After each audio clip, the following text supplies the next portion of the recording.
morning, everyone. My name is Deneen White, and I'm going to be your host for the day 2 of the VIP Ignite Spring Model and Actor Accelerator. Say that 10 times fast. So just to let you know a little bit about me, I'm the host of all of our live and virtual events. I'm the president of Talent Services for Truth Management, and I am so excited about this day. So first of all, for everyone here on Zoom with me, go crazy. Hi, Zoom. How are you? Oh my gosh. Hello, everyone. Awesome. All right. So now I'm aware that there are some of you that are just watching us on YouTube or watching us on Facebook, and that's cool. But how are you going to get discovered by an agent or a manager if you are not being seen? So this is what we want you to do. We want you to come on and join us here on the Zoom. The way that you do that is you go to VIPigniteSummit.com. Again, go to VIPigniteSummit.com. Then you'll get a Zoom link and then you'll join us here. And then when you do join us, say, hey, I'm here from Facebook, okay? Because we want you here with us. All right, guys. So we have an amazing, amazing day planned for us today.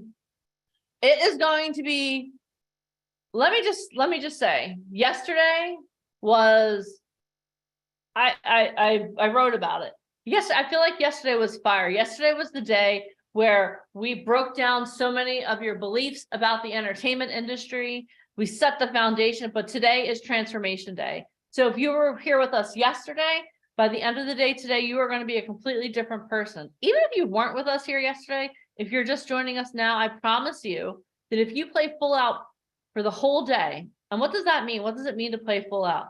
What I mean is I want you taking a lot of notes. Like I'm hosting the event. I take lots of notes. Okay. I literally got writer's cramp. Yesterday, I wanted to text one of our speakers and say, stop talking so fast. I can't take enough notes. Okay. I want you to take lots of notes. I want your cameras on today. This is why I want your cameras on. I have gotten calls from agents saying, okay, Deneen, I need to work with this person. Like this person has a great look. I love their energy. Give me more information. They've said that about people with their cameras on. Do you know how many times I've gotten a call for a black box? Hey, Deneen, there's this amazing black box. I love them. They're so cool. How many times do you think? 0. So make sure your cameras are on. Okay. I'm gonna ask you guys to drink a lot of water today. It's not because I want you to go use the restroom. It's because your body is comprised mostly of water. So when I ask you to drink water, and I'm asking you to drink actually plain, good old-fashioned water, because that's what your body needs. Okay, I love coffee. I haven't had coffee in a week. I'm so sad to say that. But today I'm going to ask you guys to hydrate. And this is why. Your body is comprised mostly of water, so you need water, okay? And with that said, if you have to go use the restroom or something like that, please don't tell me. I don't need to know. This is not second grade. What you can do is just turn your camera off, go do what you got to do, come back, turn your camera on, bam, there you are, okay? Can we all agree? Can we all agree to that? Thank you very much. Couple other little housekeeping things, then we'll go over what's coming up today. Make sure that in the comments, you're not sharing your personal information. This is why I don't want you sharing your personal information. This is a call that's open to the public. That means stranger danger, okay? Don't share your information in the comments because you know what? I can't vouch for every person on this call. And I want to keep you safe. So we're not sharing our personal information. Plus, what good is it going to do on this call, aside from myself, Alicia, Michael, the experts? What good is it going to be for you to do that? So just don't. Not only that, Deneen, it makes you look like an a-hole. You're detracting from our company to then everybody who rushed to your Facebook or Instagram with one of our guest speakers on. Don't be an a-hole. And it kind of freaks of desperation too. And very much so. In my eyes, whenever anybody said, follow me, or one other, can I give one more tip? If you know Deneen or I, or you are, again, let me take a sip of coffee because I'm having issues. If you know us or Debbie's on, hi Deb, please don't text us while we're in the middle of our boot camp. Please don't do that. And here's why. Our company is relying upon having great talent. This is our time this is our Super Bowl. why are you now distracting us to read a message? I got a not nice text message yesterday going, I wrote you at 10 a.m., but you didn't write me back until like 7 o'clock. What were you doing all day? I'm like, I was on boot camp, so were you. And I know you got text messages yesterday while you were hosting, which is hard enough to do. So guys, we love you if you do have our personal cell phone numbers. And here's another thing. Some of you are sending me private messages while we're on a boot camp. Don't do that. I'm literally just going to reject you during the application process because now I already know you're too needy and you can't follow proper protocol. Okay, so no text messages, please. Unless you're going to say like, great job or something, then yeah, send it all day. But if you're going to send private messages, even on the Zoom here, when in the chats, oh, I can't stay today, can you call me? Or I'm interested in working with this person, can you facilitate that? The answer will be no. You got it? If you understand type housekeeping, because this honestly, like, I shouldn't even have to go over that. It's like, just, I don't even know. Social intelligence is a big thing. So no private messages to me, no nothing, no text messages to Debbie or Deneen or me, please. It is common sense, but you never know. And that's, when we do these free calls, like they're free for you, but they cost us money. Like every single person you see these, like, I don't know if you guys know, but like we've won 6 Tony Awards. Mike and I have invested almost $1 million. So like when you're meeting somebody like a Craig Shoemaker who writes for Fuller House, it's not because we like wrote him and now he's working with the company. Like we spend a lot of money and time cultivating that one relationship. Today, we're going to have somebody on that's in the Rock and Roll Hall of Fame. He's spending a Sunday with us. Do you guys understand that? So I really just say thank you and just, you know what I mean? Because we want to help you, but like sometimes you just don't think, you only think about yourself. So happy Sunday. I just took you all to church on that one. Okay. Thanks. Okay. Oh, I high five everything that you just said there. It's very distracting when you're getting messages when like I'm talking and I'm getting I have an Apple Watch which buzzes. It's just rude. So don't. Thank you for covering that, Alicia. Okay. I think our housekeeping is good. Do you guys want to talk about what we're going to do today? How about that? Is that cool? If you're ready for today, type today in the comments. All right. So this is what we're going to be doing today. Our first speaker is going to teach you how to crush the one obstacle that holds most models and actors back. How many of you know that there is one obstacle holding you back? How many of you have we're human, okay? You could talk to any person alive that is self-aware and they're going to say, you know what? There are some things holding me back, but you know what? I need to push through them. Okay. So we're going to have someone talk to you about how to crush that one obstacle that holds most models and actors back. Then we're going to have a Hollywood agent come on who books talent not only in New York and LA, but throughout the country. And she's one of the hottest agents in LA. And she's going to talk to how to succeed in Hollywood. Insights from a top agent. How many of you know that you need some insights from someone in the business who's doing what you want to do, who's booking talent on the hottest shows going right now? Okay, so have your notebooks ready, take lots of notes when she's talking, and Alicia's going to put her on the hot seat, and you know what it's like when Alicia puts someone on the hot seat, the no holds barred. Then we're going to have Ryan Colby come on, and he's going to pick out a couple of the talent who are on this call, and he is going to break down where you should work, what you should do. Maybe there's some tweaks to you. Maybe you have to take photos without your glasses on. Maybe you need to cut your hair. Maybe you need to style your hair a little bit. He's going to go over all of this with you so that when you become a part of our company and when you start working with us, you hit the ground running. You know what your goal is. We talked yesterday about setting a goal, right? We want to get to the top of that mountain. Today, we're going to talk about crushing those goals. That's our whole goal for this whole day, Transformation Day. We're also going to talk about what's going on with VIP Ignite and Truth Management. We have so many amazing things going on, and we want you to know what's going on, and we want to bring you in and let you know. Like, it's kind of like a sneak peek behind the doors of what's going on. How cool will that be? You guys know we have a lot going on. Alicia's telling us this all the time. Today, we're going to give you a sneak peek behind the curtain, if you will. Then we're going to also have Rock and Roll Hall of Famer come on, and he's going to talk to you about his career. Literally, the last time he talked about his career, I got goosebumps and I was crying half the time because he's an icon in the industry. He was someone who helped to change and shift the culture of the United States. Okay, so he's going to come on. Then we're going to talk about how you can become a part of what we're doing here at VIP Ignite. How many of you love this boot camp for the last day and 20 minutes that we've been doing this? How many of you want more? If you want more, type more in the comments. If you want more, type more in the comments, because we're going to show you how you can become a part of our community, how you can become a part of our network. Okay. Then we're going to also talk about faith and transformation, becoming the change that the world needs. Our world needs some change. I think we can all agree on that. And we all have a gift inside of us. Les Brown told each and every one of us that we all have a gift inside of us. The reason you're alive is not just to consume oxygen and food and water. You're here because you have a purpose on this life to change other people's lives. We're going to talk about how your voice can be used to change the world. Then we're going to talk to some of our talent that work with us. And we're really excited about that because we love to highlight success. I'm looking for my next success story. Alicia's looking for her next success story. Mike's looking for his next success story. Debbie's looking for her next success story. We're looking for people who want to be successful in the industry. And what we're going to do is we're going to highlight a couple of our talent who have truly exemplified that. They've gone from knowing nothing to now they're on set consistently. How many of you want to be on set and start booking work? Type me in the comments. You're going to hear today from some of our talent that are doing just that. And then at the end of the day, I'm going to give you guys one more challenge because you know what? I like a good challenge. And I just want you to understand when I give you a challenge, it's part of your audition.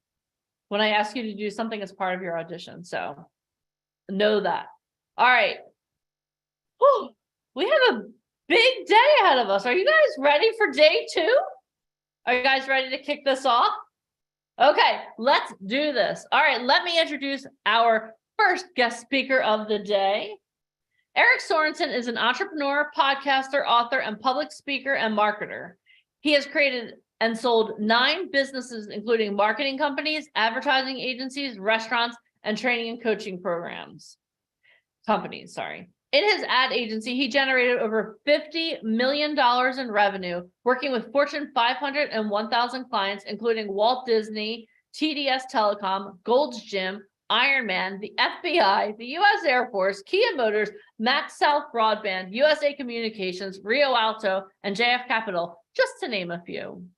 Eric also recently launched a marketing and automation company in the healthcare space that is on pace to reach $10 million in revenue in just 2 years.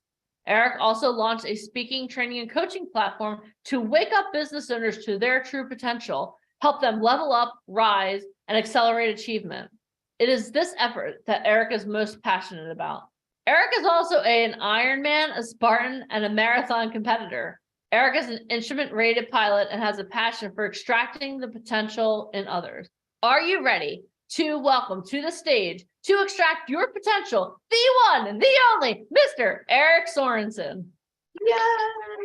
What is up, everybody? Can you guys hear me okay? Give me a thumbs up if you can hear me. We can. Hello. Thank you so much for being here, Eric. And I love this too. I know you look so nice, so dapper today. This is not normal for me. I normally don't present in a suit. This is rare. Okay, first of all, I love your library behind you. I see Atomic Habits. I see Inside the Inner Circle. That's some good stuff you got there. Represent. Inc. Magazine. Yes. Cool. Awesome. Well, it is so good to be with you guys again. And I have to tell you, I've spoken a few times now with your group. And I have to say, I get the comments that I get after I speak. People reach out to me on Instagram, people message me on Facebook, and it really helps for me to understand your journey and get that feedback in real time. So thank you so much for that, because it really does help me do what I do and really helps me be inspired to continue the journey that I'm on and to help be a part of your journey. So thank you for being a part of my life, and thank you for the feedback that I get as well. Are you guys ready to dive in, Denise? We are ready. Oh my gosh, yes, we are. Okay, perfect. So I'm going to be looking, I've got all of you up on this big screen in front of me here. So if I look up, you know why. I want to see your beautiful faces and making sure that we can connect here. You know, I thought a lot about what I wanted to talk with you about today. And the reason why I did is because I take this as a sacred calling. I truly believe that business is a calling. You are called to serve people. If you guys are trying to be actors or musicians or rock stars, well, I truly believe that that is a calling. You are there to help bless the lives of others, but you're also help to bless your lives as well, whether it be your family, your children, whatever that might be. There is an opportunity for you guys to have a life-changing experience starting today. And I know we only have about 45 minutes to go. So if you don't mind, we're going to dive right in, because this hopefully will be something that you will always remember. You will remember yesterday and today as a big, massive turning point in your life where things changed, where things got real. And that's what I wanted to talk to you about. I've spent the last 4 or 5 years studying really deep on what's the difference between those that accomplish what they want and those that don't. Like, if I could boil it down to 1 or 2 things, what would those things be? And I studied the most successful entrepreneurs, people that came from nothing, people that started with something, people that ultimately achieved the goal and got to where they wanted to be in life.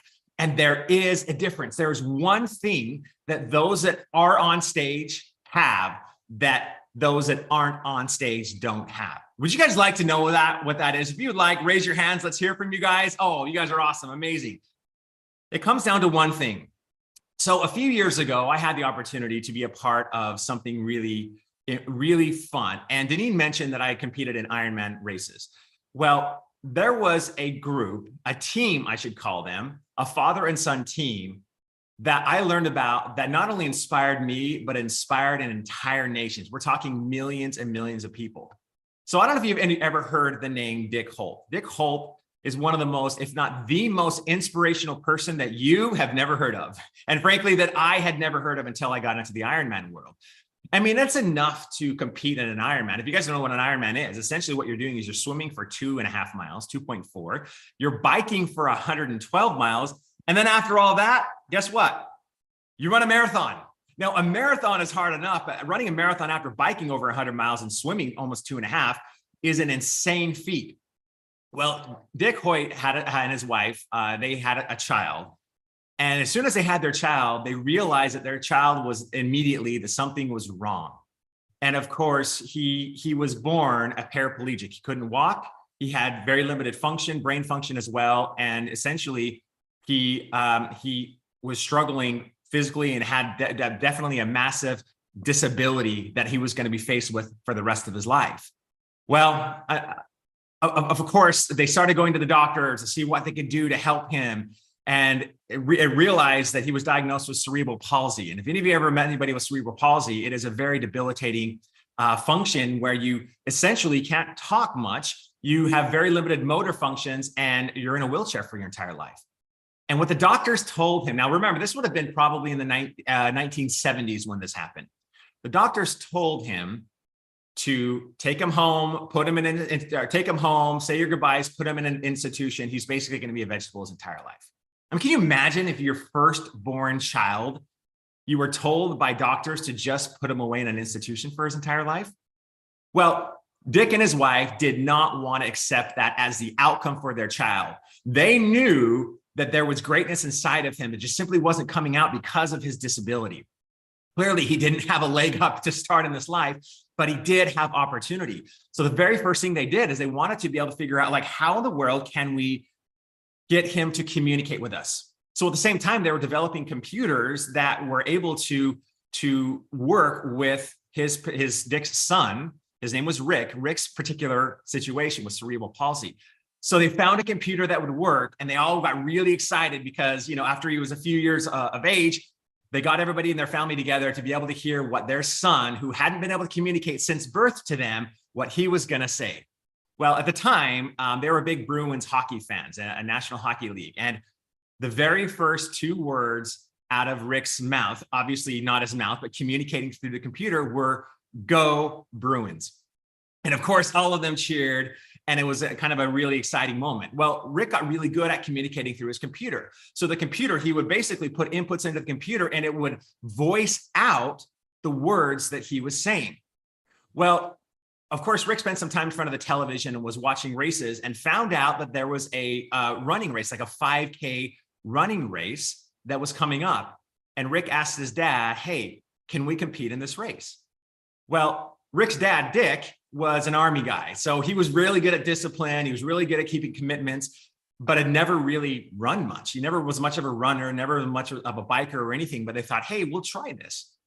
So the first thing Dick did was Dick figured out, okay, how am I going to run this race? He got a specialized wheelchair that he would be able to push through that 3.5 miles or 3.1 mile race and do exactly what his son wanted him to do. So sure enough, race day came, they grabbed the wheelchair, they put Rick inside the wheelchair, and the gun goes off and they started running. Well, as Dick explains it, they actually finished the race. They were worried about even finishing the race because he wasn't a runner, but they also didn't finish last. They finished second to last, but not last.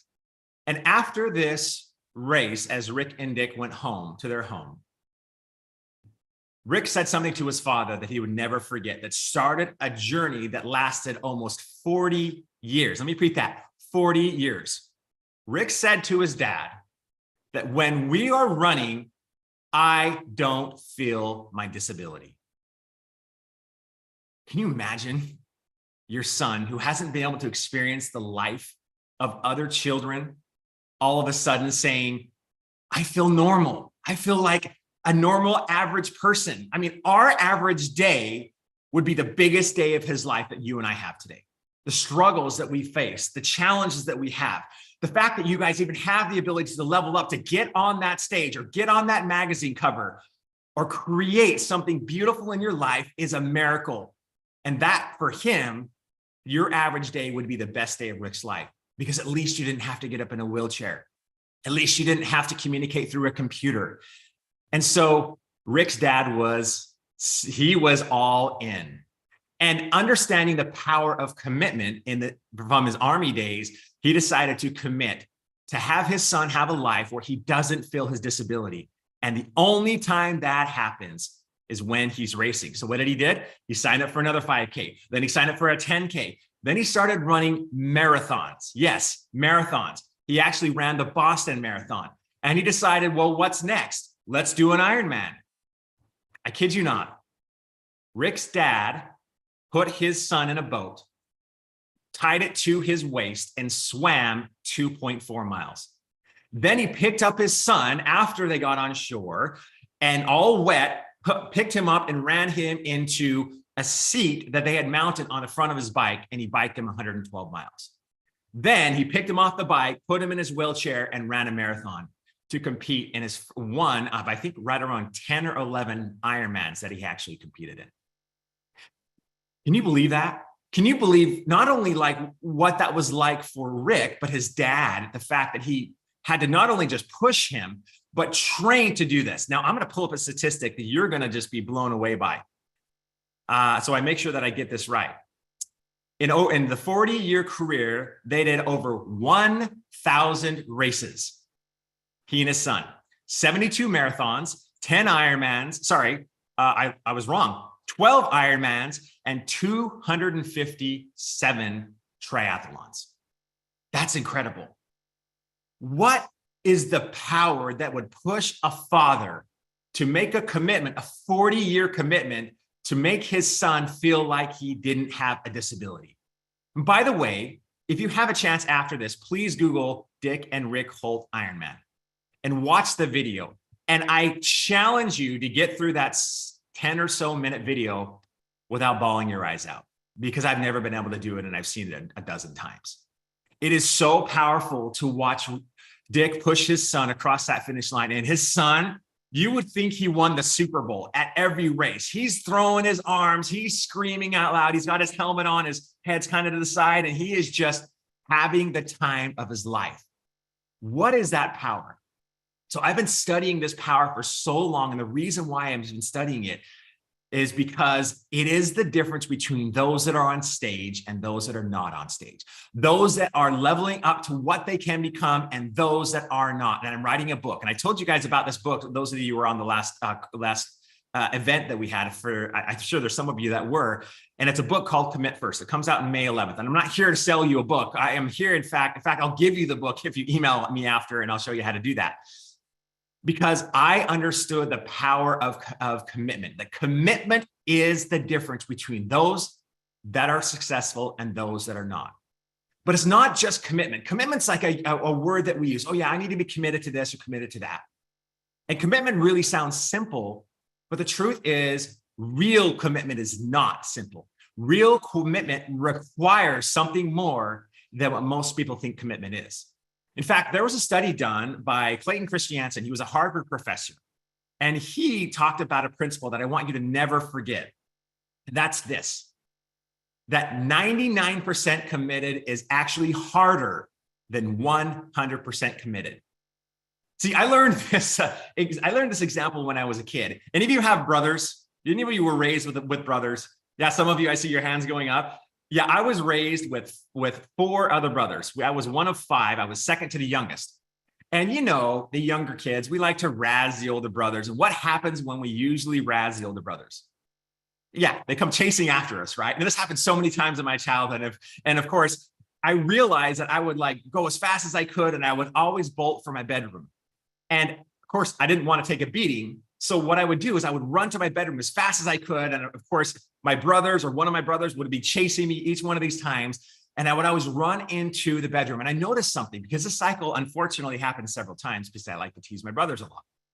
And I was probably that annoying younger brother at the time. So I noticed that if I was able to get into my room and shut the door completely and lock it, they would never get in. The only way that they could get in is if they were to break down the door. And that's never going to happen because my parents would be super upset if they did that. So I also realized something else. If I wasn't able to quite make it and shut that door all the way, but I was able to leave at only 1 or 2% or 1 or 2 degrees of that door open without actually shutting it, every single time they would overpower me because I wasn't strong enough. I was not strong enough to keep that door shut when it was only 98, 99% closed.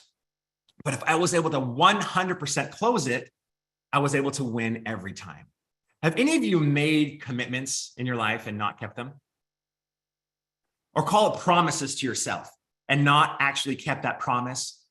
And ask yourself this question: why am I not doing what I know I need to do? Why am I not fully in on the thing I need to be fully in? How many of you have been less than 99% committed in your life? Yeah, absolutely. Being here in this 2-day event is a start to a commitment that you know you've already made inside. But why have you not made that commitment yet? And there's a couple of reasons why. And let me just dive a little bit deeper on why 99% committed is far harder than 100% committed. Yes, I realize it was 10 times harder to keep that door shut and just use my sheer grit and strength and hustle like we use in our world so much to keep that door shut, but it was never enough. They always overpowered me and they always opened the door. The reason why 99% committed is much harder than 100% committed is when you're 99% committed, guess what you have to do every day? You have to make a decision every day on whether or not you're going to keep that commitment. Because if you're not fully and 100% completely in on that commitment, every single time you're making a decision. For example, let's just say you want to get off of caffeine. Because caffeine, it's great, it gives you a boost, but then it sort of crashes you later on and say, okay, my goal is to get off of caffeine. Great.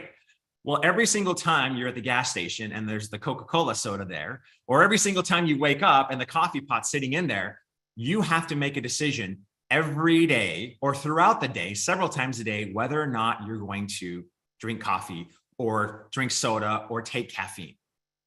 That's what we call decision fatigue. Decision fatigue is a real thing that the more decisions that we have to make in a day, we get fatigued by it. And it's hard for us to be able to mentally keep up with all the decisions. And when you're only 99% committed, guess what? You have to make a decision every single time you're confronted with it or whether or not you're going to do it. This book here, this side over here, Atomic Habits, one of my favorite books. If you have a chance to read it, read it. But James Clear talks about this principle as well in a different way. He says that I always know when somebody is going to quit smoking or not by asking them one question. And the one question he asks them is, would you like a cigarette? He knows by the answer whether or not they're actually going to quit smoking. Why? Because if their answer is no, I'm trying to quit, he knows they'll never quit.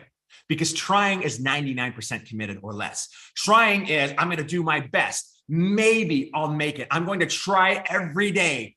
That's exhausting to try to quit smoking every single day. Now, I've never been a smoker, but I've been around a lot of smokers, and I hear it's extremely no try, just can.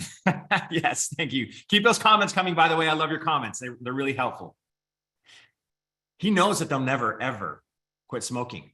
But if they say, I am not a smoker, he knows they'll quit, or they already have quit. Why? Because there's a difference between I'm trying to quit, which is an action, which is something that you're trying to do, you're trying to make progress towards, versus I'm there right now. I am that person. I am is identity. I am not a smoker is an identity. It was hard to quit, but I managed to do it. Oh, beautiful, amazing. Way to go. I am not a smoker speaks to your identity. And when you're fully committed, 100% commitment means you make it part of who you are. And how do you do that? I'm sure that how many of you are on the stage you want to be right now? How many of you have the part that you want right now? How many of you have the photo shoot scheduled? How many of you right now are exactly where you want to be right now? I'm going to change my view to make sure I can see all of you. Okay, there's maybe 3 or 4 hands out of everybody that's here. The far majority of you aren't exactly where you want to be right now. And that's part of the reason why you're here, is because you're not exactly where you're not on that stage right now. You don't have that big part, or at least you're not at the level that you want to be. You're here because you want to level up, which is absolutely huge. And I applaud you for all of that. And when you are 100% committed, you make that part of who you are. Let's say you want to be an actor and you're learning how to do that. And you're trying to figure out, okay, like, how do I get this part or how do I get that part? One of the key things that committed people do is they decide who they are before they're who they want to be. In other words, if you want to be an actor, you would be wise to start telling people right now that you're an actor. Even if you're not, even if you've never had a single role in your entire life, or you're a singer, even if you've never sang a note, but you know you want to become a singer, the biggest person you have to convince of who you are is not anybody else. It's yourself. Decide right now, commit right now, all of you, to be that person you want to be tomorrow, today. There's a book, I have it on my shelf, you probably can't see it down here, called Be Your Future Self Now. I would highly, highly recommend it. It is one of the most powerful books on transformational change that you will ever read. It is so powerful. And the reason why I say that is because in this book, it talks about principles of how you can be your future self today, not tomorrow. Because you know what happens when you decide that you are who you want to be in 5 years today? You know what will happen? When you level up your vision for who you want to be tomorrow, 5 years, 10 years down the road, guess what changes? You do, not tomorrow, right now.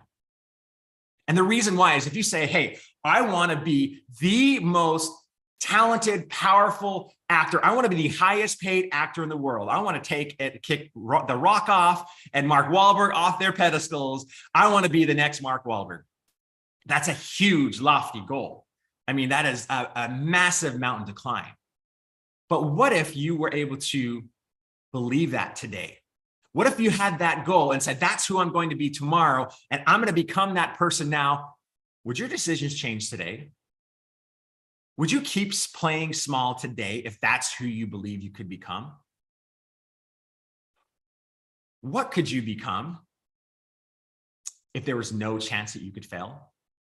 What decisions would you make today if there was zero chance you could fail? And when you approach life like that and realize that's who I want to become and that's the vision, and I'm going to start taking that as part of my identity. I am the highest paid actor in this. Yes, I am that person. I belong on that stage. I belong signing that contract.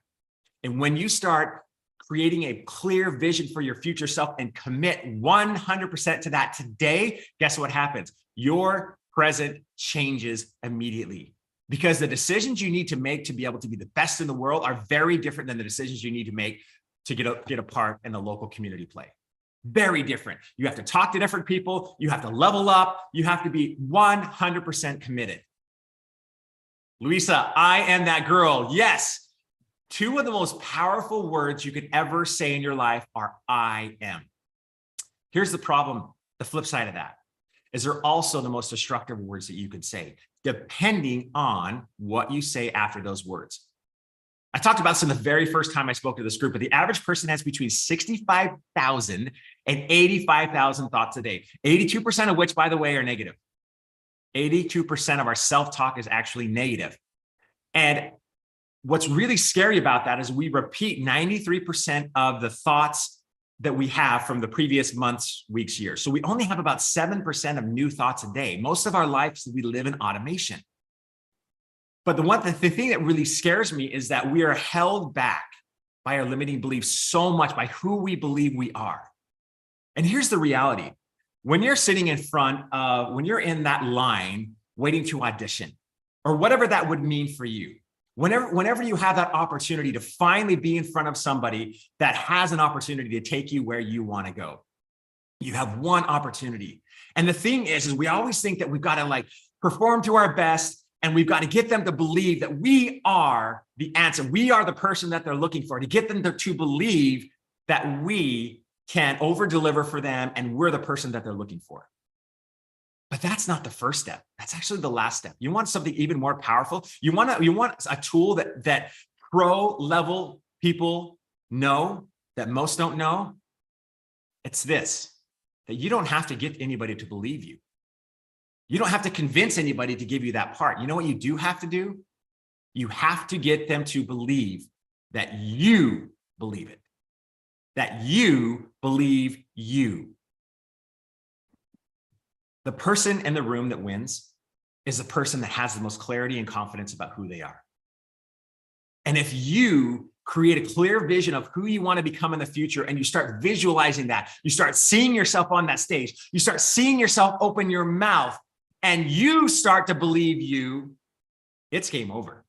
It is game over. Because have you ever met somebody that was so confident that you had no idea what they were doing, but you're like, whatever they're a part of, I want to be a part of it. I'm buying what they're selling because they're so absolutely confident. What if that was you? And the problem with I am is whatever you say behind those two words speaks to eternity. I am the most talented actor in the world. I am the most, and maybe if you're not there yet, I'm going to strive and work harder than anyone else. I am that person, versus saying, I am not good enough. I don't have what they take. I am not worthy of that part. I don't have that much experience. Anytime that you're saying I'm not beautiful. I am not talented enough. I am not enough. And you guys know this. We all say it all the time to ourselves. And the problem with that is that speaks to your identity. I am is who you believe you are. And when you start saying, I am progressing, I am getting there, I am going to be on that stage one day, it has the opposite effect, but a positive way. Versus keeping you down and playing you small, it helps you become who you were always meant to become. And the reality is you guys did not come this far to just come this far. You are here to be able to rise up to something that you know you were born for, that you were meant to do. And the only way you can connect the vision of the future to who you are and who you know you can become is by becoming that person today. By 100, not 99% committed, but 100 committed to this. And how do you do that? I'm going to just take a break for a second and read the chats here. This is amazing. Do you guys believe in yourselves? Yes. Oh, this is amazing. Stay positive, grow, be powerful, become. Oh, I believe in myself. You are awesome. Thank you. I don't know if that was for me or for them, but I'll take it. Absolutely. Yes. Become that person today. When I auditioned for Phantom of the Opera on Broadway, I was doubting myself. Now I know that I am the next Christine Day. Oh, yes, I am. And when you say that to yourself, and especially to other people, they're going to tell you you're not. They're going to tell you they're not good enough. Even your family might say, why are you trying this? You can go get a good 9-to-5 job and live a life that's a decent, comfortable life. You guys aren't here because you want to be comfortable. You guys are here because you know there's more for you. You guys are here because you know there's an opportunity that lies ahead of you that can help you become everything that you want to become. And the challenge with other people, when we tell them, when we start believing who we are, even though our present circumstance doesn't give us any evidence of it, people will always judge you for who you were. And that's okay, because they're just reporting their view from who they are and who they know you used to be. But the reality is once you increase your vision for your future self and become that now, all of a sudden things will start to change for you. Doors will start to open. Opportunity will start to come, and you'll be blown away by what can absolutely happen with you. You just simply have to believe. And then when you believe that, you simply have to get other people to believe that you believe it, including Deneen here, who has the ability to open the doors for you. I know I've been part of this program long enough, or at least spoken enough to see what they're looking for. And they'll tell you, the people here that are playing full out, that are commenting, the actors that are coming on, the rock stars that are going to be speaking to you, they're looking at your faces just like I am. I can see in every one of your faces your level of confidence to a point, your happiness to a point, and your ability to truly believe that you believe you. You can see it in somebody's face. Like when somebody walks up to you and they're not having a great day, or they're not really confident, do their shoulders go back or do they go forward? What do you think? Forward. Yes, I'm seeing the motions right. Perfect. Yes, they go forward. When somebody is not confident, is their head down or is their head up? Yeah, absolutely down. If somebody is confident and not confident, do they look you in the eyes or do they kind of look away from you? Now, I want everybody to show me the pose of a confident person. I know you're sitting down and I'm watching you here. Let's see the pose of, oh, look at this. Is it Saba? I don't know how to pronounce your name. That is some confidence right there. He's got his chest out, his arms back. Yeah, he's looking directly at the camera. That's confidence. Let's see, who's got confidence here? Destiny, let's see your confidence there. Oh, yes, confidence does come with a smile. Destiny, you have an incredible smile, by the way. That's awesome. Who else is confident? Let's see it. Natasha, let's see that confidence. There we go. Beautiful. Oh, Marie, that's amazing smile too. That's great confidence. Perfect. I saw every single one of you just immediately by just simply changing your pose. All of a sudden, oh, I got Norman. Norman, man, look at you, bro. Nice, nicely done. Just by putting your shoulders back and just acting like you're confident, all of a sudden, you know what happened? Your eyes lit up. You started to smile a little bit. Maybe it's because you thought it was a little bit goofy to do it on camera with a bunch of other people, but something real happened to you. There was actually a study done on this called a power pose. So power pose is like when you think of like Superman, when he's standing there, or Wonder Woman, when she's standing there powerful with her sword or whatever that might be. There was actually a study done that when you do a power pose, just that confident pose for 2 minutes, it is insane what can happen. Your confidence goes up, your stress, your cortisol, your stress levels actually go down. Your testosterone for men actually increases by something like 22%. You have to look at the study. I don't have it in front of me, but just by simply being confident and acting like you're confident, even if you're not confident, breeds confidence. It's the craziest thing ever. Show us your big smile, everybody. I love that. Perfect. Beautiful. Confidence is such a key measure. So how do you really commit to yourself? There's a reason why I wrote the book called Commit First, because when you actually start with commitment, everything else happens. We live in a world where you're told to take massive action. And don't get me wrong, I am a big fan of taking massive action. There's no way I would have gotten to where I am today without taking massive action. There's no way you're going to get to where you want to go without you taking massive action. But the problem with action, and maybe call it hustle, is the fact that what we call hustle sometimes and most of the time is fleeting. Because when you're just taking action, okay, I want this and I want it bad and I'm going to go for it. Well, the problem with just action alone and hustle alone is when it gets hard, it's much easier to quit. When things get difficult, and I can promise you they will get difficult, it's easy to quit. When you feel called to something big, like you can do a great thing, well, the intensity and the magnitude of the resistance that you'll start to feel is equal to the intensity and the magnitude of the calling that you all have to rise up to that. The problem is most people don't get past that intensity. Most people don't get past that resistance. They quit. Why? Because they're lacking one thing. They're 99% committed. They're not 100% committed. So I want to talk to you just in the last few minutes that I have about how you can get 100% committed, how you can apply a principle called commit first to break down the obstacles that are in front of you and win at the thing you want to win. Are you guys good with that? How many of you guys want to know how to be 100, not 99% committed? Let's see that. All right, perfect. Every day might be difficult, but don't quit. You can never beat the person that will never quit. You can never beat the other person that's trying to get the role that you're trying to get if you'll never quit, ever. It's so powerful. So I learned the power of commit first when I was doing Ironmans, oddly enough. It was actually by accident that I figured it out.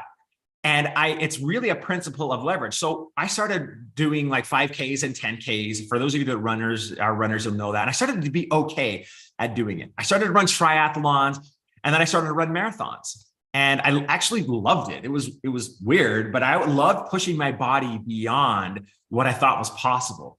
There's one thing though I learned that I didn't expect when doing Ironman and marathon competitions, and that was this, that it is not physical. Yes, don't get me wrong, there's a portion that's physical, but getting through an Ironman is all mental because your body breaks down much faster than your mind ever will. In fact, I ran a marathon once and I was trying to break a personal best record. And by about mile 16, I was done. It was just rough. I felt like I was getting dehydrated. I felt like I was going to black out. I was trying to, like, at every aid station, just pump a bunch of water in me, taking some like supplements that would help me like get some energy, some sugar inside of me. And I was just trying to go and go and go. And I got almost to the finish line. I think I was about, I don't know, 200 or 300 meters from the finish line. And I was about to pass out. I could feel my body just wanting to shut down, but I saw the finish line and I was totally committed. I was not going to be that person that collapses on a marathon. That just was not my identity. I'd committed to this. I was not going to do it. And so I ran, and my body had given up miles before, but my mind kept me conscious. And the interesting thing about your mind, and this is how powerful your mind is. I don't remember a lot of this, by the way, but I do remember touching the finish line. I remember looking down and seeing my foot on the finish line, and I was done. That's all I remember.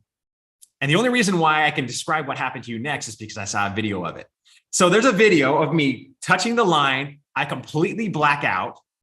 I start falling. Two people started grabbing me. And the next thing you know, I'm like a zombie, just like this. And they're dragging me to the medical tent. I woke up 15 minutes or so later, had no idea who I was, where I was, but I completely passed out. But my mind kept me conscious until I knew the point where I didn't have to go any longer. I was there. I completed the race. Bam. I let go and my entire body shut down.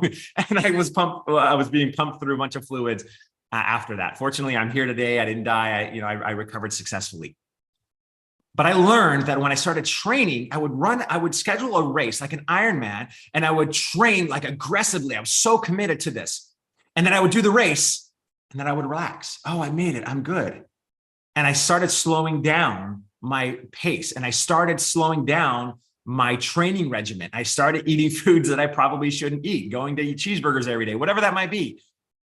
And then I thought, okay, I'm kind of getting lazy here. I got to sign up for the next race. And then I would commit to the next race. And all of a sudden, the second I committed, my training regimen immediately changed. I started being aggressive. I started pushing myself harder. I started getting faster. And if you've ever trained for like a race like that magnitude, got out of shape, or at least a little bit out of shape, and then retrained, oh my gosh, it is the worst experience of your life. Having to retrain to get to a level where you once were before is grueling as can be. So I thought, wait a minute.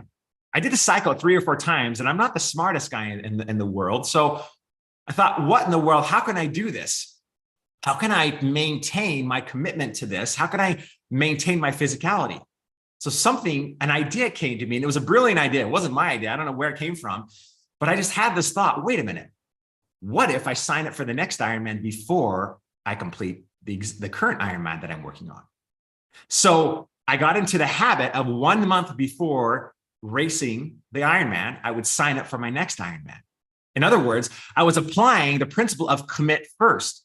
I realized that if I committed 100% to the next race, I would stay and train aggressively, and I would not lose the level of the level that I'd worked so hard to get at. Why? Because I got leverage on myself. And what I would do is I would essentially back myself into a corner. Ironmans aren't cheap. They're $700, $800, something like that to sign up for an Ironman. So I put the $700, $800 down. That was a leverage point. If I was going to commit financially, I was going to do it. I was going to fulfill this. The other thing is I would tell my friends, I would tell my wife, I would tell my kids, hey, I'm signing up for this Ironman in Austria, and I'm going to go race this Ironman in Austria. And then I did. Completely committed. And I told my friends and my triathlon club at the time that this was the race that I was going to do. And guess what? I would have been more embarrassed, and it would have been completely against my identity to pull out of that race versus going through the pain of training and competing in that race.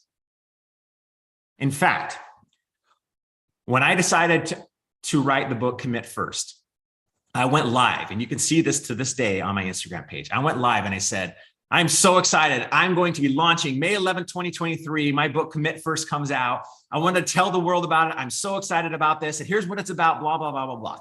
And I went live on all my social media channels to the 30,000 or so followers that I had at the time. Guess what? I hadn't written a single word, not one. Hadn't even started. I didn't design the book cover. The only thing that I had done was created the title of the book. That was it. Now, granted, I've been studying this principle for a couple of 2 or 3 years at the time, but I hadn't written a single word. Guess what? That book comes out May 11th of this year. I'm not done yet. I have 3 weeks to get this book done because I need 3 weeks to publish it. And then I've got the timeline already figured out. Yes, the covers, everything's pretty much done. I'm just wrapping up, editing, and a few other things. But I'm not done yet. But you know what would be completely embarrassing to me that I would never do is tell the world that I'm writing a book and have it not come out on May 11th. That would be horrible. Do you see what I mean by commit first? Every time I backed myself into a corner that made it less painful to keep the commitment that I had committed to and more painful to not keep the commitment, I fulfilled it every single time. But when it was a 99% committed, it was so easy just to relax and back away from that commitment. Anybody ever heard the principle burn the boats? Raise your hand if you've heard the principle burn the boats. Yeah, it's exactly the same principle. It's just a quick synopsis of this. There's an island that an army wants to take. And the story goes is that the commander of the island took their boats and came up to invade the island. And they all landed on the beach to take over the island, to take over the enemy. And the commander gave the signal to his head guy to burn all of their boats. In other words, he committed first. If we burn the boats, 2 things are going to happen. One, we're either going to win this war and then we're going to take over the enemy's boats, or we're going to die trying. There's no other choice. There is no way that we can retreat because the boats are gone. Good luck trying to swim 2,000 miles back to our country. It's not going to happen. That is the power of commit first. Commit first means you burn the boats. In other words, you commit so much that you make it who you are today, even though there isn't evidence that that's who you are around you. Commit to your future self right now and figure out a way to burn all the boats. Maybe that's getting rid of a relationship. Maybe that's getting away from your environment or your friends. Maybe that's moving away out of the place that you're in right now. Maybe it's getting rid of an addiction. Maybe it's getting the help that you need to get your life whole again. Maybe commit first means being here and making a financial commitment to this program so that you can level up and accelerate your ability to get to where you want to go in days, weeks, instead of months and years. That's commit first. What can you do right now? If you know exactly where you want to be and who you want to become, what can you do right now to burn the boats that are tempting you to retreat away from the commitment that you know that you can make? What can you commit first to? Can you go live and tell somebody that you're going to be on that stage in 2 years? Can you go live and say, my album is coming out in next year at so-and-so date, even though you haven't written a single song? What can you do right now to commit to not only yourself, but put back yourself into a corner so you have no choice to retreat, that you're either going to die trying or you're going to fulfill 100% the commitment that you've made to yourself and to other people of who you must become. I said in the last one that winners lose more than losers lose. So commitment doesn't mean that you're not going to lose a few of your army when you're trying to take the island. It will happen. Commitment means you will fail.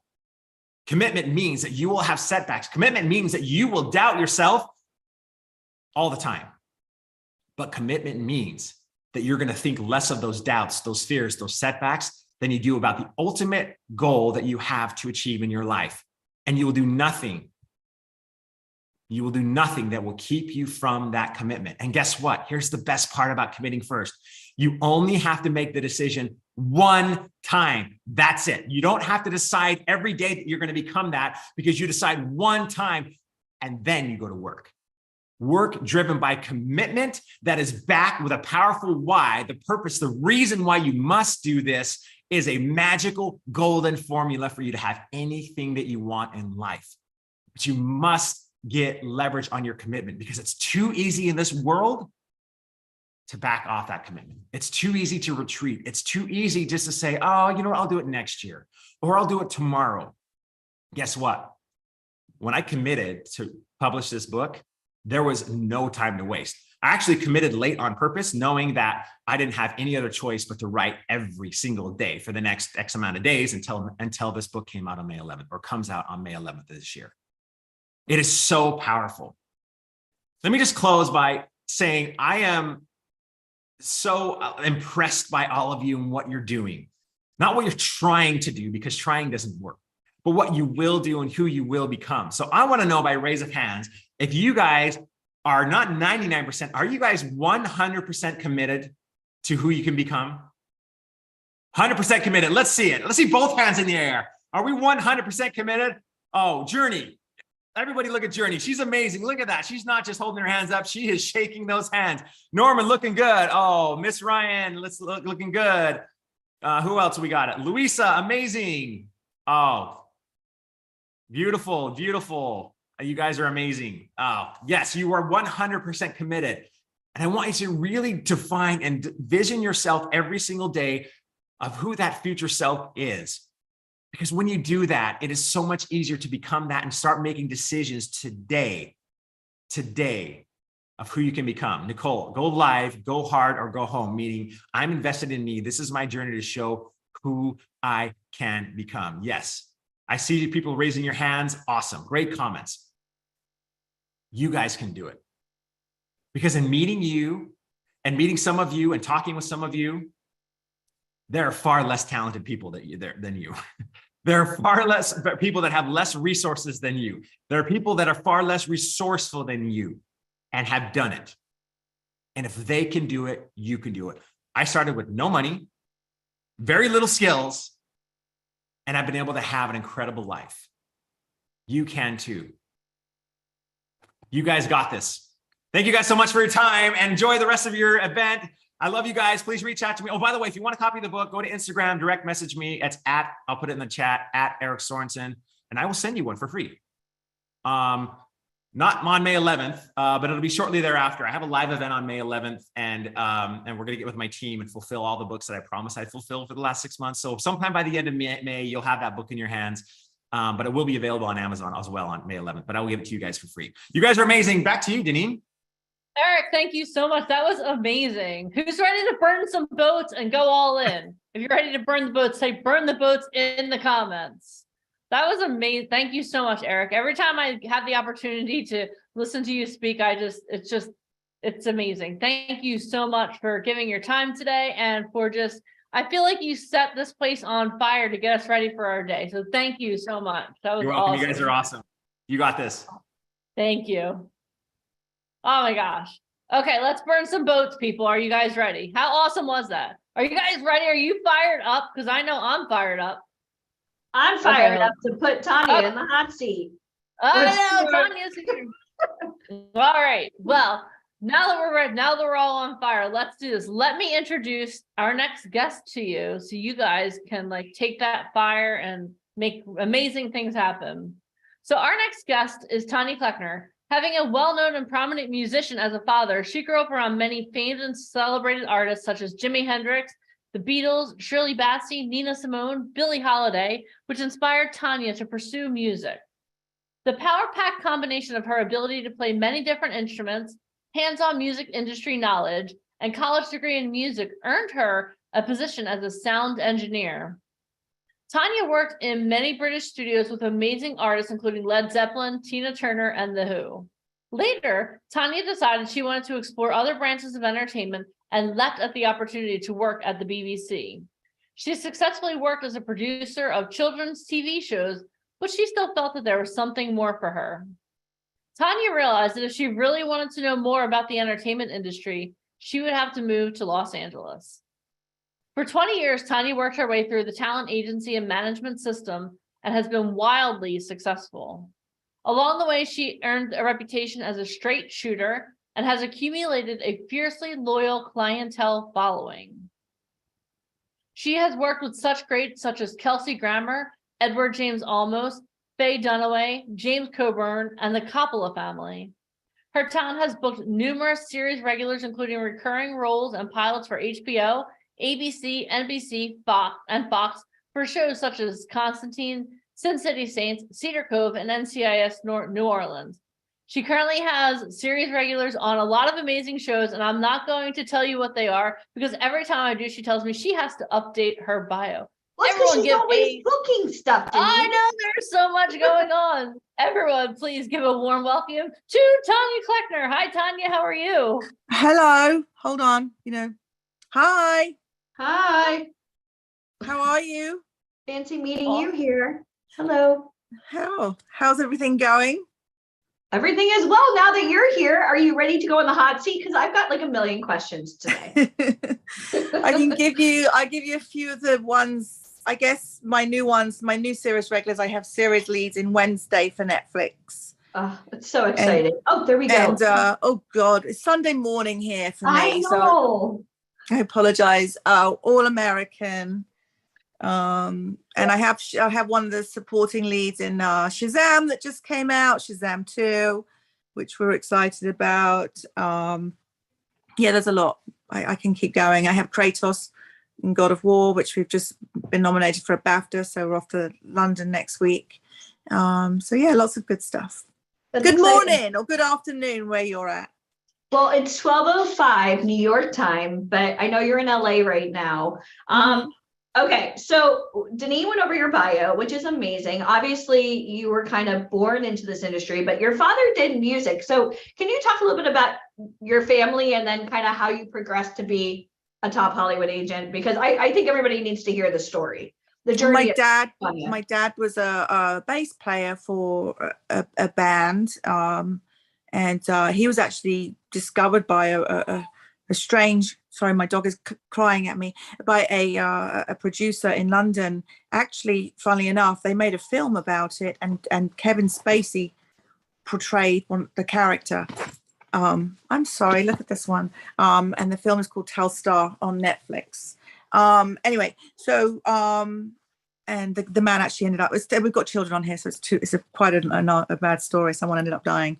Anyway, and then actually Frank Sinatra discovered my father, and then he brought the band out to Vegas, and they were the first British band to ever play in Las Vegas, and then he taught Frank Sinatra for a long time. Like, how do you just say that in a sentence? Frank Sinatra.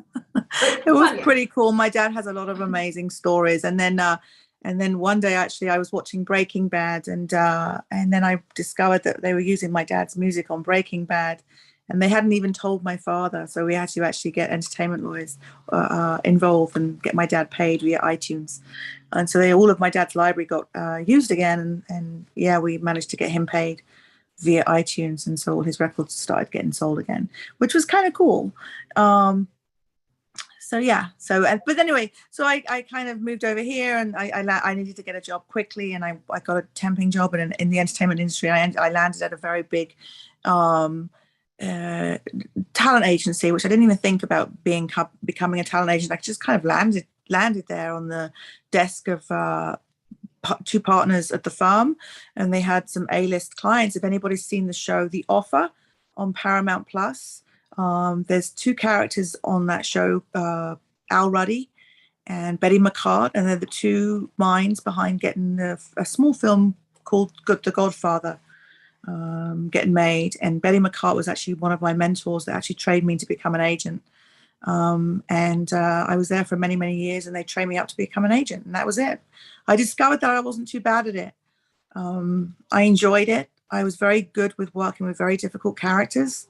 Could multitask, which is something that you have to be able to do in this business. I was very thick-skinned. It was very much a man's world, especially back then. We're talking 30 years ago. And I stuck to it. And I'm here I am. I work now more, I kind of grew up in the more corporate world, in the bigger agencies. And about 12 years ago, I went into the boutique world, where I wanted to kind of work in a smaller agency, a more boutique agency.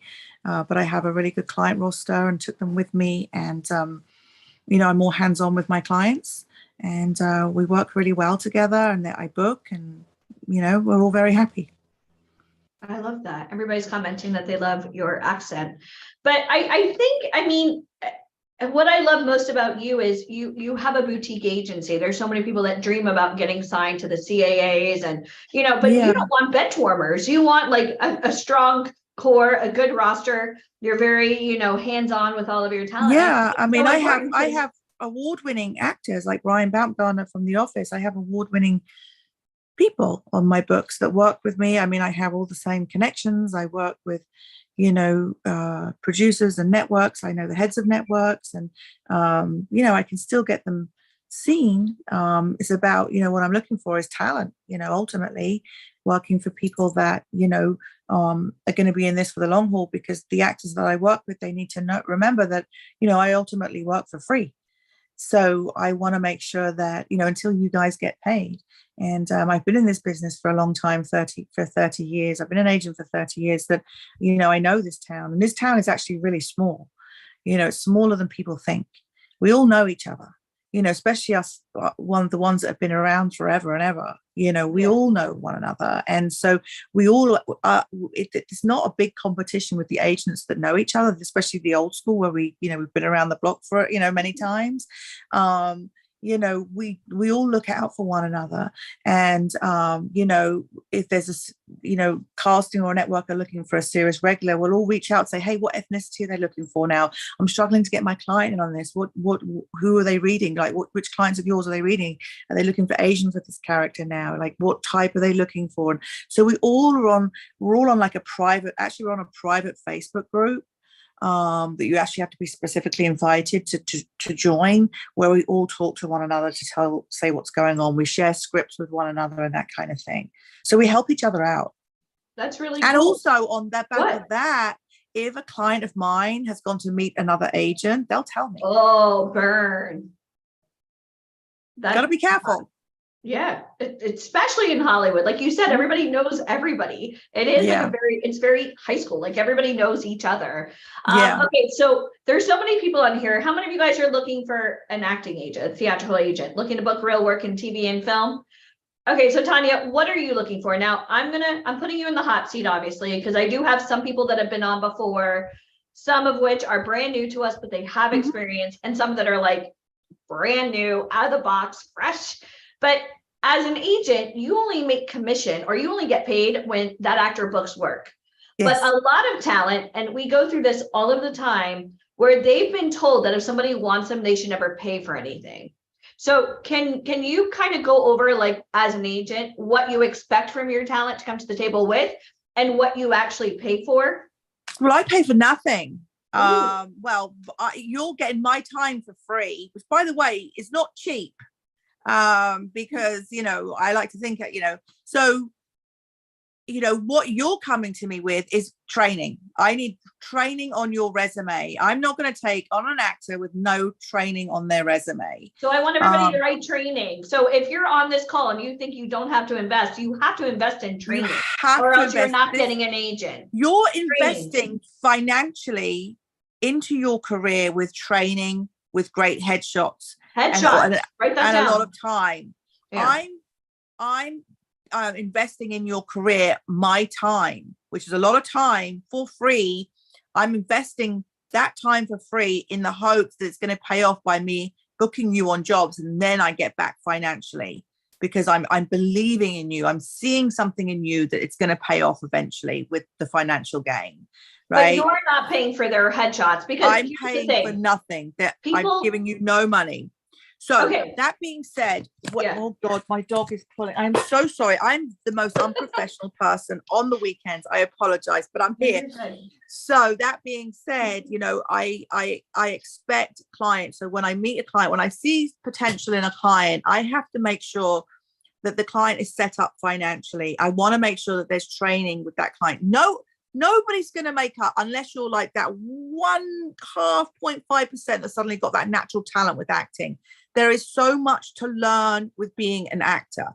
Also, every network and studio, if you have nothing on your resume, the first thing that network and studio is going to look at is your training, because that's a business to them. This is an entertainment business, right? So the networks and the studios are then going to look at your training. They're going to want to make sure that if they hire you for that TV show, for that co-star, that guest star, whatever it is, that film, that you have training, because when they hire you, that's when your training comes in. They want to make sure that you are not going to fall under pressure, that when they give you redirects on set, you're going to know exactly what you're doing. They are not there to babysit you. They need to know that you know exactly what you're doing, because time is money for them. And it's very important that you know what you're doing, that you're going to know how to hit your marks on set, all of that stuff. Because the more, you know, mess ups you do, I was going to say F ups you do, the more money it costs production. Yeah. So, you know, if you just can't do it, then they're going to have to fire you, then they're going to have to replace you, and then that's going to cost them more money. And then it makes you look like a jackass. It makes me look like an idiot. So, you know, that's very important. There could be two actors auditioning for the same role. You could be the better actor for it, right? But you might not have any training. The other actor could be good for it, but he's got more training. They're going to hire the actor with more training for that job. So that's why it's very important that you have a lot of training, because it will make the network studio feel more comfortable in hiring that person. So that's why it's really, really important that you continue training. I have series regulars that still train, you know, because it's like being a musician. It's like being an athlete. It's a muscle that you can still keep. You have to keep going. For instance, I have clients that are continually auditioning. They're doing self-tapes. We'll get into that afterwards. Yeah. But, you know, they're doing self-tapes, and I watch their self-tapes. And they're really good, right? They're really good self-tapes. I send those self-tapes into the casting directors. We keep going with the self-tapes. They're not booking, but that's okay. We keep going. Then all of a sudden, they're like, self-tapes are a bit like, flat. And I'm like, you stopped taking class, haven't you? And I can tell in an instance if that actor has stopped taking class, because their self-tapes come flat. I see them, they're not challenging themselves as much as an actor. So that's why it's really important to continue training. And I can tell, and I will drop somebody if they're like, you know what, I don't have enough money to train anymore. It's important as an actor. And I'm like, well, then you know what? I don't have enough time to continue pushing you as an actor. What's the point for me? And even for us, like if somebody comes on and I call it the Eeyore syndrome. Oh, woe is me. I don't have a job. My family's not supportive. I have no money. Nothing good ever happens. Well, unless you take risks, you don't gain. I don't know about you, but if I hear somebody even bitch that they don't have money, or they don't, like, it's not that you don't have resources. Sometimes you're just not resourceful. There are ways to get around that. Go apply for every single loan, every single credit card, you know, do whatever it takes to get into this business. Yeah. If I even hear somebody's even just an ounce on like not financially stable, I'm like, bye girl. Because the problem is if you had a cast, let's say, how many of you guys, and Tanya's a really good friend of mine, how many of you are like, hey, Allie, can you put in a good word with Tanya for me? Well, I could, but I won't unless you deserve it. And if there's even 1 ounce where you're going to look like a dumbass, I can do that on my own. I don't need your help. I'm not going to ruin what we built. I mean, we've been friends now for what, 15 years? Forever. Long time. A Wow. long time. Yeah. So like when you have a top Hollywood agent, it's Sunday morning for her at what time is it? Like 9:17. I can't even believe you're up Yeah, right I've now. got my tea. Okay, good. Okay, good. But like, do you guys even understand, like for me, and this isn't like a brag, but like I'm not worthy because here she is. She's on a free call for you guys. Most of you are brand new or you want to get in this business. And she has reoccurring like series regulars on some of the biggest shows in the world. And here she is talking to all of you. Like, do you guys love this? If you love this, say thank you, Tanya, because this is honestly it's always an honor to have you. But I mean, even as a friend, like you always are so cut dry with us. And I love that because you know what you want and you know what you don't want. So let's go over things that you look for. So training is super important. Headshots. I mean, we see a lot of shitty headshots because they go to their friends, they go to their family, they go to the guy at PetSmart doing photos at Christmas time, and now they're their photographer. They met them online. Do you ever tell somebody like, hey, I can't use these, you need to go get new photos? All the time, yes. And you don't pay for that. They have to pay for it on their own. No, I love your ring, by the way. I'm just glued into your ring. That's Thank amazing. You. It wards Wow. off evil spirits, but Good. that's another thing. Sorry, went off track. It's okay. We're talking jewelry. You know, I love it. Okay. Headshots. Yeah, it's the first tool that we use. So the headshots are so important. And in LA, I know it sounds strange, but it's a very natural town. We want very natural headshots. Ladies, we don't want glam shots. There's no glamorous shots here. So we want very natural makeup. We want to see what you look like. Yes, it can be like the prettier version of you, you know, of course. We all want like the best angle or whatever. But we don't want, you know, shit in your hair, or we don't want big earrings, big necklaces, or loud shirts. What I'm doing. Or well, we're not doing the headshots. Glamour shots, purple eyeshadow. You know, if you're 15, don't wear a ton of makeup. Or that goes for anybody, in fact. We don't want those big glamour shots. We just want the natural, pretty version of you in those headshots. I don't want like some crazy, even like my background, like, you know, bad background. We just want a natural background. Even I love natural outdoor light rather than the indoor studio to, you know, or it has to be something natural in the background. Again, it's not going to take away from you. You know, a casting director once told me, she goes, I love a headshot where we can look in the person's eyes and it says, oh, what we wonder what that person's thinking. You know, we want to be able to connect to the eyes. And I don't know, this might Zoom. I love it. It does only when you say something important, the camera zooms in. And when I had my iPad the other way around, it made my eyes go cross-eyed. So that's why I'm at a funny angle today. I apologize. I've got to fix my iPad. Anyway. So that's why it's so important just to do the natural headshots, and I can help when I take a new client on. I normally have to redo all the tools that we have, and as long as the actor that I'm about to work with gets that done quickly, you know, then we're pretty good to go. You know, so, I have a list of photographers that are like different price ranges, whatever fits your budget. You know, again, I'm not paying for that. Yeah, so it's your it's a talent's responsibility to pay for that, because as an agent, you submit any talent for, let's say, a casting that they qualify for. You can't guarantee work. It's up to the casting director to pick, right? So a lot of people think that if by getting an agent, it's like they're in the money. Well, no, like now, like shit's getting real, because now like there's a lot at stake, not just for you, but also for them. And I really want to stress this to you guys. If you're serious about getting into this industry, some of you will treat it as a hobby, and some of you will treat it as a career. Okay. And if you get a top agent like Tanya, who literally can snap a finger and put you in like a major motion picture or television show, she's not booking extra work. She's not booking $200 a day job. She's booking like reoccurring on like Grey's Anatomy, you know, $100,000. Like, and I want you guys to understand that's a level that you're playing at, which is kind of like getting into the Olympics here. This is the gold right here.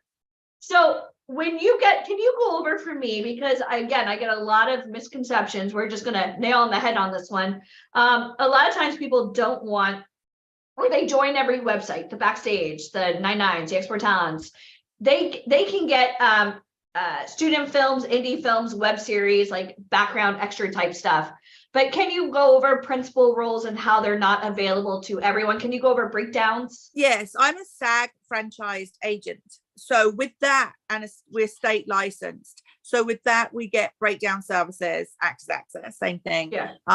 And the casting directors then send us all the breakdowns. So I get like the NCIS, CSI, you know, the studio films, and then we get the breakdown of all the roles. They're not, actors do not have access to those. So even if you join Actors Access, you're getting like the front of, you know, the extra stuff that nobody really wants to book. You get the the back end. Yes, you get the unfiltered project. So you're going to get a commercial that's a buyout for $300 that I'm never going to do. She's not going to wake up for that. Yeah. There'll be indie films that are good stepping stones for you. Yeah, it helps you build your reel. Yeah. You know, these are casting directors that I don't know. Or a web series or a little short film, sometimes a USC short, which is great to do. Those kinds of jobs. These are not jobs that I'm going to necessarily work on. I might do a USC short because I think you never know what, you know, these major filmmakers have come out from this. But these are the jobs that they'll just let everybody do. These are jobs that are open to the public. The jobs that I work on are not open to the public. These are just for legitimate agents and legit managers to be able to submit on. So they keep it closed just to us. So, you know, for instance, I have a client who's on the TV series Rap Shit. Vicky Thomas cast that show. And, you know, so they'll send me the breakdown and they're like, oh, okay, we're looking for a couple more characters. Then I'll submit on those characters, but you guys will never see those roles. Those are just for legit agents and legit managers. I have the client Alicia on that show. If you watch that show, Destiny, she just said, I love that show. Yeah, so you won't see those roles at all. And also, by the way, that only I can, like, so when I pitch people on that show, agents and managers can only speak to the casting directors on that show. An actor could never email the casting director to pitch themselves because they'll never see that. So, you know, it's just kind of a closed group of people that can work on that show. Okay. If that makes sense. Yeah, so let's go over, we'll go over like the casting process, but as far as pay, and I love when you break this down, like from starring to co-starring to reoccur. Can you go over all of the food chain of pay for actors? The food chat, yeah. And you're doing SAG after this. I'll go over SAG because, you know, it's like my jam. Because you all just got this down to, I'm going to actually record it. Okay. You can record it as long as I can get into that private Facebook group. Yeah, there you go. I can add you. I know, that would be great. Who here would like to get me? You have to get vetted. You have to get vetted. Actually, you have to make sure you're okay, good. Manager. We have this on tape, so perfect. And I'll just send it to you and be like, remember when? Okay, go ahead. So, oh my God, it's okay. Breathe. Okay, so there's guest star, yeah, co-star, then featured, then extra. But I don't get the extra roles because I don't do them.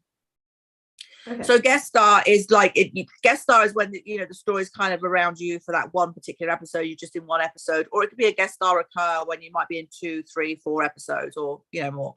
And then there's a guest star for a guest star 1 hour for a network show, for like CBS or Fox or NBC. For 1 hour, that's $5,922 for a 1 hour show. 5,922. Okay, and that's for a network. That's for a network show. Okay. And that's for 1 hour, and they buy you for 8 days. Sometimes it goes to 10 days, and then they prorate it after that. So you think if you want to do 9,522 divided by 8, and then that's your daily rate after that. Okay. And then that's for a guest star. Okay. And then your co-star. Still early for me. It's okay. Co-star is a smaller role.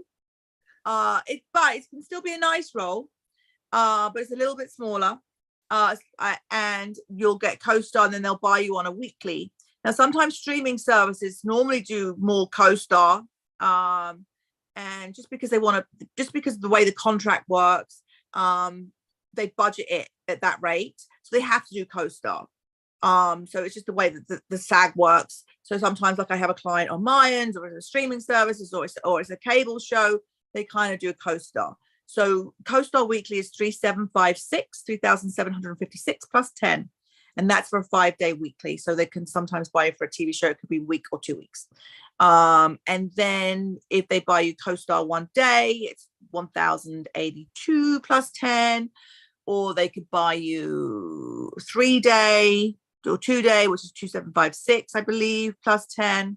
Now, when but you that's say like- plus 10, can you explain to everybody what plus 10 is a means? plus 10 when it's a scale rate, which is the minimum rate they can pay you for a standard TV show.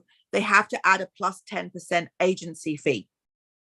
So that's my fee on top. So they add a fee on top.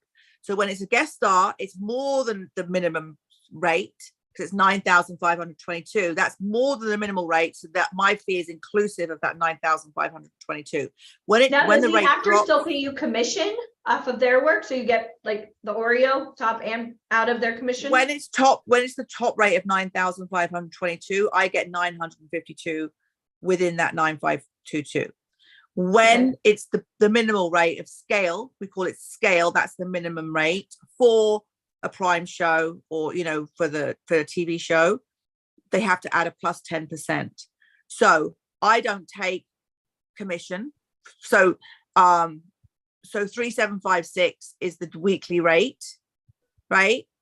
Plus 10%, I take the plus 10% only, and then the actor pays 3,756. Okay. Make sense? Yeah.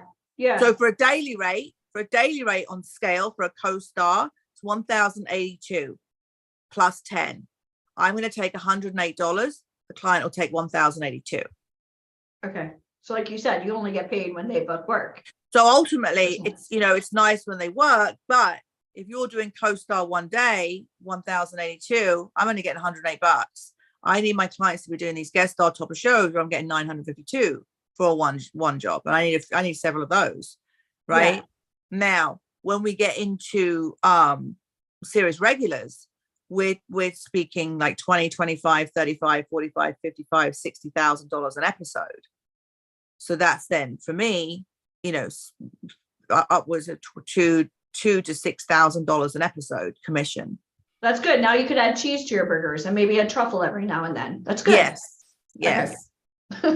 we're speaking food, but Mhm. so like you have an actor on the hit show Wednesday. So season 1, did they obviously, since it was a huge hit and now they're doing season 2, do they make Mhm. more on season 2, or does Yes. Netflix kind of just say like F you? No, It's so when I book a series regular, I do a 6 to 7 year deal, and they give you a 4% or a 5% bump depending on the network or studio okay. each season. So you get a bump each season, and then they have, so after the end of filming, so the very last day of filming, you can have 6 months for them to pick it up, or 12 months for when they pick it up, but you're still under contract with them.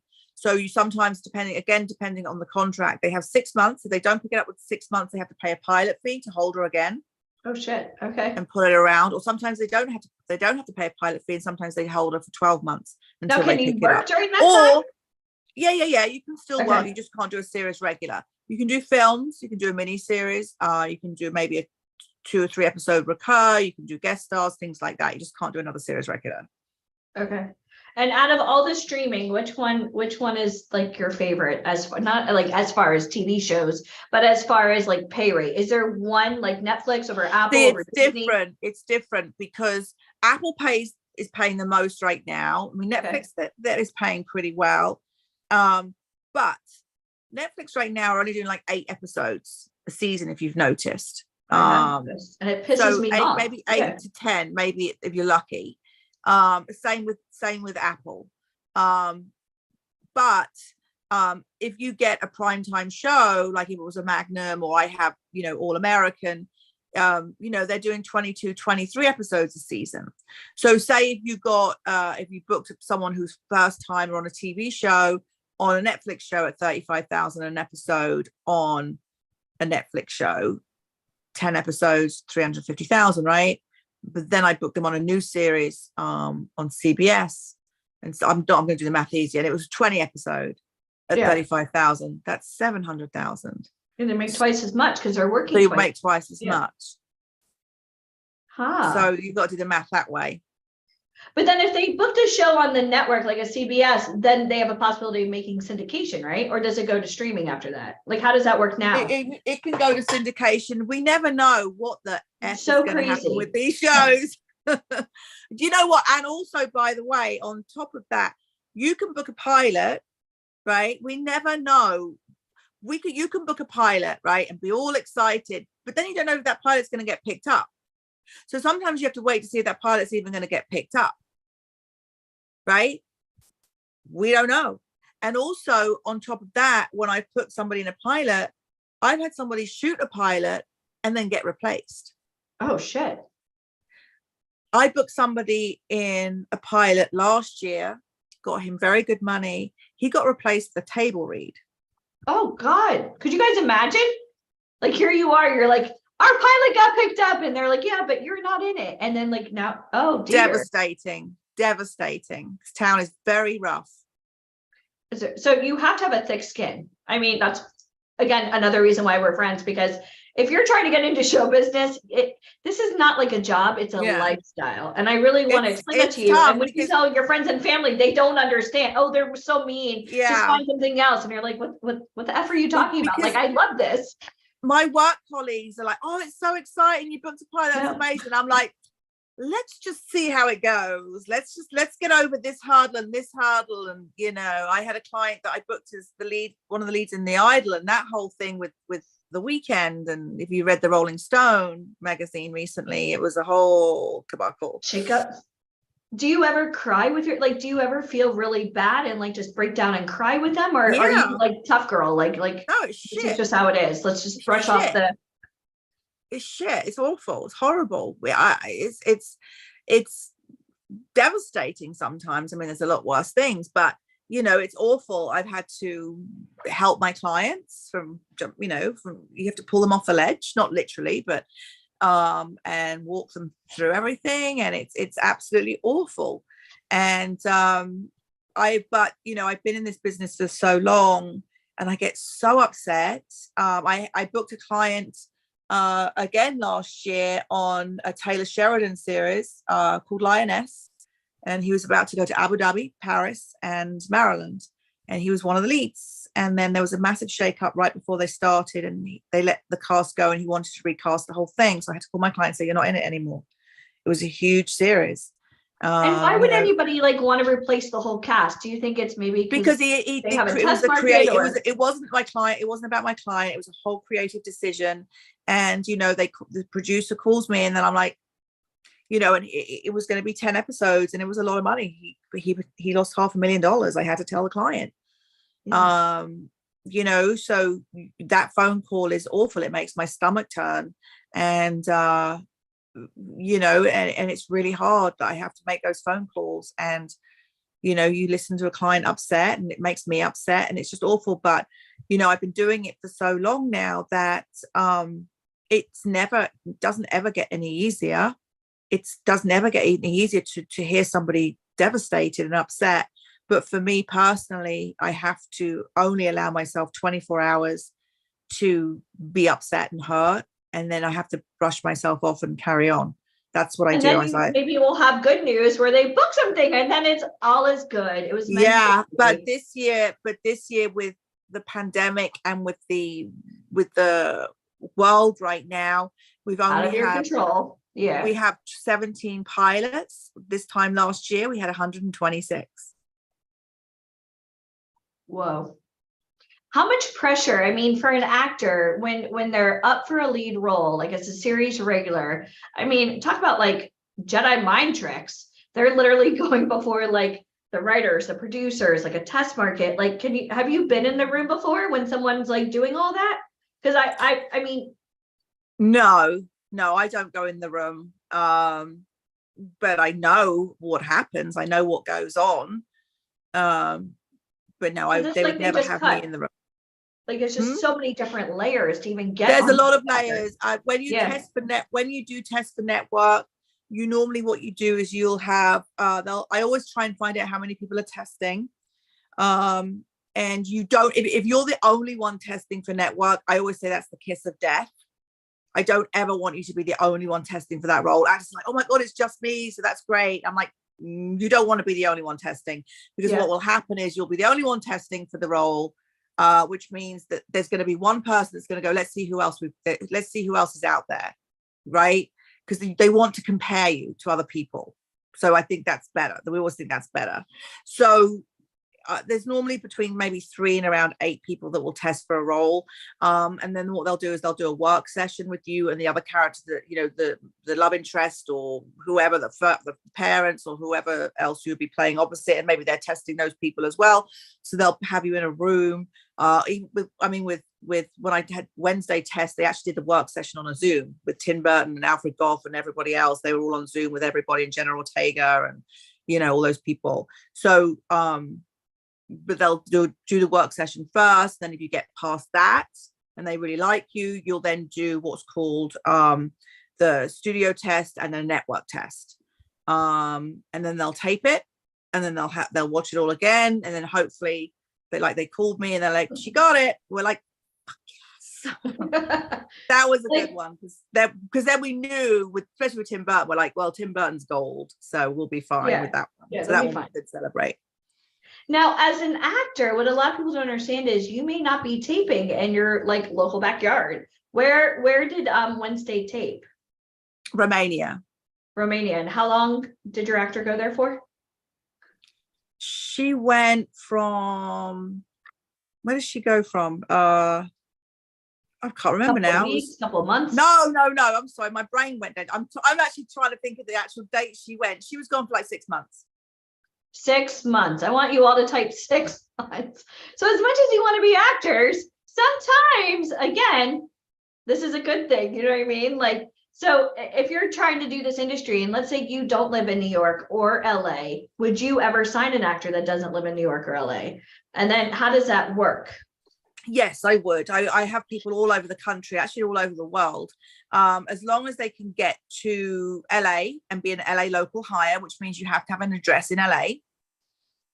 Because if I'm booking you on a job here in LA that they want an LA local hire, we have to be able to put an address on the contract here in LA. Same with New York. Now you can be either or for me. Doesn't matter, because I book a lot of shows in New York. I actually have a series regular in New York called Powerbook Ghost.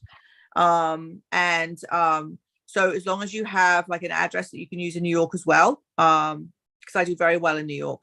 There's some great shows out there, and you know, I go back and forth there too, which is an excuse to go shopping, right? But yeah.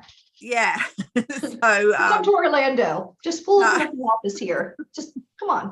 I'll let you use this place as an address. We'll work it out.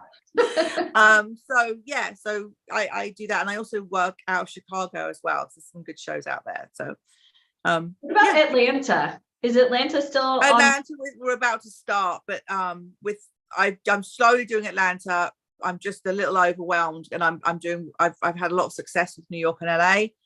So I'm like, okay, let me slowly do Atlanta, because I know like the thing canons really well, because you know I had a series regular on Walking Dead forever, my boy Cooper, and so it's like the home of AMC now. Netflix films out there a lot because it's so much cheaper. And I've got the weather. I actually got my clients doing a big role in the new Tyler Perry film.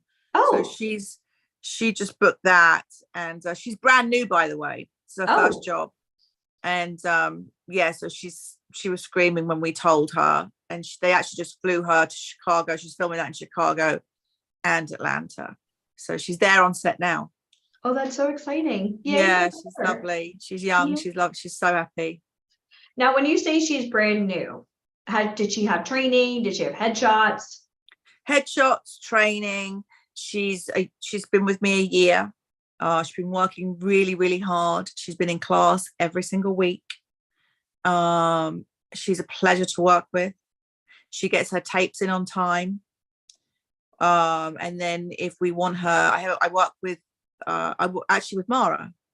Oh, Mara. Yes, our friend Mara. Yeah. Yes. And so we both work with her. We watch her tapes every time. If we want her to redo her tape, she'll do it on time. And she's just a joy to work with. And that's what makes us happy is when somebody works so hard as she does, and then suddenly she books a nice film. We're very happy for her. That's awesome. But yet they'll call her an overnight success. So, oh, she's brand new, but she's probably been in classes for a while. And Yes. I want to really, like, this is something that's very important to you. Just because you want to be an actor doesn't mean you're entitled. And I really, and just because you want an agent doesn't mean, oh, but I live in LA. Can we hook up?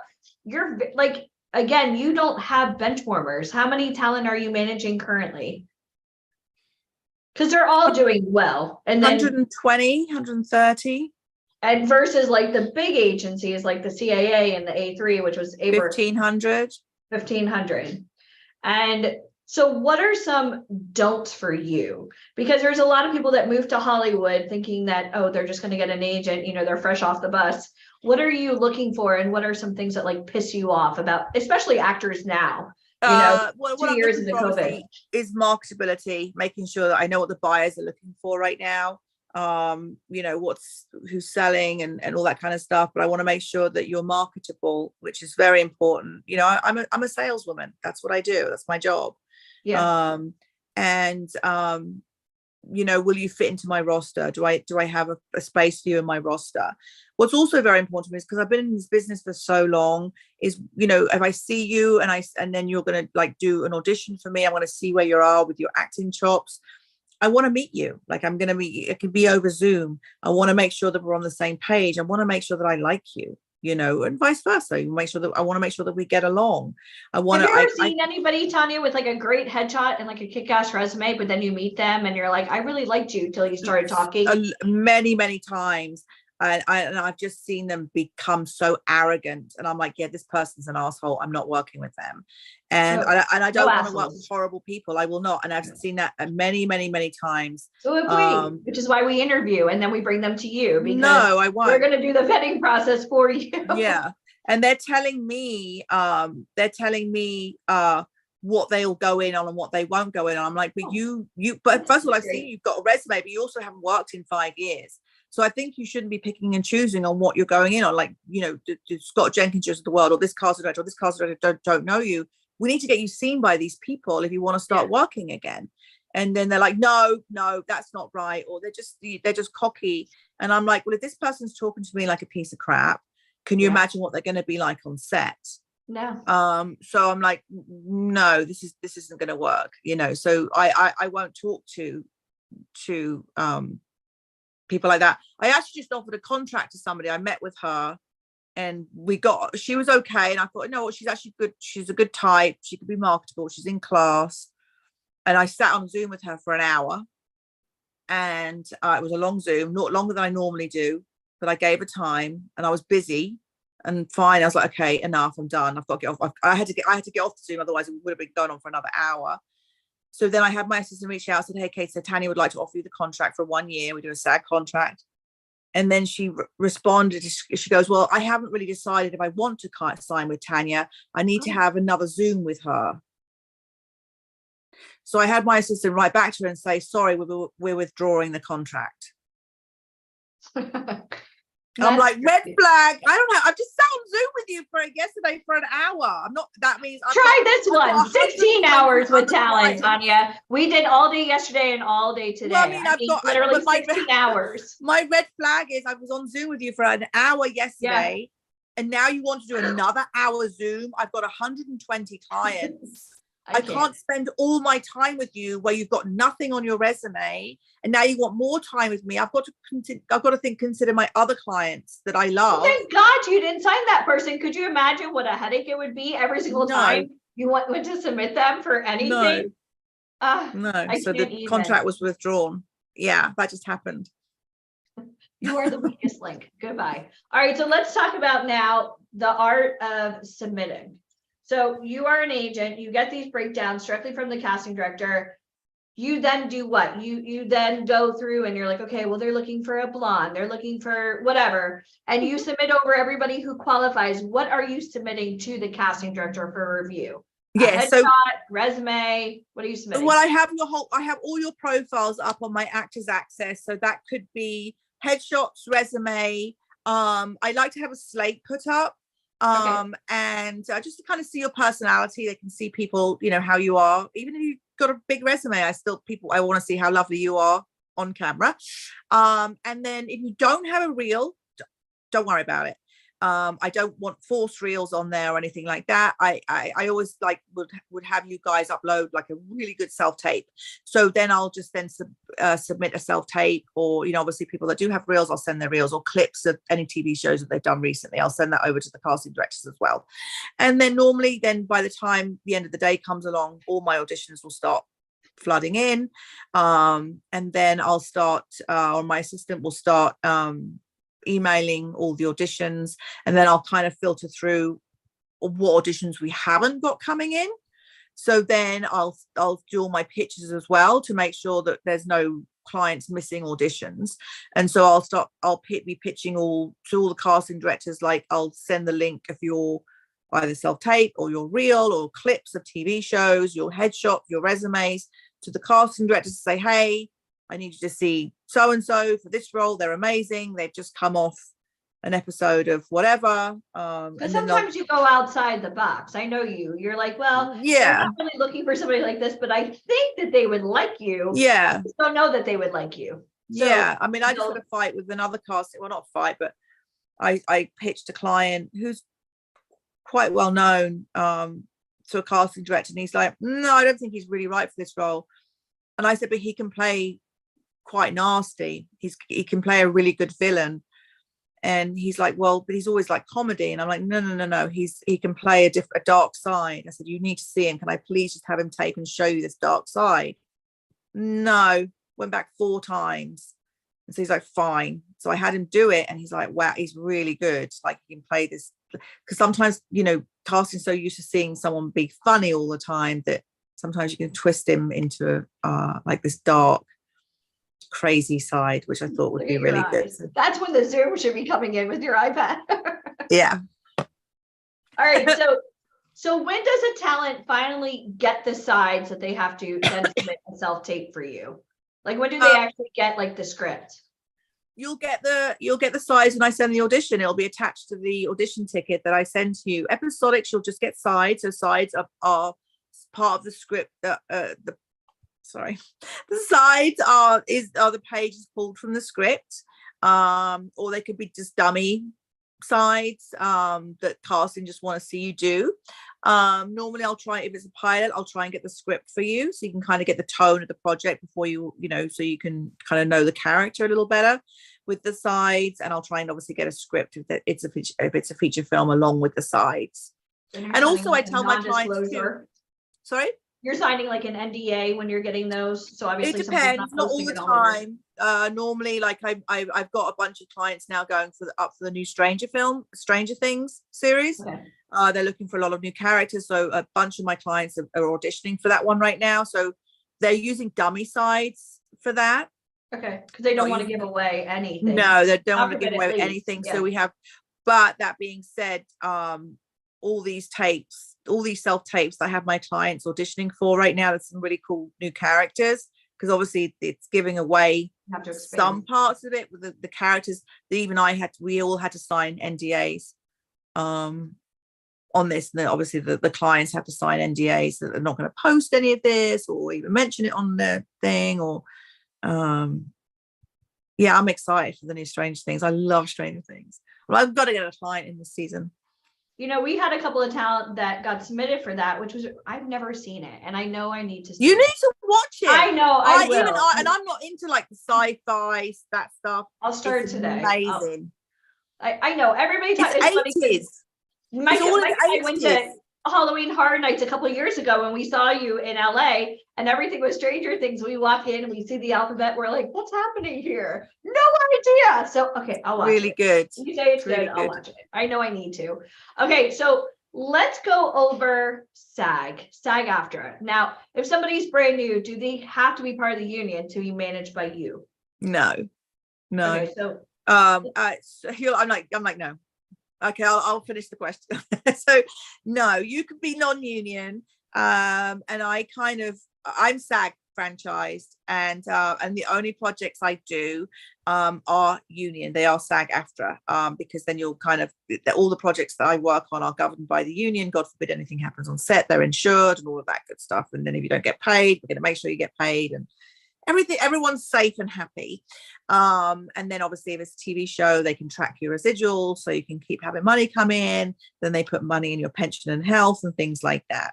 But that being said, so if you are non-union, don't even worry about it. I always tell my clients, don't even worry. I'm going to submit you as though you are a union member, and then I will submit you. And then when you book the job that's SAG, I will then tell casting, oh, that person's non-union.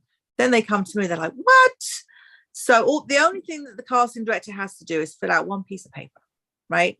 Then we get your social security number, your home address, and all that good stuff. Then we submit it to SAG, and then we do what's called, we Taft-Hartley you. So we're going to sponsor you into the union, and then you will be SAG eligible. And that's it. You are now SAG eligible. You don't have to join right away. They say you can, but you don't really need to. You then the second job that you do, you're fine. You can be in front of the camera. You are still SAG eligible. Then the third job, you have to join. It's called must join. Yeah. You are a must join. And you have, on your third job, you have to pay your fees. Otherwise you cannot go in front of the camera. So it's very important. You will become what's called a must pay on your third SAG job. The casting will call me and say, hey, so-and-so, Michael, whatever, is a must pay. He has to pay. He's going in front of the camera on Monday at 5 o'clock, and they'll call me on a Friday night.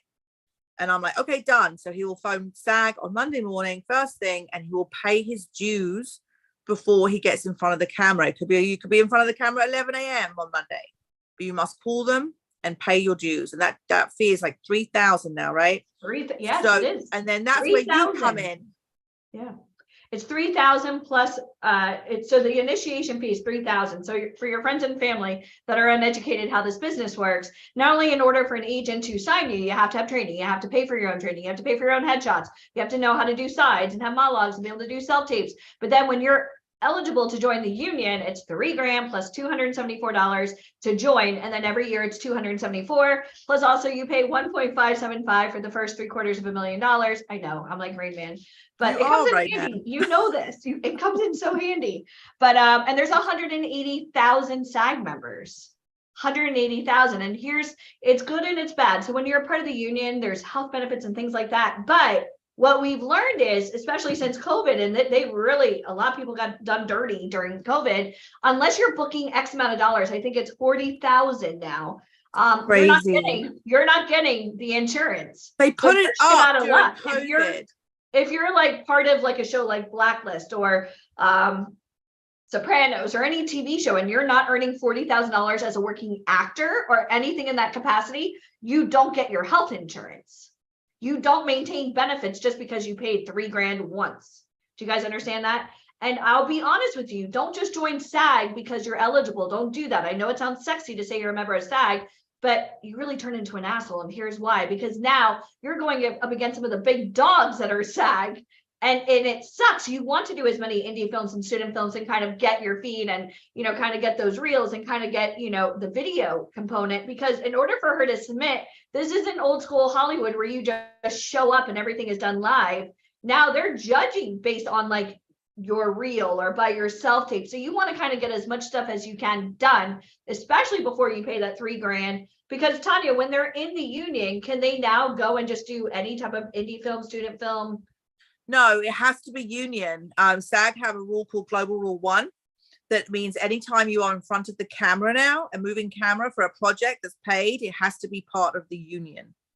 There is no such thing as SAG eligible as a model. There is no SAG. No, print is non-moving. So print, you can do anything. Yeah. So anything, but we're talking about moving media. Moving media is when you are acting in front of a camera. If you play yourself, like if you're playing yourself like in a reality show, that's what we call non-jurisdiction. So that's fine. You can do that. That's nothing to do with the union. But what we're talking about is when you're acting in front of a camera in anything moving media, that also means like a commercial. So a commercial, if you're, advertising something in moving media where you're moving around, moving media is like where we're moving on camera like this, a video, right? That has to be union. And somebody's asking about AFTRA. It's SAG is film, AFTRA is TV. The two unions The merged. two So are now SAG-AFTRA. union together. And actually AFTRA kind of falls under, sometimes AFTRA goes under the contract of like hosting and things like that too. So they Okay. are joined now. All right. So here's another question. Do you miss old Hollywood? Do you miss the days when you used to drive? I miss you the don't miss days- going to work. I know you. You don't miss No, I love being traffic. at home. I know. But do you miss like having like live auditions and not doing all the Zoom, or do you kind of like it now? Oh, when you say old Hollywood, I thought we were going back to the 90s when we didn't have computers on our desk. Okay, I miss that. let's go old school Hollywood, 90s, the OG. Let's go I like miss old that. school. I miss that because I loved it back then. Loved it because that's when we didn't have computers. I had a word processor on my desk doing breakdowns. Take the comp cards off the wall, Getting you put them in for a the courier, resumes, getting the send it messenger out. by 1 o'clock, because then everything would be gone. All the pictures and resumes would be going round to the different studios by lunchtime, and then we'd do all our pictures in the afternoon, get the appointments. We'd be done by 7 o'clock, and then we'd go home, and that would be it. We'd There's be finished. no emails to check. No Yeah. emails. What No would phone. be done? Yeah. Would be done. But you know what? I want to say this, as much as I love technology, back then it was also very expensive because you had to print up all of your headshots. And then as a talent, anytime you submitted them, it was done like mail, courier. The talent was responsible for all of the postage and all the courier expenses. Yeah. So like if Saba, for an example, if you wanted to submit Saba for 5 different projects in one day, and it had to be like across town, Saba would have to pay out of his own pocket. It would all go on an invoice. Okay, Yeah, he had 5 headshots, that adds up. Well, we all the courier wouldn't expenses. invoice. We wouldn't invoice the actor Oh, for you TV wouldn't? film. No, because we'd have a messenger. We would Okay. pay for a messenger like one bulk fee, and he'd come and pick them up once but the actor would have to come in with pile of headshots this much, probably once a month. He'd have to go and get those headshots printed. And then also you have to remember, if you had like 5 auditions, we'd have to print up scripts, sides, and we'd say, right, come to the office at after 7 o'clock, we'll leave them outside for you. You'd have to drive across town and come and pick them up, because I'm not faxing all that stuff to you. No. Sometimes if you couldn't get across town, I'd fax the sides to your house, old school, fax all the material through the machine. I Remember those days? It was a good Yeah. time. I mean, but now, everything is self-tapes, and we can work from home, and I can't see it going back anytime soon, just because it's working. Great TV shows are being made, so we'll see how it goes. But I feel like it's kind of weird for like chemistry tests and things like that to do it on Zoom. But they're think doing it works. chemistry on Zoom, and it's working. We've Really? got some great TV shows being made, and it is working. I think some are going back in for chemistry reads, but an actor can be anywhere now. I know a couple of casting directors that aren't even in the country, and they're casting some huge TV shows. It's crazy. They moved out of LA and they got massive houses somewhere very nice. LA is just really expensive, and the weather lately has been kind of uncontrollable. Yeah, we've got We another had storm snow coming in. recently and flooding, and Yeah, it's crazy. it's actually chilly here today in Florida, by the way. I just want to let you all know, here in Orlando, it was like 50 this morning. We have the fireplace on. I know. Did you get your- Nice. I like the did you get your fireplace. plugs out and your Look at scarf. my hair now. Look messy. Look at my hair now. It's like weird. Okay, so let me ask you a question, and you can speak bluntly. I mean, we all love your candor. Why do you like VIP Ignite? Because you come out to our live events. Why do you like our company? And I mean, you are so busy, and I thank you for being here today. But you know that we do a vetting process with all of our talent. Yes. So, and Well, I know because I that's love important how to you. first of all, I've met some great people at your events. And I love how you speak to everybody, and I love your honesty. Yeah. But I love your honesty, and I just think that's so important in this business, because there's so much bullshit in this So much business. bullshit. And I just love how I just love how you speak to everybody. I just think that's so important. But I also love how much encouragement you give everybody as well, because I also think that's so important. Because this town I just this laughed. town is Yeah. so horrible at times, and it's so Yeah. annoying, and it's so Alright. it just gets you down. And even like Ryan, hello. He's on mute. I brought I'm him not on. He seeing always him, wants to right? say hello. Hi, I Tanya. just love. I can listen to you all day long, and it just makes me really happy and really smile. And I just love you all so much. I just think you're all fabulous. Hi, And you guys are Tanya. all so lucky to be in front of all these fabulous people. I have to say, between Oh, How are you Denise, doing? Ryan, and Ali, I just love you all so much. How are you Love you. doing? I'm all right, thank you. How are you? I'm good. You always look so fabulous. We know. You make me feel like I look homeless. Thank That was the you. ball, as Are you usual. in LA? Yeah, I'm in LA. Okay, I'll be there in June. I was there for 6 months, but I'll be back in June. Oh, okay. You make sure you let me know. I shall. It'd be nice to see you. When are Yes. you going back to New York? When are you going back to? June. Only just for a week. Okay. Okay, so we'll work it out. Mhm. And I Tanya. know you're also slated to come to Orlando with us, which we'll talk Yes. about after this. I don't know about you guys, but I want to take Tanya drinking around the world at Epcot. I think that Deneen, would that be fun? Mhm. I'm Deneen's all never in. been to Epcot. We'll just show I'm you how all it's in. done. It'll be There will fun. be no Facebook Lives on that day. How many of you guys would love? How many of you guys would Thank love God to there work was with no Tanya? Facebook Lives in the 80s. That's all I can We'll say. have everybody sign non-disclosure agreements. It will be fine. Okay. You do look Tanya, fabulous, really- extra fabulous today, I'm Ryan. looking Tanya, at, really I love quickly. looking at everyone. Well, we So- love you so much. I love Thank you. Thank It's lovely you. to see you. Neil, did you Love see you you. too? I'll Thank email you so you much for soon. having me.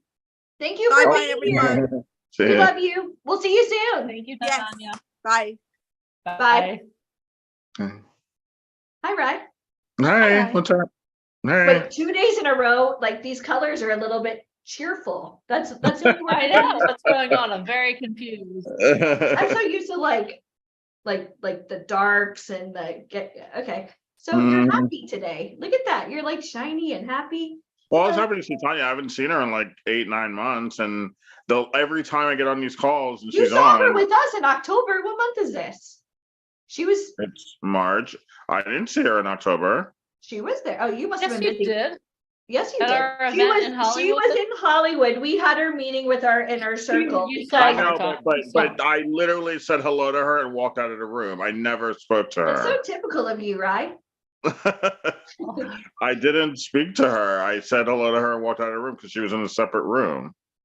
Yeah. Well, I made sure that you saw, because every time you get on one of these calls, you're like, "Hi, Tanya, it's me, Ryan," and then she gets first off. of and all, you're love like, you. "Oh, I've known Tanya a very long time. I'm the I one. know. I'm the one He's that the one that introduced her to introduced us. VIP. Yeah. I So understand. I I like was to just, say hi when I can. and I just made that happen. So you're welcome. That's all I was trying to say. He's like a puppeteer today. All This right. is great. Wait, can I tell a funny Comedy story very quickly? So when Ryan told us the very first time to meet Tanya, he told us she was at like Universal, right? Because that's where her office was. So here's Mike and I. We've only been in business for like 2 years, and Ryan Colby, like is a good friend of ours. So he's like, "Oh, I want to introduce you to some Hollywood friends of ours, Michelle Henderson and Tanya Kleckner. They run HRI at Universal." And we're like, "Okay." So Mike and I pay the money to go into Universal Studios, and we're like, "Hi, yes, we're looking for the production offices." And they're like, "What?" And then Ryan's like, "Where are you?" We're like, "We're Oh, here at I didn't know that Universal." happened. And then Mike and I had to leave the park and then drive to the back lot because she was actually on the movie studio lot. Oh, I In the didn't. trailers where they're like filming shit. So here's like the biggest Hollywood story. This was our very first like Hollywood moment for Mike and I. So I'm literally there with my Starbucks and my sunglasses, right? And Michael, like, we're like, "Oh my God, we're on the back lot." You pull up and there's like gates and they're like sweeping the car, right? Making sure they're, you're not coming in like armed or anything. And so we finally parked the car. It's like literally just barren land. And there's like trailers. And Mike and I are like, "Are we in this right place?" And all of a sudden, like a trolley car is going by from the Universal back to store. And we're like waving and they're waving hi to us as though we're like production people. That was the coolest thing. So I thank you for that moment, even though it wasn't like supposed to be like that. But Okay. she had like people from Twilight, like it was insane. And Mike and I are just walking in and we're like, Mhm. and it was so awesome. So At least you came back. I love you. You're so funny. No, but it's the truth. Like Mhm. that was a really cool moment. That was very Hollywood-esque, and it, that I friendship. don't. I think you were very late. I didn't know why you were late. I don't Because remember we went to doing the this, so park. Because I- they were I was going ready for to go on ride. like Back to the Future and King Kong, and I was like, oh, this is so cool. She gets to like go on rides during the like I didn't know, Go on, but right. whatever. Actually, Michael has a great picture of me in her office with like the Twilight poster behind me, reading a Hollywood Reporter like this. I should probably hang it up somewhere. But that was really life changing because I mean, obviously that was before Zoom. That was Yeah, way before. way before. Back in the Mhm. day. All right. Yeah. Oh, hello, sir. Hi, Deneen. What's Sorry. up? So we're doing Model Garage, or what are we doing? I don't know. Yeah, I think we're doing Model Garage. Deneen usually tells us what we're doing. Deneen, tell us what we're doing. Yes, we are doing Model Garage, but just for posterity's sake, in case there's one person on here who doesn't know all about you, Ryan Colby, I would like the honor of introducing you. Okay, so Okay. our next guest, the fabulous Ryan Colby, has been labeled one of the top 7 most powerful agents in the world. He started his career as a model at the age of 12 and now has almost 4 decades in the industry as an icon of fashion. Fun fact, his first gig was for Benetton. He opened the Emmanuel Ungaro show at the age of 15. He has art directed over 20 covers of Vogue. He has been proclaimed to have one of the best eyes to scout in the business. He has run his agency successfully for 13 years. Through good times and bad, never wavered. He had the record number of covers for the agency, 72 in 1 year. For almost 2 decades, he has styled some of Hollywood's biggest stars. He actually took Ethan Hawke from the worst dressed list to the best dressed list. And he has placed talent worldwide for campaigns for the top luxury brands in the world. Everyone, please show Ryan Colby just how excited you are to have him here on this Zoom doing Model Garage. Hey everyone, how's the morning been? It's been good. It's better now that you're here, obviously. Always better when you're here, Ryan. Good, Okay. good. So Model Garage is always a lot of fun. How many of you guys have ever seen like an A&E show where you find something and you're like, is this thing even any good, right? So I'm not saying that anybody on here isn't any good, Antiques but Roadshow. sometimes you can be better. So Model Garage, you have to have a thick skin. If you pull up to Model Garage, like imagine a garage, you've got the diva here himself, Ryan Colby. Obviously, I'm just the comedic sidekick. I'm the Solange to the Beyonce. Let's just admit it. But Ryan is going to go over a couple of things. Number one, what coast do you belong to? And it may sound weird to say that, but there's so many people on here. Oh, I want to live in New York because I like the edginess and the hot dogs and the knishes, and other people like Hollywood because of the ocean and the non-humidity for your hair. So like Ryan's going to go over what your look, kind of where you should be, maybe how he sees you, not just physically, but also, what kind of part can you play? What should your photos kind of, for marketing purposes, what should they kind of show? Because like Saba, for an example, and I can only see so many of you guys. I don't have like the gallery view up. I'm sorry, but Saba looks like he should be running a hotel or he should be on White Lotus as like the concierge. Just go with it. So like Saba, Ryan already made a comment that Saba should not wear his glasses. I mean, obviously you need them to see. But as far as the hair, as far as anything else like that, so like Saba's headshots would depict what Ryan as a an agent, he knows what the casting directors are looking for and like what the money shot should entail. Does that make sense to everybody? So if you're ready to play Models Garage, type I'm ready. And just know that when you type I'm ready, all of your feelings have now gone out the window because Colby is going to bring you into the Model Garage and tell you exactly what you qualify for. Now, I know that a lot of people on here, Ryan, want to be like a lead actor, right? And maybe a TV show, but sometimes you play the best friend. So please don't take offense to this. This is show business, and let's get started. All right, so first one on the list today, Destiny Gay. What up, Destiny? All right, so I'm going to add you to our spotlight. Hello. And I'm going to unmute you. Just so you know, I will not be calling on anybody with their hands raised because as long as you have your camera on, you're fair game to me.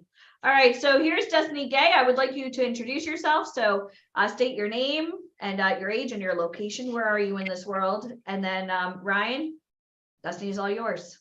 Go ahead. Hi, I'm Okay. Destiny Gay. I'm 25 and I'm in Maryland. Okay. Maryland. Okay, cool. That's closest to New York and Philly.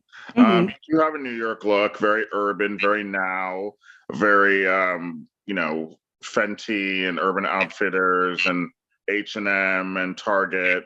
The look is young. How old are you? 25. 25. You Mhm. could probably pass for 19, 20, 21. So Okay. that's a good thing. You have good hair. The hair is good. The locks are good. They look fresh. I would get rid of the nose ring for images Okay. and maybe put them in for, put it in for like an image or two, but I Mhm. wouldn't rely on it. But overall, a good look. The urbanness is there, I could tell.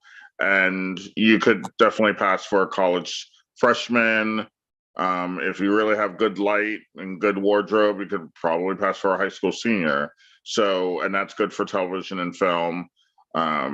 For parts on TV shows, they want someone to be as mature as possible to play 17, 18, 19. Right. If they can get away with the 25-year-old, then they're going to do it. So if you can read and you can read dialogue well, then you have a good shot, you have a good look. You just need the proper imagery. Okay. So yeah, I and feel you're like definitely Yeah. Maryland's not horribly far from New York. You'd have to make some long trips and stay for a week or two. You don't necessarily need to move to New York immediately, but if you were going to pursue this for real in the acting tip, I would suggest coming for long spurts at first. But sometimes they film stuff in Maryland, not very often, like exterior shots for like Homeland, House of Cards. I mean, But New York both is where you shows have need to been be. both shows are canceled, Yes, but true. But if they film yes. exterior shots, because I they're not mean, like going yes, to DC to yeah, film. they do shoot. They'll shoot a scene or some scenes in any state, but as But you're far not as going to get continuous work where you no, are. exactly. But Yeah. as far as Okay. work coming out of that state, there is none. So you'd have to rely on Pennsylvania and New York. And as far as headshots, what do you suggest? Like what? Oh, there's lots of ways. She can go the whole high school senior route. She can go the college girl route. She could go the young law school student route. I mean, there's lots of places she could go. I would work it out with definitely some jean jacket action. If you wanted to be a little tougher, I would work it out with a tank top and a leather jacket. If you wanted to, have one shot where you were tougher, one headshot where you looked a little more tougher, intimidating, I would definitely wear a bright color and a jean jacket for high school, college student situation. Lots of smiling. Do you have good teeth? I don't know. I think so. Yeah, you do. You do have good teeth. Okay, your teeth are good. So I would definitely smile. I would definitely work that angle. No print on the t-shirt. The t-shirt you're wearing now is cute for this thing because you're just in a Zoom meeting. But for headshots, not cute. It wouldn't work. It's too busy. So I would wear V-neck t-shirts. Lighter colors like gray, light pink, even light purple, but V-neck. You need to show skin. You have to elongate the neck. You don't want to have anything up to here. You want it to, nothing crazy, but there has to be something to draw the eye down. So definitely a small V-neck or cardigan situation. There's lots of ways you can go. I would definitely the hair keep it is on. fine, right? You said Destiny's Oh, hair yeah, is her great. hair's It's fine. fresh, Yeah, good. Okay. her Does hair's that fine. help you, Destiny? Yeah, that's perfect. Thank you. Okay. Yeah, You're because welcome. if not, like when you meet these photographers on internet sites, a lot of times you're dressing yourself and you're doing Mhm. photos that and that's why when we do stuff, you have like Ryan Colby on set, before you even do anything with us, we're like, okay, this is exactly what we just did with you. This is what we see you as. This is the type of role that you could play. Therefore, the pictures for marketing, you don't want to look like a femme fatale if you're going for a high school, unless you're doing like Pretty Little Liars and you're going to seduce everybody, including the teacher. But was that too much, Ryan? but No, I mean, I've never seen that show, so I don't know. I just know the love lead it. girls. Yeah. I've seen the posters and everything, but I would see her on something, like Godfather of Harlem or that new comedic show Harlem, Insecure, like stuff like that. There's a lot of black burgeoning, great TV shows. If she can do any comedy, that would be good because there's lots of comedy out there for young black girls for supporting roles on TV shows and movies. So there's plenty she can do. I think we're offering a new improv course here at VIP Ignite. Okay, cool. Mhm. All right, thank you, Destiny. Thank you, Ryan. Thank you. All right, let's Welcome. see, who is going to be next? Let's see, Mrs. Ryan Clapham. Okay, so I'm going to add a spotlight. All right. Hello. Hello. Hello. Okay, Ryan. Ryan, meet Ryan. Hi. This is Ryan squared. Okay, Mhm. so Ryan Clapham, go ahead and introduce yourself, and then we'll take it from there. Go ahead. Hi, I'm Ryan Clapham. I'm 53 years old and I'm in Venice, Florida. You're where? Venice, Venice, Florida. Florida. Venice, Florida. Okay. I could see you as a principal or some sort of sergeant, a female police sergeant, or some sort of, hard ass gym teacher or hard ass professor. Your voice is very low and would lend to intimidating dialogue. So that could be a benefit to you. As far as look, I would definitely see more of an East Coast person, a New York City, Atlanta type situation where you could get jobs. I don't know where Venice is, so I don't know how far away that is from Atlanta, but I would definitely go that route. Very, very, very commercial, very lifestyle. If you can do dialogue, the kind of headshots I would see you getting would be definitely some sort of suiting situation, a pantsuit, a Hillary Clinton kind of pantsuit situation. I could see you pulling off some sort of, I would keep the hair color. It's not so bad. I would just kind of blend it so it wasn't too strong with the different two tones. It's a gray and a white, and I would blend it so it would be a little more. Yeah, I would blend it so it'd be a little more just a gray, but like a nice soft gray. And yeah, I would go for those harder type roles, a militant type role. The stern, loud grandmother, stuff like that. I would submit you for. As far as clothing, that sweater you're wearing is perfect. Actually, that's a great headshot sweater. The necklace, no, but the sweater, yes. So stuff like that is great. Those colors are great. A pair of pants, huh? What about the Yeah, no. tattoo? It didn't need. Oh wait, is that a tattoo or a necklace? Well, there's a necklace here, but there's a tattoo. Oh, that's a tattoo. I thought that was a necklace. Oh, sorry. So could she like work it out with Dermablend, or do you think like if she did like a biker type, like? If that's a tattoo, I would work it out with a scarf or some tattoo makeup. That tattoo could be a big problem. So I didn't realize that it looked like a necklace from my vision, from my point of view here. So you would have to really think about how you would negate that in a shop, because it is extremely distracting. So I would look into tattoo makeup, not makeup like normal makeup that you buy at the mall or Get on everything. or Yeah. Sephora. Dermablend has a great one. It's a Yeah. specific makeup for tattoos. Dita Von Teese has some, Dermablend, and there's a couple more companies out there. Dita Von Teese is actually the best. Hers is the best. I know lots of people that use it, and excellent. You can totally trick the eye. I've seen people put it on their sleeve, their whole arm from shoulder. With it on their neck, on their face, and they did fine. I mean, they were able to cover it, but that's something. And luckily, it's small enough. It's not a massive one, but unfortunately, you are going to have to investigate that, and you are going to have to cover that up. It won't work. Your look is too commercial. It just won't work. Okay. So you'd have to look into the haircut. Sorry, as far as the haircut, hair color. The color needs to be softer. It's a little too harsh. The gray, it needs to be a gray. The gray is fine. It just needs to be a more happier looking gray. And the cut, I would trim it a bit, but the length is fine. I personally like the length. I would trim it a little bit, but Yeah, I would trim it a bit, but the length is fine. Yeah, the length is fine. It's just the color is a little too, it looks like sidewalk gray, and that's not so cute. It needs to be it needs to be a happier gray. Anyway. Huh? Uh-oh. I will book an appointment with my girl.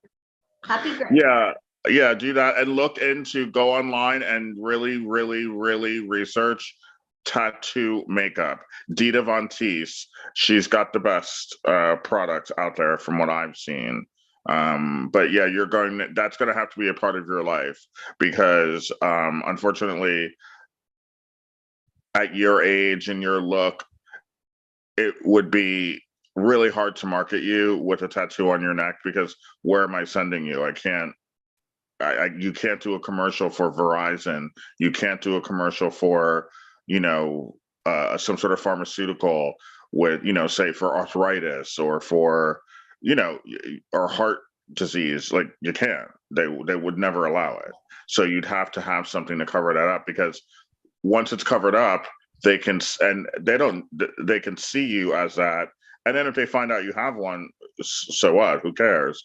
But it needs to be gone for the marketing material. Okay. Now, Ryan is also former Army. What did you do with the Army?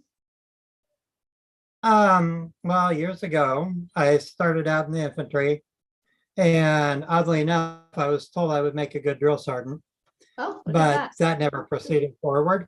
And then I was a computer systems repairer. Okay. Okay, great. So you have experience in military. Okay, that's great. I mean, would it be viable now? I mean, yeah, you could tell a casting director that, or it can go on your resume that you have extensive Army experience or military experience. But as far as your physicality and your look now, I'm not quite sure it would matter. I would just focus on more of the administrative roles, like administrative, like jobs. I don't really see it as a military thing, but you just never know. Sometimes it's, can you shuffle poker chips? Like we don't know. Oh yeah, of course. Can you shoot a gun? Can you do that? Yeah, so you never know. So again, what makes you unique? I would start listing everything that you could do. Like I could drive stick shift, I could ride a horse, I could ride a motorcycle, I could shoot pool. I mean, you never know when it's going to come up. All right, perfect. Let's see. Next. Bye, Ryan. All right, who will be next? Remove spotlight. Let's go to.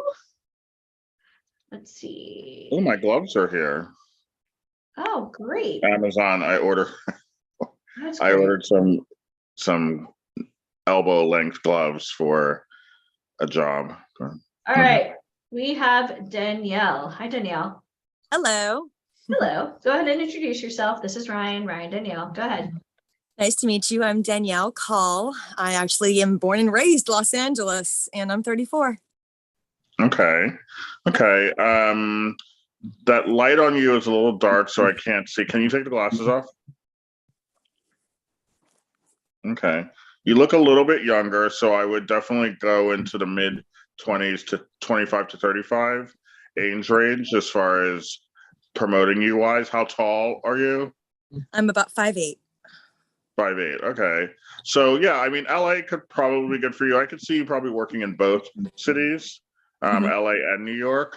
I could see you being able to be glammed up, but you could also look more New York, just with very little makeup and hair down. So I could see you working in both cities.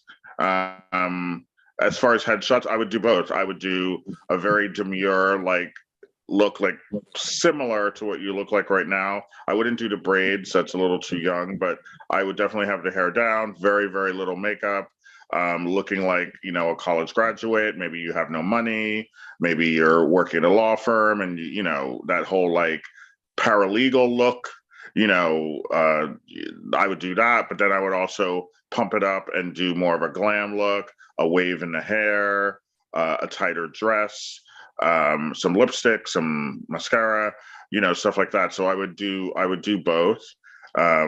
What is your dress size? I'm about 4 to 6.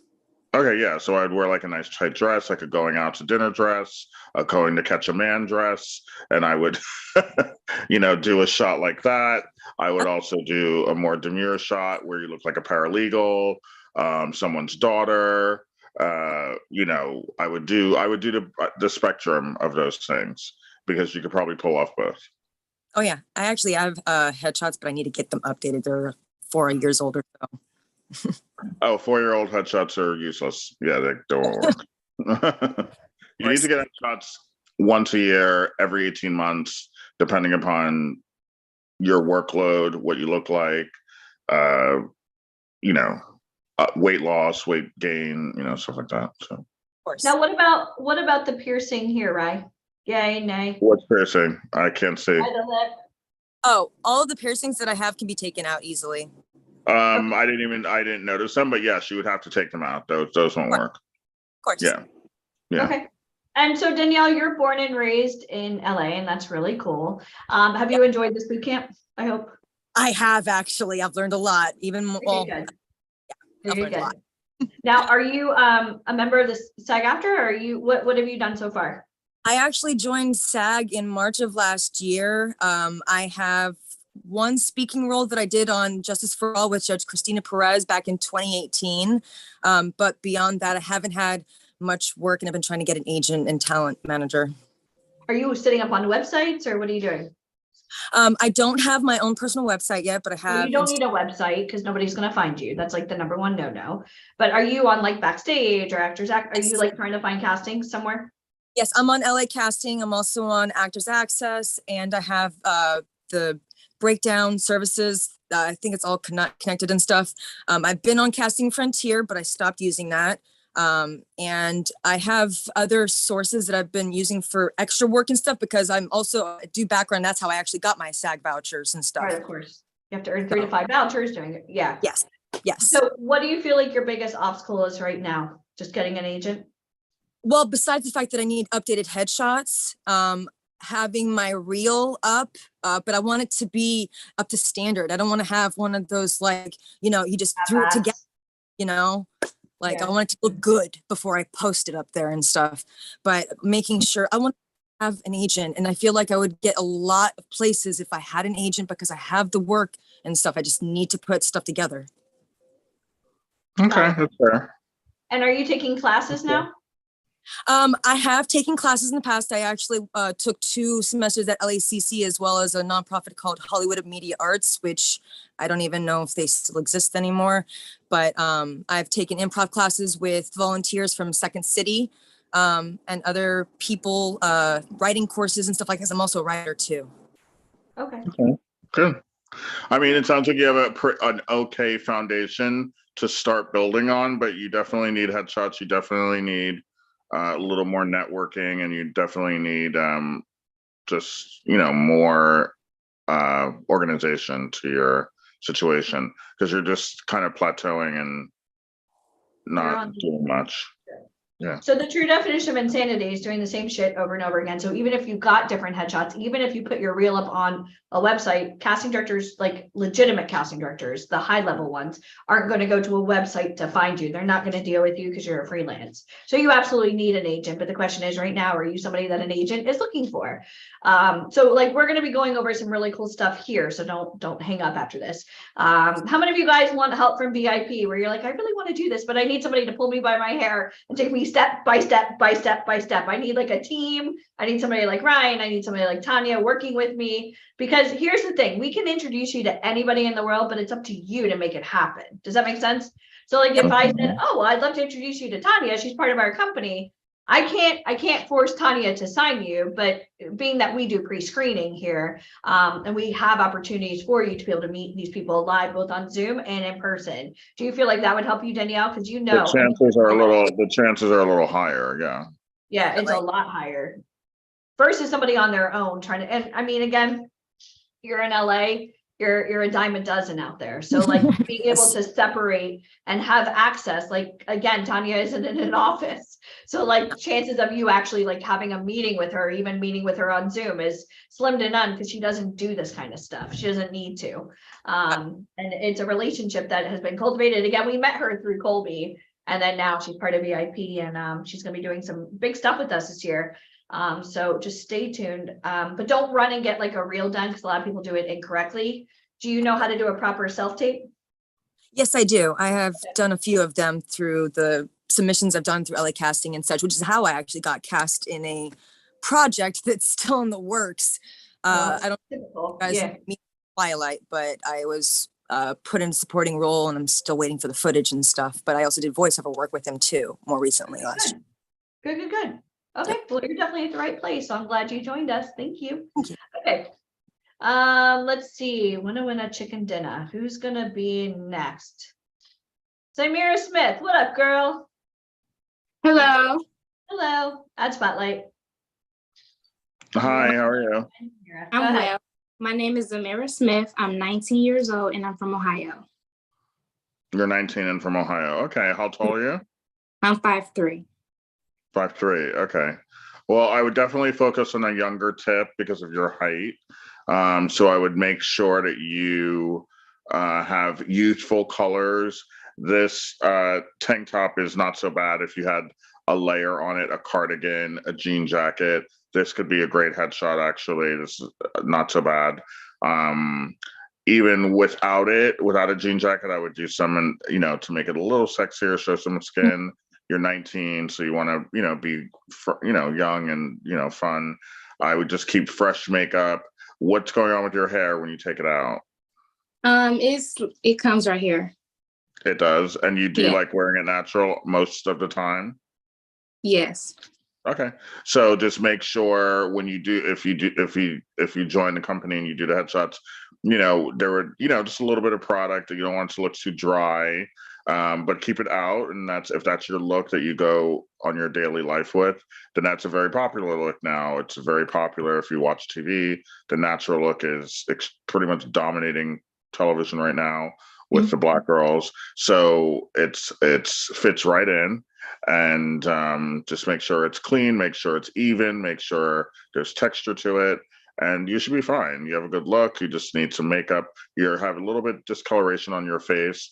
You may want to, for castings or for self-tapes, definitely find products that even that out, that don't look like you're wearing anything, because you don't want to look like you're wearing makeup, but you do want to have as even as possible. It doesn't need to be like flawless porcelain skin, but it needs to just be more even. So when you do show up on a self-tape, you look 19. You look youthful and fresh. So I would work on that for your personal life. I mean, for your self-tape life. As far as headshots, there would be someone there doing that for you. But when you're doing self-tapes, you don't have the luxury of having a makeup team come to you. So you got to do it yourself. But you look like you would be a great, funny friend. You look like you would be a great coworker type look in an office. You look that, just visually looking at you, you look like you could be that, like, sassy high school friend, the girl that works in the office. I would start marketing you that way. So I would definitely want a big smile. I would definitely want even skin. I would definitely want the hair out and looking very modern and urban and hip. And that's the way I would move with you. And I would definitely focus on New York City. But I could probably see you doing some stuff in LA as well, because of the comedic aspect to how I would market you. there's obviously more television shows shot in Los Angeles. So I would focus on both cities. Okay. Thank you. So we want to focus on her being like the I want to go have a drink with her friend, the one that go all Yeah. her gossip too, and she's like, "Don't worry about it, girl." Like, okay, so that's you. So your pictures would obviously display that. So maybe some hot pinks and something that's Yeah. fun, right? Yeah. Mm-hmm. Okay. Yeah. Mm-hmm. Thank you. So your career is no laughing matter unless we're booking you on comedy. Okay, good. All right. And do you have any training? Do you know how to do like a proper self-tape? Yes. Okay, good. Good, I- good. Anything, but I do know how to do a self-tape. Okay, perfect. Good. And do you know how to do a slate? Yes. You want to do one? Go ahead. Hello, my name is Zamira Smith. I'm 19 years old and I'm from Cleveland, Ohio. Yep, that's a slate. That's a slate. And scene. Okay, good. Mhm. Okay, good. Thank You never know what's going to happen at Model Garage, guys. All right, perfect. Was that helpful for you? Yes, very. Okay, good. Good. Okay. Let's see. I'm gonna remove spotlight. Winner chicken. And I'm only calling on people with their cameras on. And I'm just going crazy over here. Add spotlight. Hello, is it Chidinama? Did I say that right? It's Chidinma. I go by Chi. Grr. Do you have like an abbreviated name or any type of like fun Most people call me Chi. Chi? Perfect, Chi. Okay. So go ahead and introduce yourself to Ryan. Go ahead. Hi, my name is Chidinma. I'm in San Jose, California, and I'm 30 years old. 30. You're 30. Okay, how tall are you? I'm almost 5'9", so 5'8.5". Okay, that's pretty good.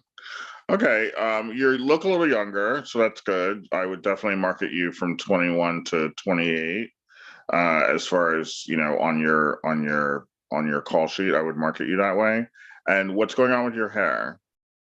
Right now, I just have straight hair. I just woke up and I'm sick, so I haven't done anything yet. That's fine, but is there a sew-in in that, or is that your Yeah, hair? yeah. It's a clip-in. It's a clip-in, okay. Because I can Oh, see the different textures, and yeah. that would be a problem. So you'd have to even that out for shooting, for shooting. Right. To make sure there weren't two different textures. Right. And I would definitely market you as like, you know, the pretty office girl, the you know, kind of maybe even a vixen, your height when you're 5'8", 5'9". I would definitely market you to like a Tyler Perry situation, playing some sort of bitch, you know, playing some sort of Again, he like, says this out of love. You know this, right? I mean, I'm just saying, but the way you look, that is how if I put a piece of paper down on the table and I've never heard you speak and you were done up, and that's how I would market you, because marketing is 50% of the battle of getting people in the door. It's what do you look like? Do you look like the Italian grandmother? Yes or no? Do you look like the nosy neighbor? Yes or no? Do you look like the sweaty cop running down the street? Yes or no? Like, you have to look like something to get in the door. Once you're in the door, then you can show them, yeah, I can be sensitive, I can be vulnerable, I can be comedic, I can be, I can be the villain. You can show them whatever you want, but you got to get it in the door. So there has to be marketing tools to get you in the door. So, and the first thing that would come to mind for me would be having you be like the femme fatale, having you be like the A V-neck, little pearls, earrings, like super prissy. yeah. I would have a little bit of jewelry. I would have black. I would do darker colors, browns, blacks, navies. I would make sure the hair was pristine. You can have a clip-in, that's fine. There's nothing wrong with that, but it needs to be fuck gorge. It can't be like medium. It's got to be flawless. Yeah. And heels, and I would do a shot. I would even, sometimes headshots don't need to be 100% here. Sometimes headshots can be from the waist up, especially when you're trying to show the body, and especially when you have height to you, 5'8", 5'9", especially as a female, you want to show the waist. You want to show, I can be that femme fatale. I need to see what's going on, so I would do a headshot from the waist up, a cute little black dress with a leather bolero on top, and that's a great femme fatale look. A navy dress with a leather bolero, or just a navy dress alone, a maroon dress, a dark evergreen dress. I would keep it in the darker family to hit that point home. And what about modeling for her? Could she do runway, or is she more like commercial print catalog?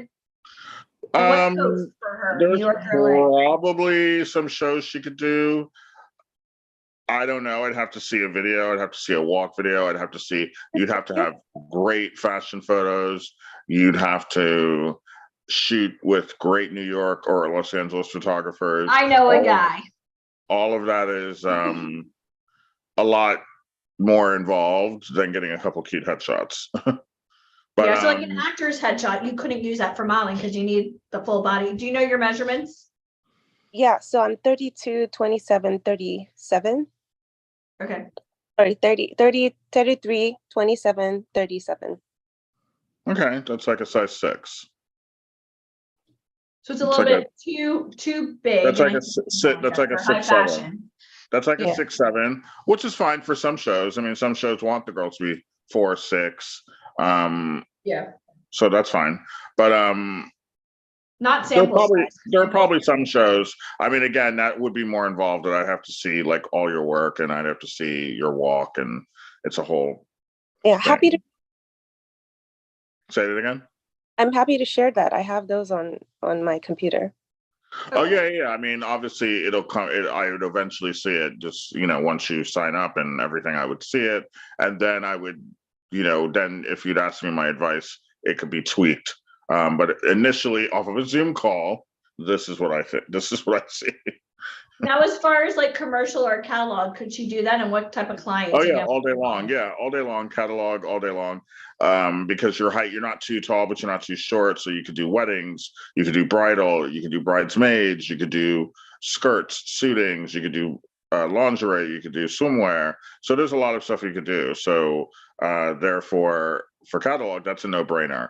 But when you want to start doing fashion shows in high fashion, that's more of an investigated thing. I can't really do that over Zoom. Like, I have to see more evidence, I guess you could say. Okay. Where did you say you live? In San Jose, California. San Jose. Okay. And Ryan, you said she'd be good for LA or for New York or both? More LA, but there could be some New York stuff, but I would definitely focus on LA. You're already there, and you have to look for more of a Los Angeles type girl. Okay. Thank you. Perfect. Okay. Let's see here. I feel like we need to call some guys. Let's see. I don't know who's on this call, so you have to do that. I am. I'm looking. I'm just looking. I can only call on people that have their cameras on, and then some people like we call on every time. So I'm trying to like mix it up a bit.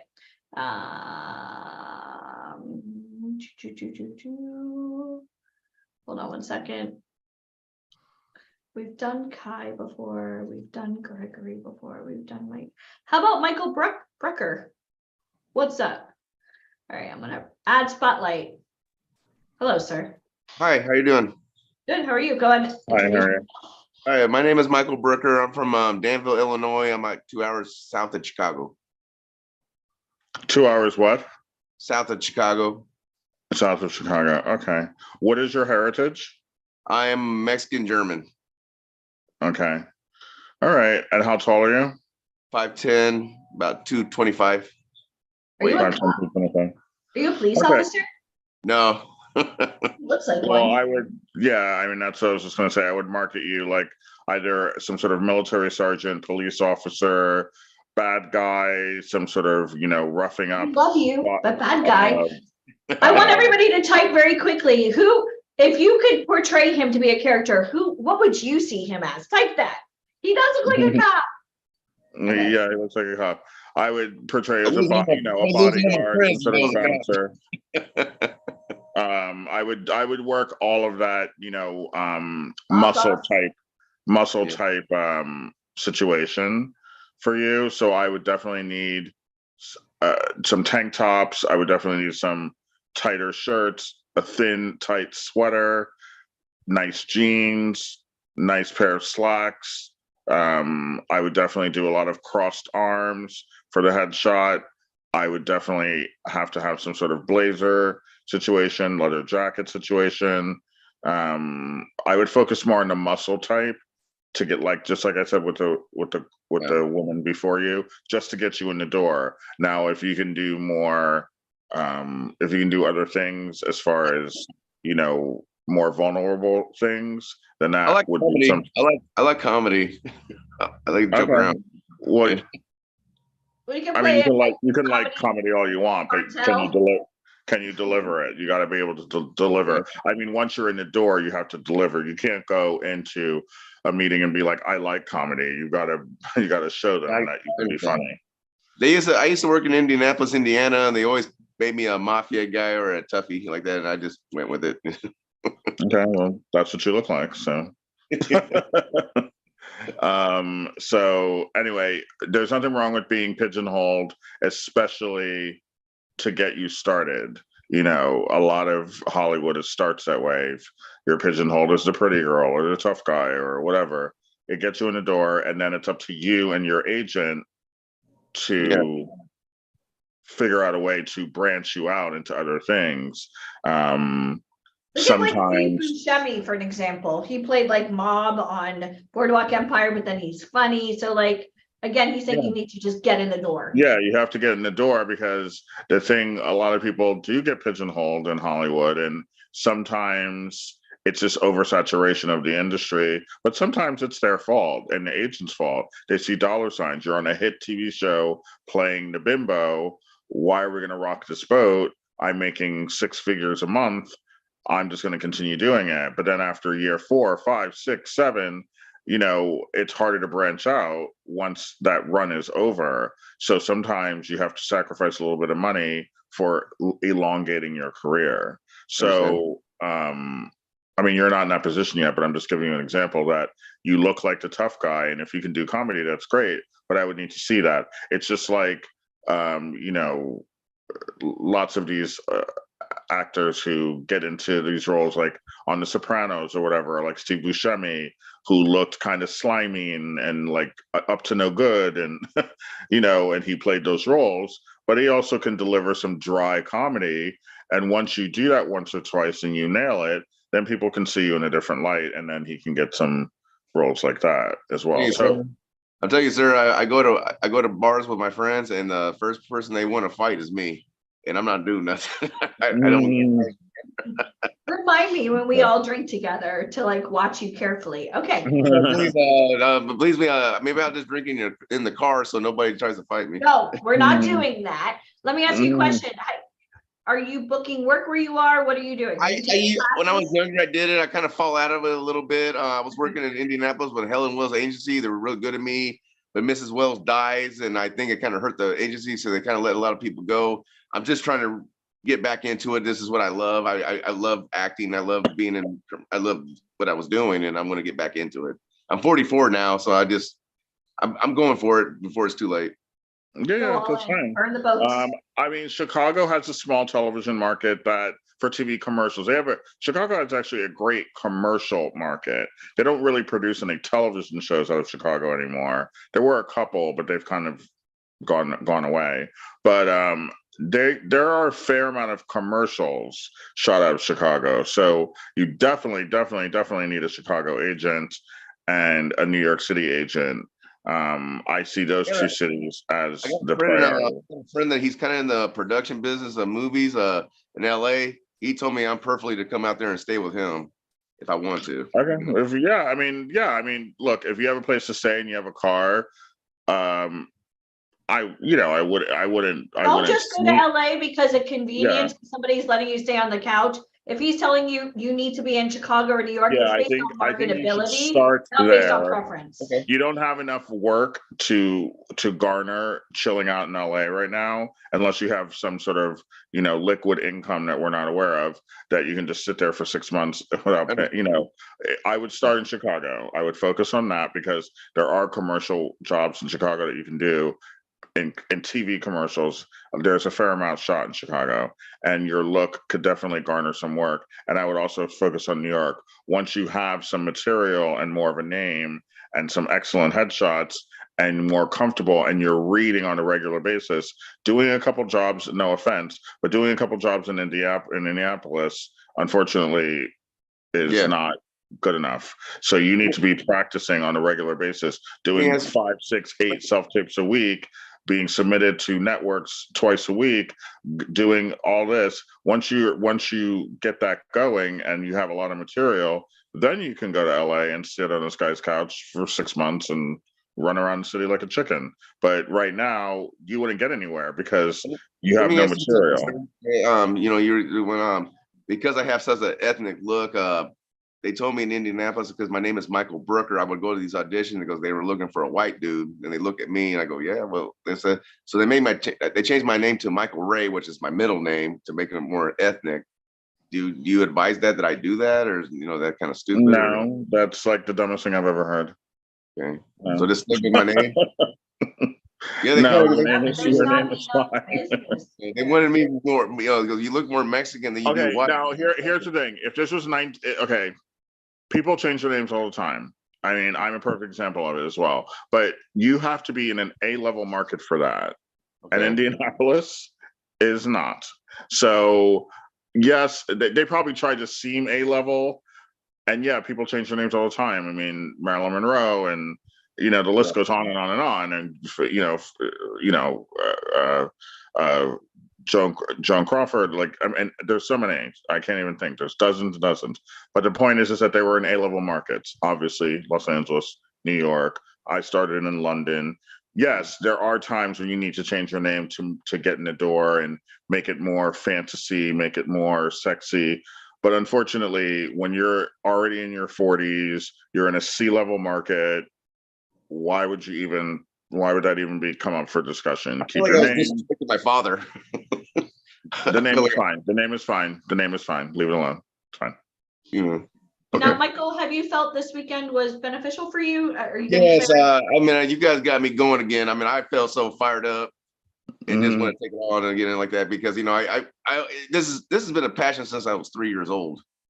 Okay. I saw the Elephant Man and I saw the performance of John Hurt, and I just, you know, I used to imitate him as a little kid, and I just always admire actors. And I had that movie on VHS. I watched it many, many times. His performance was ridiculous. Yeah, I actually came from Danville, Illinois. It's actually from where Gene Hackman and Dick Van Dyke come from.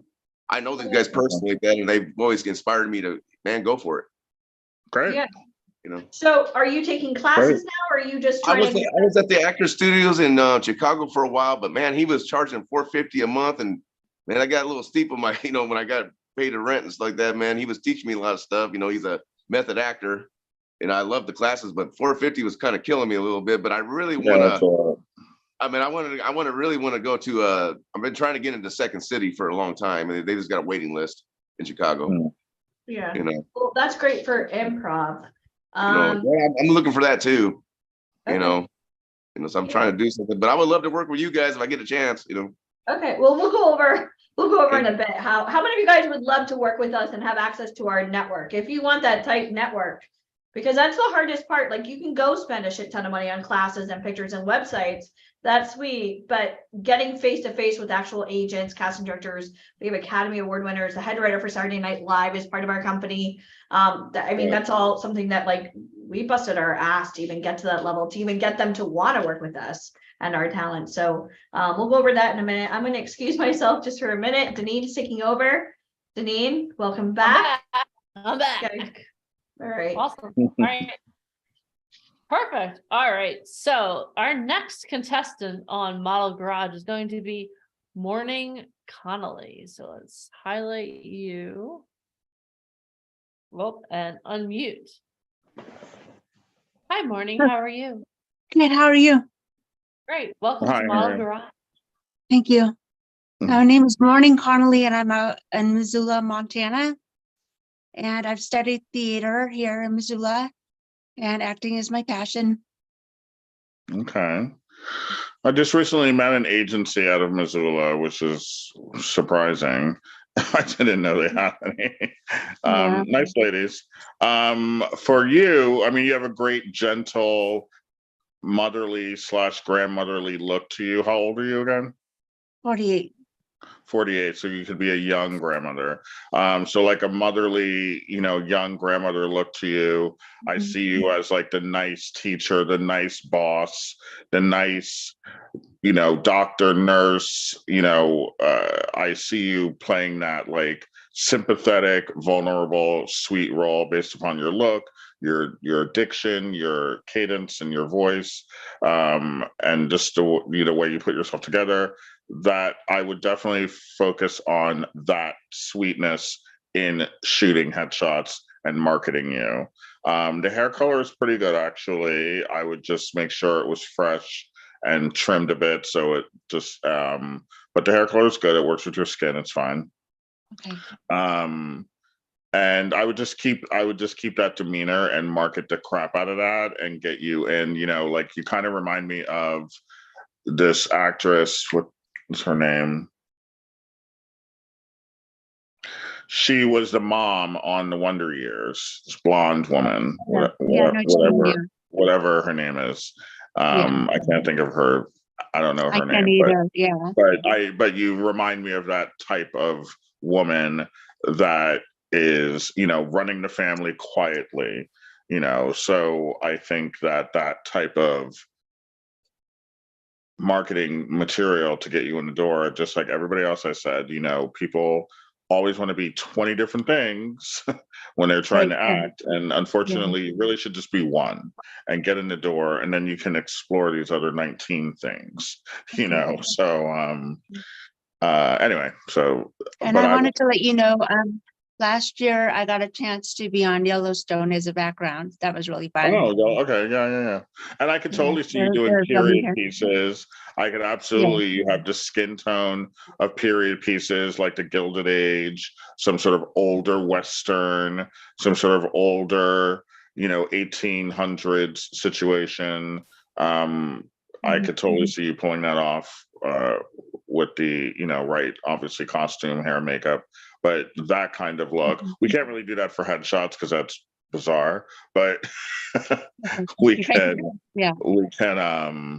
you can be marketed that way, and I think you'd be good for stuff like that. So yeah, you have a good shot, you have good skin, you have good bone structure, you look great for your age, you look fit. So all of these are great factors that you're totally marketable, and any agency would be happy to have you in New York or LA, and I think you would work a fair amount, because that whole like older mom, young grandma look is actually not super common. Usually someone's a mom or they're a grandma. They really can't do both. So sometimes when you can do both, it makes you marketable.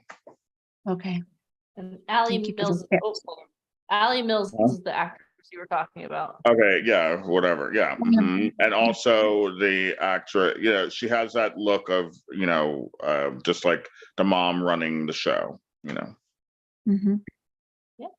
I appreciate all your tips. Shirt, actually, the shirt that you're wearing is actually pretty good for a headshot. That actually isn't so bad. I see it's thinly striped, but it's not so bad, because if you put a cardigan on top or something, it would get rid of some of the stripes, so it wouldn't be so like, oh my god, it's striped. So I think that type of look for you, buttoned up but not too buttoned up, is a good thing. Okay. Awesome. Okay. Well, thank you, Journey, for being here today. How are you enjoying the boot camp this weekend? Oh, really? I'm appreciative. Love it so much. It's very helpful. Thank you. Yeah. Awesome. Great. I'm trying to see those cool photos you have behind you. That's like super Hollywood-esque. What's going on behind you? Yeah, Marilyn Monroe. Oh, okay. So fun. Yeah. I love those. Sorry. Thank you. I told you I could see in through everybody on here. So I'm just looking around, not sounding creepy, but if you come on our call, I'm like, who are you? That's really cool. All right, awesome. Perfect. All right, so this was fun. Did you guys enjoy Model Garage? I hope so. Okay, perfect. Ryan, any closing statements on Models Garage? No, I mean, I think everyone were great candidates today, and everyone has potential. Like I said, a few minutes ago, sometimes you know, I'm not a fan of doing a ton of different looks when you're doing headshots. 2 or 3 is good to hit the point home, but you really want people to concentrate and really nail these looks. So you don't want to have your brain thinking of, I could be 10 different people. Of course you can, but you need to space that out because you need to concentrate. Nobody on this call is experienced enough to pull that off in one fail swoop. So I think, focus on 2 or 3, whatever you want to call it, characters, and nail those. So you've got great headshots so you can get in some doors, because once you get into doors, then of course, then you can tell people, I can be a circus clown. I could,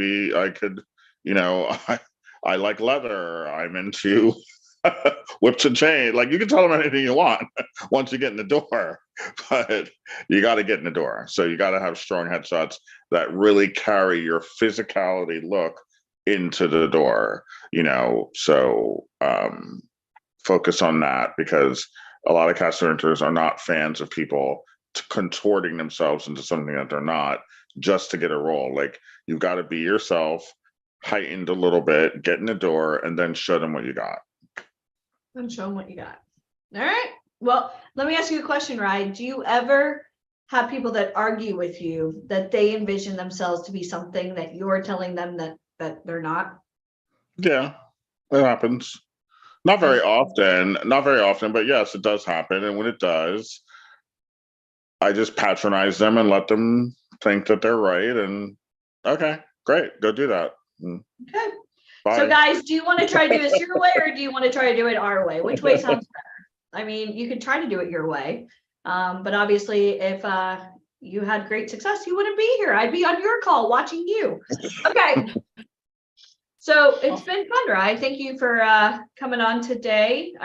You may come back later on today. Do you know about that? I do not, but someone will text me and tell me. Exactly. That's someone we fly is by the me. seat of our pants here at VIP, right? Even we don't know what's next. I'm just kidding. What's next? Awesome. Thank you, Ryan. Well, thank you, Mr. Colby. Okay, That thanks. was awesome. Okay, thank you. Bye. See you. Have a good rest of the afternoon. See you. Bye. Thank you. Bye. I always loved Model Garage because it kind of, I don't know how many of you guys have friends or family that are like, hey, you should be playing something like this. How many of you guys have ever seen a show like Ozark, or you're like, damn, I should be doing this? And I think that's so important, that if you look outside the box, I mean, this business has changed so much, and there's availability for everybody on here. Again, a lot of times casting directors are looking for new faces. And Deneen, we see a lot of people that show up with these photos that we're just like, what the hell were you thinking? Why are you wearing this? What's with the makeup? Even with the posing. And a lot of times they're doing photos that like they want to see, or photos that they think their friends and family want to see. And like a casting director doesn't want to see that. And we see it a lot where people take over sexy photos, and that's not how you do it. It's like what we talked about yesterday. You have to lean into who you are. Like we talked about that with Jesse Heineman yesterday. Like if he didn't lean into that chubby nerd, he wouldn't be working every day. And that's the point of the headshots, is to lean into who you are and who you can be right now. So I agree with that. He's never going to be the romantic. I know you have yeah. Right? I mean, but I just watched that movie with Jonah Hill, and somehow he became a romantic lead, and you never, I mean, weirder things have happened. Yeah. Jonah. Okay. All right. Well, Alicia, before, I know you have a presentation you're going to do, but what I want to do is I want to review the day for a moment. And then what I would like to do is properly introduce you, because I haven't done that yet today. Is that okay? Yeah. You look surprised. You're like, I don't know what to say to that. All right. No, So let's talk about where we've been today. So we talked the beginning of our day, we learned we have to burn the boats. How many of your boats are on fire right now? If your boats are on fire, type burn the boats in, because we know that if you have a plan B, that's going to be your plan A. So we don't want any plan Bs. So if you are all in on going forward and doing what you want to do, I mean, you've been here all day so far, burn the boats. Okay, so we started off our day with that. Then next we had Tanya Kleckner come in. And how many of you love the candid conversation that Alicia and Tanya have as they're going through the reality of the entertainment industry. And how many of you would love the opportunity to work with someone like Tanya? If that would be amazing to you, type Tanya in the comments. Because let me tell you something, Tanya is a straight shooter and she loves what we do here at VIP Ignite. You heard it from her, and she's always looking for new talent. How many of you would love to be one of her new talent? Yes or yes in the comments. Yes or yes in the comments. Ah, good one, Saba. Awesome.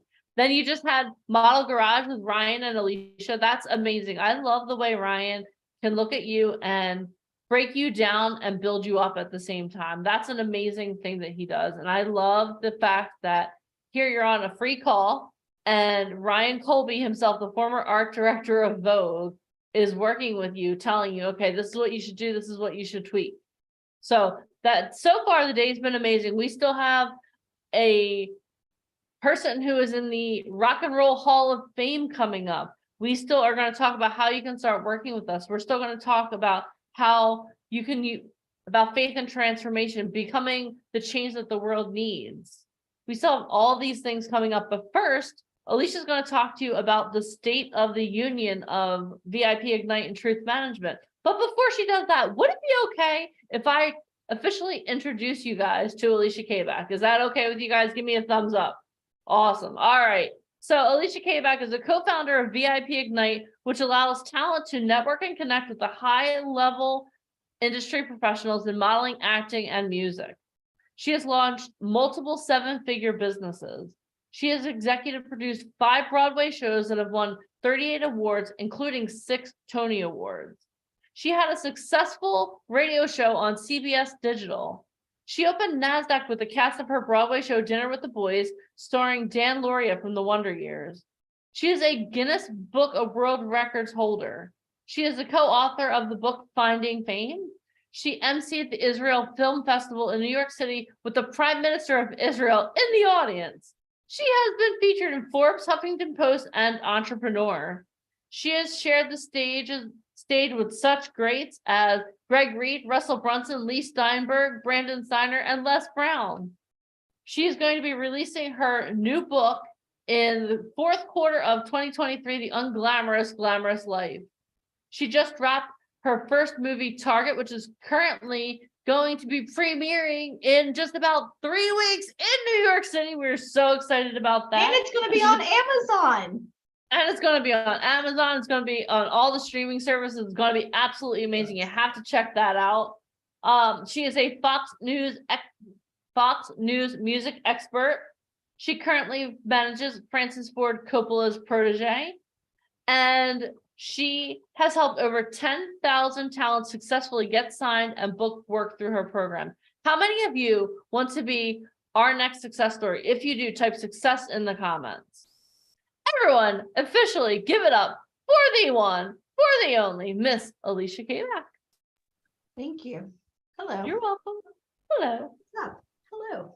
It's always a weird thing when you hear like your bio or your resume, you're like, oh, who is that? That sounds cool. And then now I'm just going to the union, but that's cool. That's cool.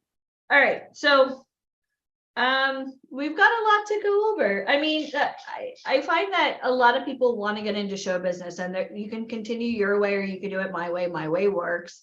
Why? Because we have access to the biggest names in the industry.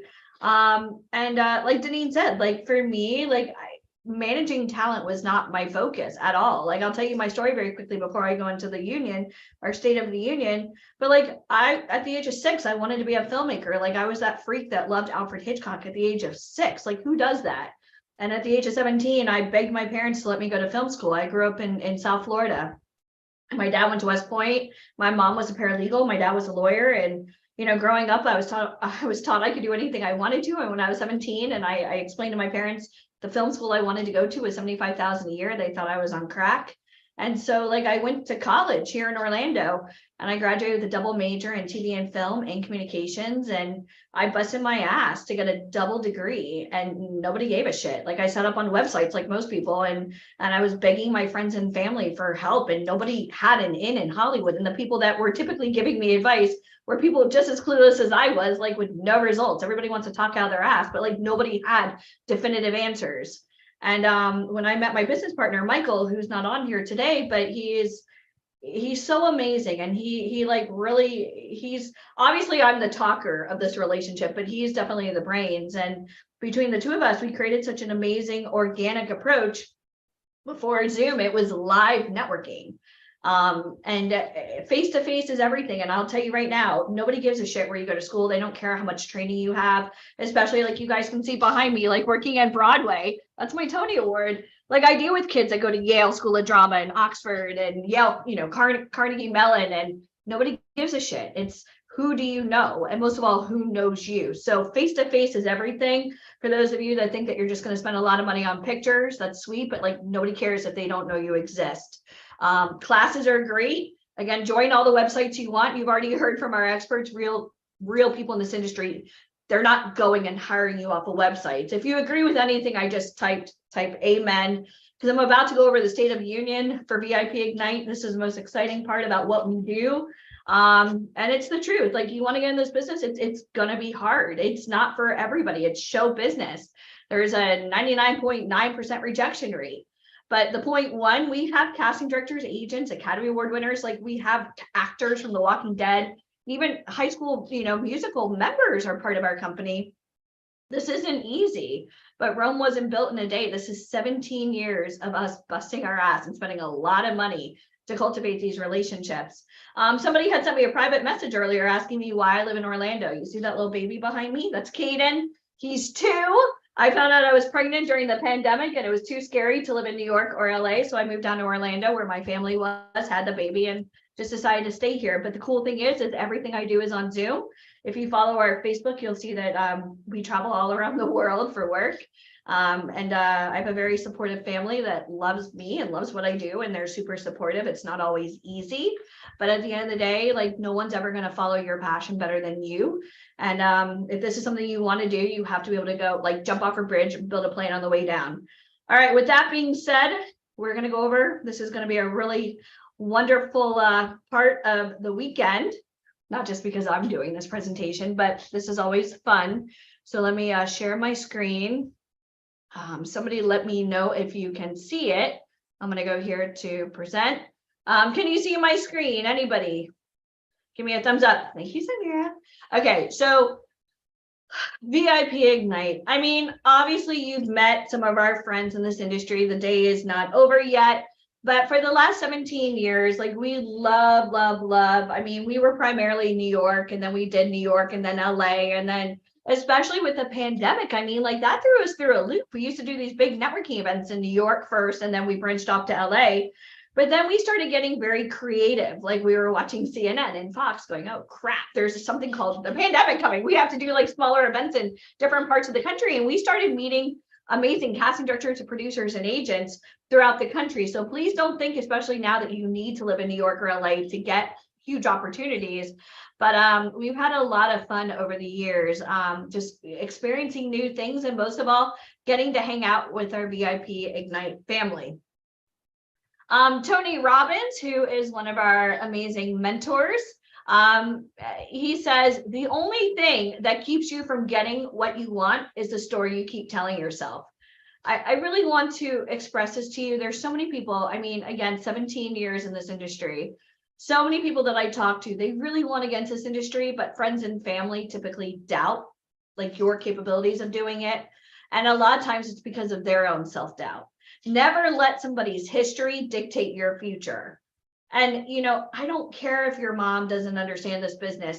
How would you ever take advice from someone who has not succeeded and done great things in this industry, or have like watched a TV show like America's Next Top Model, and like you're going to them for advice? And I want you guys to type this: opinions, not facts. When you ask an uneducated person about this industry, You're getting I can't even talk, uneducated opinions. People that are in this business, like we saw Tanya, it's 9 o'clock in the morning, Hollywood time. You know, she's working 24/7, but she loves what she does. This is a lifestyle. This isn't a hobby. And Tony Robbins again says the path to success is to take massive determined action. At the end of the day today, we're going to go over what it takes to work with VIP Ignite. And some of you guys will be really eager to go. And some of you, like, this was fun. And this will be the highlight of your life, that you got to talk to an agent that represents actors living out their dreams. Like, I don't want that to be the end of your story. People who succeed at the highest level are not lucky. They're doing something differently than everyone else. Again, luck. I've been told numerous times, I'll never forget when I met Al Pacino the first time, somebody said, "Oh my God, you're so lucky." And I thought to myself, lucky, F you. Do you have any idea how much blood, sweat, and tears went involved to even get that meeting? All the investments in Broadway and movies and living by coastal. And I didn't have my first kid till I was 44. I gave up my life for this business. And I'm not telling you need to do the same thing, but if somebody has clear-cut answers and they're going to put you face to face with everybody you need to meet, you need to get off your high horse and say, I can't do this on my own. I need help. Find your tribe and love them hard. We are the Fearless Rebel community. Like, you know, yeah, like we want people that actually want to be here. This isn't a sense of entitlement. Like I mean, my God, having a baby during the pandemic, I turned to so many of my talent. They're texting me, they're calling me. I wouldn't even know. I would probably be in like a deep, like dark hole, like without the Fearless Rebel tribe. I mean, this company is my life, and it's a lot of, you know, our anybody that you meet later on today will call up some of our talent, but we have such a tremendous community. For those of you that don't have friends or family in this business, the best thing in the world is to have a community of people like yourselves that understand what it's like, that are also going through the same thing, and it's safety. I mean, just to have somebody that you can talk to. I mean, a lot of times, like, especially as a business owner, I feel alone a lot, and I'm not like saying that to make you feel bad, but like Denise said, like launching multiple 7-figure companies, like that doesn't mean that like I just, oh, here you go, like I'm going to go ahead and spoon feed this to you. I want to make sure that you can handle this. We really are family. Again, like we love to travel. We've traveled all around the world, and you know, the Phantom of the Opera, top right hand corner, that's Ben Crawford. He is currently the Phantom of the Opera on Broadway at the Majestic Theater. He's a good friend of ours. You know, every day people move to New York, they want to be on Broadway, they want to be in TV, they want to get signed to an agent. So it's pretty simple. Like for us, we love introducing talent, yeah, to top people in the industry, but we also like to have a lot of fun. Being that we're New York and LA based, I mean, this is really fun. We got to go to Warner Brothers, and we didn't just go to Warner Brothers. The fact that we managed the head of Francis Ford Coppola Productions is a pretty cool way to go. And like, we've been on film sets before. We went backstage at Broadway shows. Sometimes we do crazy things. We rented a yacht like last year, and we did this like really cool like photo shoot on this like crazy yacht through South Beach. Mark Schoenfeld, bottom right-hand corner, wrote the Broadway show Brooklyn. Hugh Jackman is his business partner. So like we love to have experiences with our talent. So New York, we're coming back. I'm so excited. October 2023. I know some of you guys on this call have been really, and I know Ryan has gone over New York or LA, but New York, if you can make it there, you can make it anywhere. Tanya now has talent in New York. She has an office in New York. You know, this industry, I'll tell you what, in my opinion, New York to me is a lot easier than LA. LA is very slow. You're typically overwhelmed with millions of people going out to LA, and New York is just right now, especially TV and film. Every day you could be booking work in New York, and that's my opinion. And New York is going to be tremendous. We're going to be having a big networking event, and you're going to be able to, I'm going to minimize this so I can see you guys. But New York is going to be our big live event where you're going to get to meet 25 of the most powerful industry insiders over 3 days live face-to-face. So if you've enjoyed this Zoom, this is a free call. Okay, it's free because we're going over information and kind of showing you the transparency of the company and how we work, and you know, some of the people that we work with. But how many of you guys are tired of sitting up on websites, not getting seen, not getting heard, and you want to actually be able to sit down with top agents live? Okay, so this is going to be the event. This is going to be like, do not miss this. I'm going to tell you right now, our biggest success stories to date all come from New York City. All come from New York City. How many of you guys would love to come to New York City with us? Type NYC. Let me see very quickly. NYC. So this is going to be unbelievable. This is going to be the event of a lifetime. I'm gonna tell you right now, we have not had a live event since the pandemic in New York City. We are coming back with a vengeance.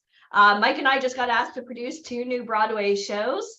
One of which has Britney Spears as part of the roster. So like, I'm really excited about that. Britney's part of the creative teams, and like, we keep getting offered stuff. So there's a lot of really cool stuff in the works right now. New York City is back up and running.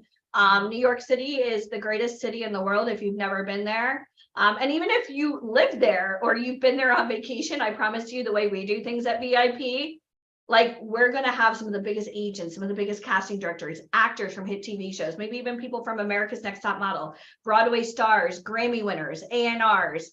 This is going to be priceless. Let's keep going. Obviously, Ryan Colby, that's his hometown. We're going to be doing a tremendous photo shoot.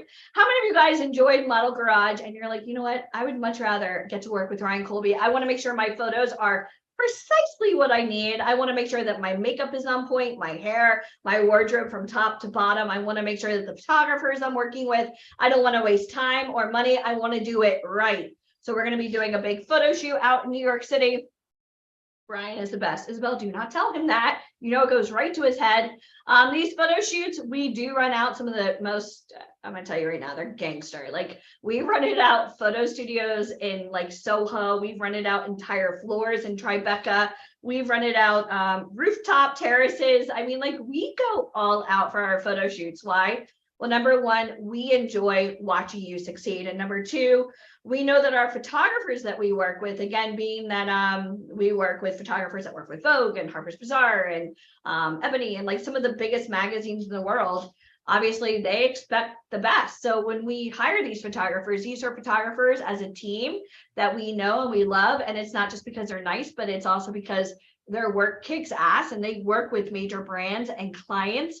And I promise you this, and I really want to say this to you, that with our photographers, our celebrity makeup artists, even Ryan Colby, our hairstylist, for anybody here that gets a chance to do this tremendous opportunity when we go over it, and I'm not going to go over that now, I'd be taking pictures with everybody showing proximity, which equals proof and power, because then that makes you an authority figure. So I know that if Danielle came out to New York City and she's working with a photographer that, let's just say, did just worked with Rihanna or the Jonas Brothers, and now she's working with a makeup artist from a hit TV show. Like, I know for a fact that every single person that is on that resume now, obviously with the pictures, not only are you getting in written format, but also visual and having access to those types of people. Again, this is going to be tremendous. These photos are going to be done New York City style.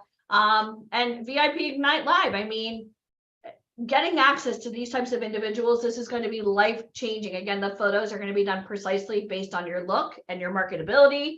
Again, we've seen it over and over again where people, really want to get into this industry, and sometimes they do their photos right, sometimes they do them wrong. So before you even go to New York, we're going to be doing everything with you, making sure that everything is on point.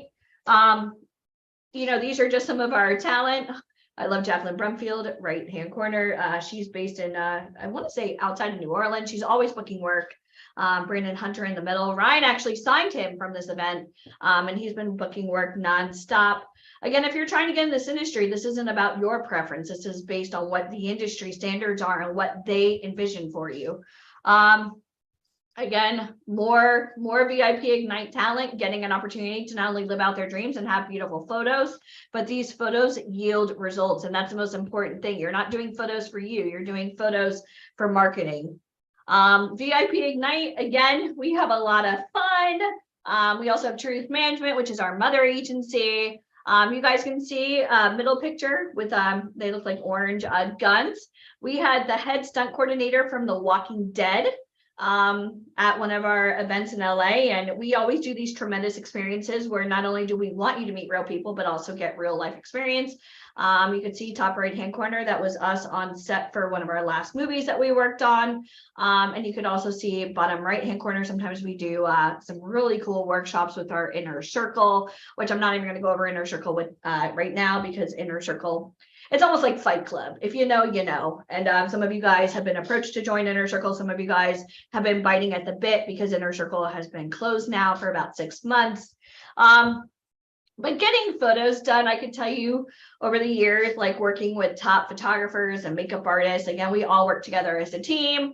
And we have somebody by the name of Ryan Colby that like pretty much choreographs the whole thing, making sure that the makeup artists know what the vision is, what the look is. We have vision boards. I mean, literally, this is error proof. I mean, these photos are going to be like the best possible photos for you and for your look. A picture is worth 1,000 words. Casting directors see thousands of photos every day. They have the ability to know who can book a job or just not by looking at their portfolio. So if you want to stand out from thousands of freelance models that are discarded every day, you just make sure that your photos are of excellent quality and that they grab the attention of casting directors or clients. So for those of you going up on websites like Model Mayhem or any of those websites, and you're looking for these freelance photographers, understand that when you're not paying for photos, you can't even use them. And a lot of times those photographers' brands will hurt your career. And that's why for us, we only work with the best photographers in the world, the coveted photographers. I can tell you our last Miami photographer, Deneen and I were freaking out because he was with Jennifer Lopez the morning before our photo shoot. He charges $10,000 a day. We had to go through his agent, his manager. He's a Vogue photographer. He actually works for Vogue. And the only reason why we met him was because Ryan Colby helped him when he was first getting started. Having photos, again, we do indoor photos, we do outdoor photos, depending on the weather. Again, it's New York City. We're going to be doing a tremendous photo shoot, but you're going to have an unbelievable day, plus also an experience to work with top people in the industry. Again, lighting is a really big thing with us. So making sure the lighting is precise. Again, we're going to be able to see everything in real time. So this is really great. And we will all be on set. These are the types of photos that grab the casting director's attention over the years, like Tanya Kleckner. And again, we've had amazing agents from Ford and Wilhelmina and IMG and Click, DNA, CAA, Abrams, which is now A3, HRI, Envy. They totally love our photos because we do them based on what they're looking for. So again, I'm going to state that again, like these aren't photos for like your friends and family to think you're a model or an actor. These are photos that like the industry wants to see. So they're done correctly. Do you guys all understand the difference? If you understand, type math, because it's honestly like a mathematical equation. Tanya Kleckner, when she comes to our events, she knows when we do photos because she sees the lighting, she sees the colors, she trusts Ryan Colby's opinion. She knows, hey, this person isn't wearing a lot of makeup, they're more natural. These are colors that Ryan suggested. These are, you know, this is what you're being most marketable for. So this is what's going to grab casting directors' attention. We're doing them right. Again, the photo shoots are going to be a lot of fun. For those of you guys that get a chance to come out, it is going to be a great day. And again, depending on your hair, depending on your skin, depending on, I mean, we're literally going to go all out for this photo shoot. Again, having proper headshots is so important. You're one of a billion trying to get into this industry. One of a billion, especially getting a chance to meet real people in the industry live and in person. That is like unheard of in this industry. Again, most people sit up on websites praying to be seen. You're going to be live, which means here's my photo, but see me live. I swear my personality is going to knock you off your socks, which is why for us, we do interviews. Just because you have a credit card does not mean you're accepted here at VIP Ignite. This is a good example of some bad photos. The bright yellow sweater with the black and white polka dot shirt, like it's just too much. The glasses don't even match and her hair looks disheveled. The picture on the right with the red and white stripes, I mean, she looks kind of like Popeye there. Again, these photos, she didn't have a celebrity stylist. Somebody asked, do we bring our own clothes? Of course you bring your own clothes. This is post-COVID, you bring your own clothing. But do you guys see, like, if you were a casting director, like both photos are a little bit awkward. Do you guys see that? Anybody here like these photos? So even this photo, like she looks, can anybody here tell me what you think she looks like? I mean, in my opinion, she looks like a realtor, right? Maybe she's, maybe she does like plastic surgery. I don't know. But her hair is a little bit disheveled. The pearls are a little bit too much. Do you guys see this? So if you're trying to get into show business, even if you were launching your own brand, like we had Eric Sorensen on this morning, he's a friend of our company's. I mean, he's sold businesses for $50 million. His headshot is pretty like, it's on point. Why? Because it's his marketing tool, not just for his website, but for his book and any type of, you know, PR press kits when he's going on the Today Show or Good Morning America or any type of highlight of his career or business. So a headshot best portrays you. I feel like these headshots, I mean, she's got a great structure for her face. I feel like her eyebrows are a little bit too thin. Again, we go through all of this on preparatory calls prior to. Again, even here, this girl looks like she could be on Disney. She has a youthful look, but it looks a little bit too, on the left, she looks like Where's Waldo, right? On the right, it's just like, again, it's just too much with the purple sweatshirt, with the blue and white stripes, with the hair in a ponytail. It's just, these photos don't do her justice, right? Again, another great example. Hair looks messy. It almost looks too thin. I'd almost rather her have some type of clip in. She needs a little bit of volume. Do you guys see this? The face looks good. She has a good face. But like the clothing doesn't do anything for her. Okay. Again, having proper headshots are everything, whether you're trying to get into acting, modeling, music, even if you wanted to launch your own podcast from this, you wanted to launch your own book, you wanted to have, you know, photos of yourself on social media, you want to have your reel. Some of these photos would be great for like a slate reel. But again, actors' headshots and a modeling portfolio are different, and we can go over those differences.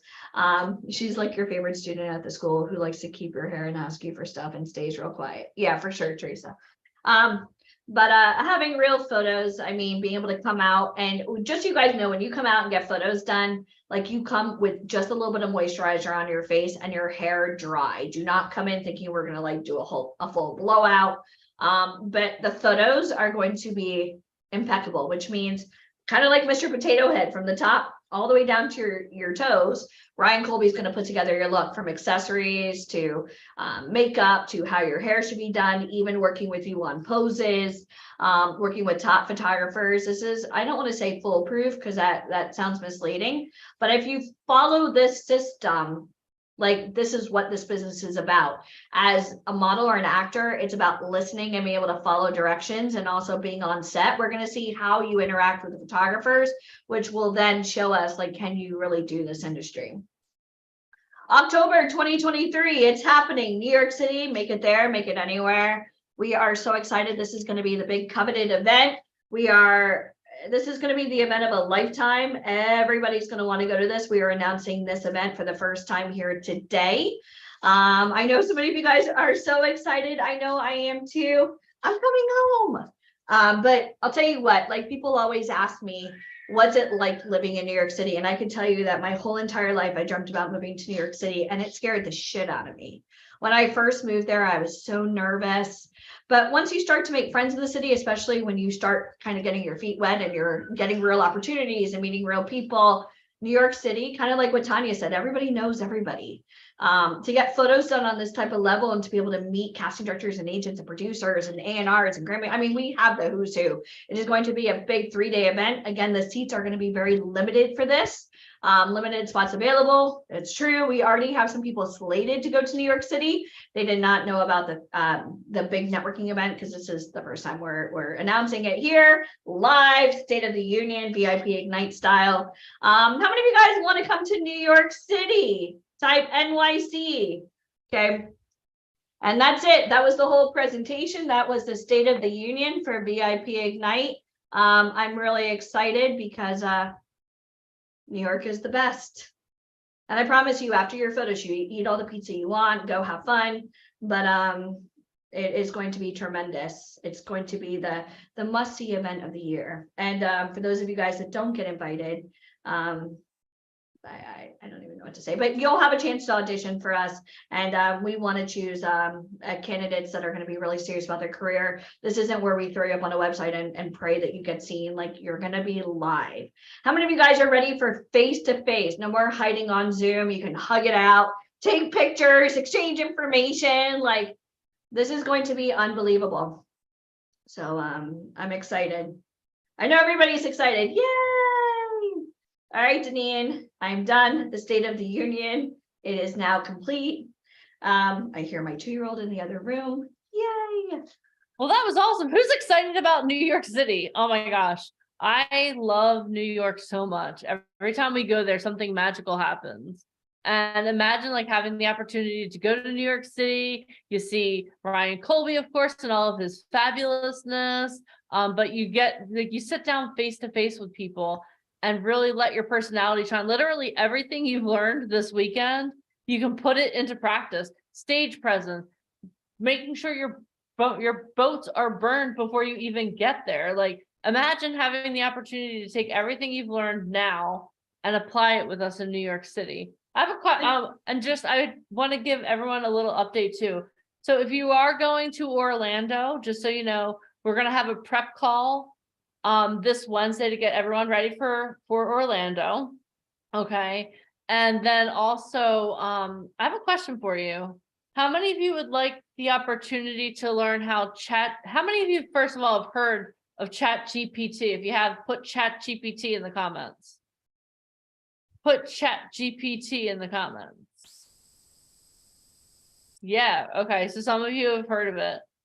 If you haven't heard of it, I don't know what to say, but this is what I would like to say. How would you like to learn how to use ChatGPT to help propel your career forward? How many of you think, if on a scale of 1 to 10, how many of you would like to learn how to use AI to propel your career forward? Awesome, very cool. So we are going to be doing, one of the things that we're going to be doing for everyone who's going to Orlando is we're going to be doing a training call on how to use ChatGPT to propel your career forward.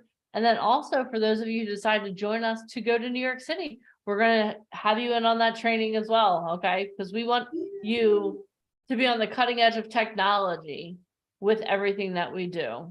Can I say one thing really quick? So like for somebody like Danielle Call, who lives in LA, who is a working actor in LA, getting a chance to come out to New York and have bi-coastal representation, that's effing awesome. Would you agree? Scale 1 to 10 if you see that. So like some of our agents in New York, just so you know, also work in LA. So we're covered. They also do stuff in Atlanta and Chicago and Miami.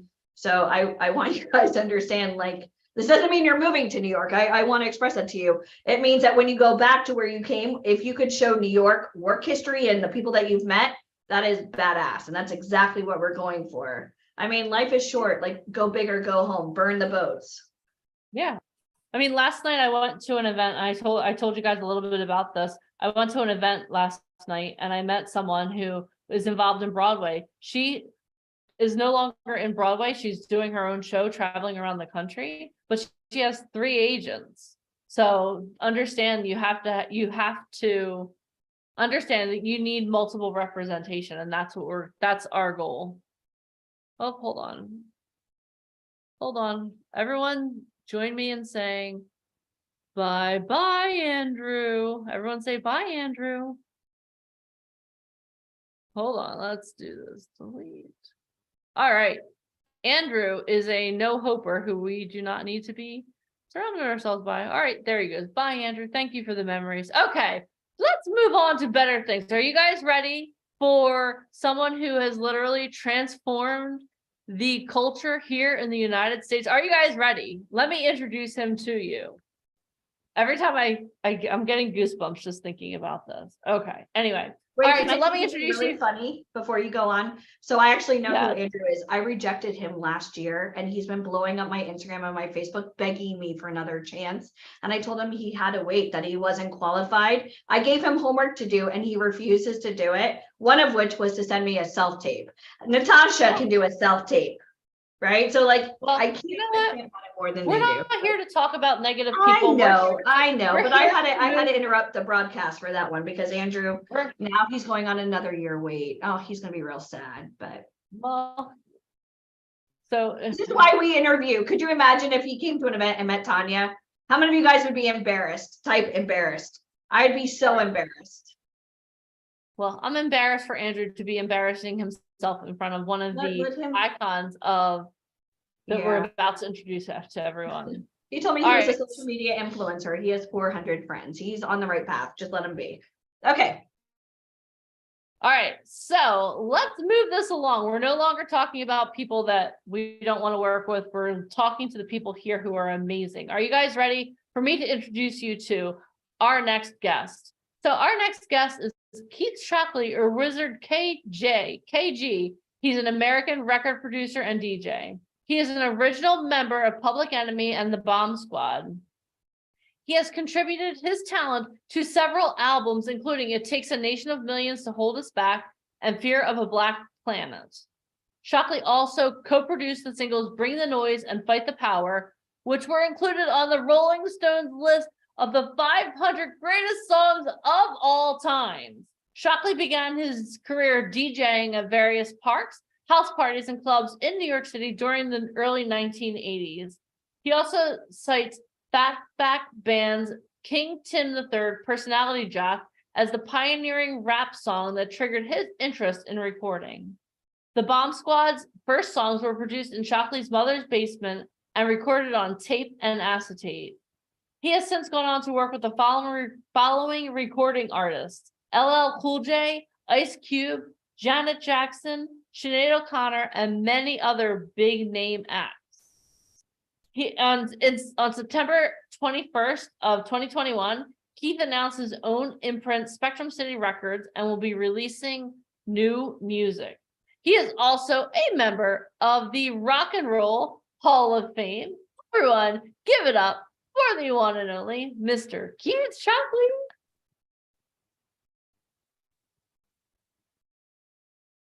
Where is he? I'm here. There you go. There he is. Hello, sir. Rock and Roll Hall of Fame, Public Enemy, right here. What an introduction. What a career. my kids just be like, oh, that's dad. Give us some money. Look at that studio. I can't even. Well, my studio, yeah, it's kind of, nice. I got a little crappy camera on today. But it's okay. You got all the goods behind you. I mean, yeah, it's there. You know, you've had a lot of greats recording there. Who have you had in there well, lately? This one, no, not well. This became more personal. Okay, but the main one was always, you know, when we started, you couldn't have a studio like this. It was expensive. You know, you had to record on tape. And those tape machines, man, they was huge. I mean, I later acquired one, like over the years, but at our first record recording, you know, everybody had to use a legitimate recording studio. So who are some of the greats that you've recorded with? Or recently? Because I know you just worked with LL. Well, I mean, Dougie Fresh, Slick Rick, Belle Biv DeVoe, Bobby Brown, who else? Did stuff with Vanessa Williams. We kind of like jump started her career. Did remixes with what's the Laker girl dancer? I can't remember her name. Paula Abdul. Paula Abdul, yes. She was one, and you know, did a lot of tours, you know. And you know, it's just that our production style became the instrument of I guess like the wall of sound that people would say. It kind of birthed a lot of the young producers from Pharrell, even Dr. Dre, everybody. We influenced all of them.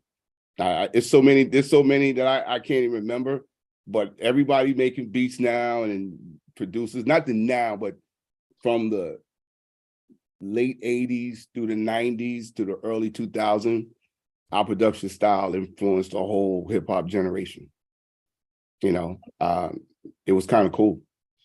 Yeah. And all of them would tell you, yep, the Bomb Squad influenced everything. Except for like Marley Marl. who did a lot of the Juice Crew stuff. He was one of the greatest, and still is, you know. But everybody we taught, you know, we taught the whole industry that actually became super rich off the country, off the culture. Yeah. So, you know, it's just one of those things. And we're from Long Island. That's the crazy part, because everything was based around Manhattan and the city and the Bronx, but we're from Long Island.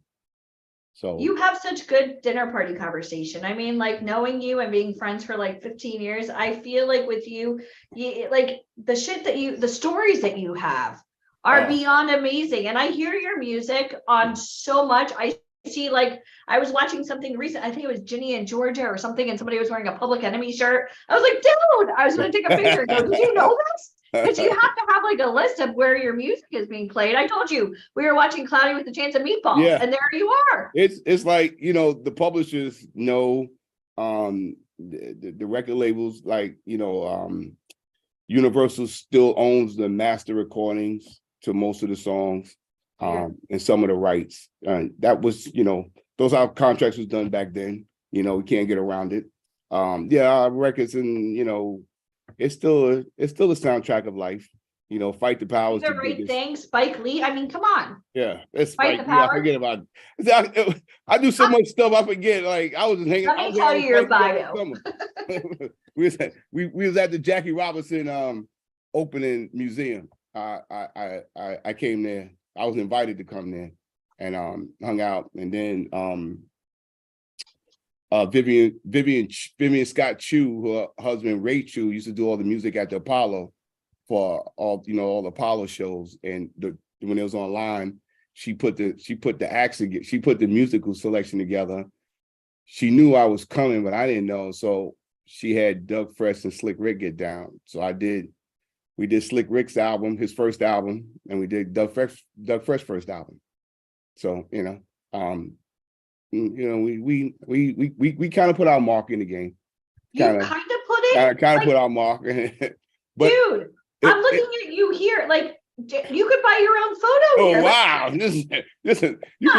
How much was it? What was that? How much was that? You can now and buy your own picture, but like Rock and Roll Hall of Fame, everything you've ever done. Yeah, I mean, we've done some, you know, we've done some things. You've done it's like, cool. I mean, there's a picture with my brother. That's, you know, that was like 82. I've been DJing since 74. Like a year, kind of like we call hip hop now. We're in the 50th anniversary of hip hop. So, you know, started in the culture kind of became what it is with Kool Herc. But you know, as DJs, this was always a DJ culture. Oh, us with Neil Diamond. Look at that. You know what's funny? That's a lot of pictures, man. Well, this is who you are, in case you forgot. Yeah. I mean, with everything that you've done, you got inducted into the Rock and Roll Hall of Fame. I mean, you ever go like, holy shit, like I can't even believe this? Yeah, when it first opened up, yeah. I didn't know it was like that. And between you know, when we got into the Rock and Roll Hall of Fame, it was I mean, when we started, there was no such thing until Armin Erdogan put it together. Armin Erdogan, if y'all don't know, he's a Turkish producer, started Atlantic Records with Ray Charles, and if you go back to the Ray, and he called him Omelet, but his art, you know, my ex-wife used to work for Atlantic Records, worked closely with him. I got to hang out with him, and then he was real close with a man. He produced a lot of Chaka Khan's record, the producer. He's from Turkish too. Why can't I think of his name? He's since passed since then. It was one of my idols. This is what happens when you get old.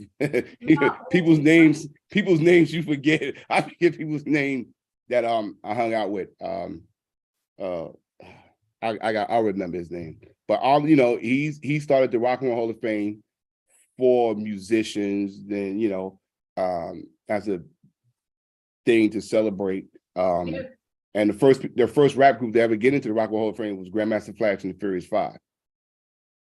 We was the fourth rap group to get in. So it's them, and you know, to get in the Rock and Roll Hall of Fame, you got you know, 20-year period. You got to at least be in the game 25 years. So it was Grandmaster Flash, then Run DMC. Who else? The Beastie Boys was another. And then then it was us. Number 4. Yeah, That's, then it was that's us. Yeah. definitely a good like crew to like be top 4 with. That's amazing. Yeah. So you weren't born into this industry, and your parents, like, did they think you were crazy? Let's talk about like. Well, I kind of grew up without a dad. My mom's we just like music. My the closest thing I had to this industry was my godmother's sister was married to Gene Red, who founded Kool in the Gang. Oh, okay. Yeah. But we all lived on Long Island next to each other. So my Uncle Gene was that guy, worked at Delight Records. Delight Records was owned by a mobster. So, but that's why he had Kool in the Gang to a lifetime deal at Delight Records. So my Uncle Gene just, you know, founded them. My godmother and her and their family and all of them when they was just practicing. We lived in Roosevelt. Freeport was the next town, like a 3-minute walk. They used to practice at my godmother's mother's house in Freeport, and they used to say that's the worst band that they ever heard coming from the 60s. So this is like 60, 67, 68. Did you So they ask said for it a was favor horrible. to help you get your foot in the door? Like, did you No, ask for? we got our foot in the door through DJing. We had it. We never thought about making records. So you know, you gotta understand during the early 70s, when rap records was being decided to be put on records, that was a whole big thing to us, because we was all, most of the rap music started, you know, rap culture started through the DJ. DJs was first. So, and you always had to have an MC. They wasn't called rappers then, there was an MC. You know, the correct term was master of ceremony. We, you know, street lingo, we take what a master of ceremony term was, take that, use it for the DJ to make it sound cooler. So I'm an MC. Nobody called himself a rapper. So everybody was an MC. Then you said some catchphrases, some rhymes that mainly came from other disc jockeys on the radio. And then they just became the party starter for the DJ, but the DJ carried the culture. So it was from 1973 to maybe when the rap culture started to become real, like in 82, the DJ was the main focus. It was always, so it was, you know, Kool Herc, Grandmaster Flash, but then, you know, I can really go deep into the DJ culture, and I can always say, and we could say hip hop, quote unquote, started in the Bronx, but it really didn't. They coined the terminology because they had a lot of MCs that took the vocal culture of, not cultural vulture, but vocal culture of rapping on top of music at the parties. But the DJs started out in the Bronx, in Brooklyn. And it goes back to the sound system culture. So if you want to go back to that, the sound system culture comes from Jamaica, which guys like King Tubby, which is, if y'all know Jamaican music history, he's the godfather of sound system and dub music, not reggae, but dub music in Jamaica. So they used to throw parties in Jamaica with the sound systems, and those guys that knew that, when they started migrating to America, they started to bring that culture with them. Guys like I'm going real deep, so I'm just giving y'all a whole history. I'll give you a whole history of how hip hop really is. So, but this is like behind the music. Who this is needs behind the stage music. It is one? behind the music. They don't. It's kind of, you know, it's kind of a thing where they talk about it. They don't want to talk about it. Everybody got their own narrative. Being from Long Island, we got the culture of everything. My grandmother that practically raised us with my mom's, because it was single parent. She's from St. Kitts. So I got a lot of relatives in the West Indies, and then it stretches over to Jamaica. And then we're close to Brooklyn on Long Island because Brooklyn is on Long Island. And then we're closer to the Bronx than we are to Manhattan.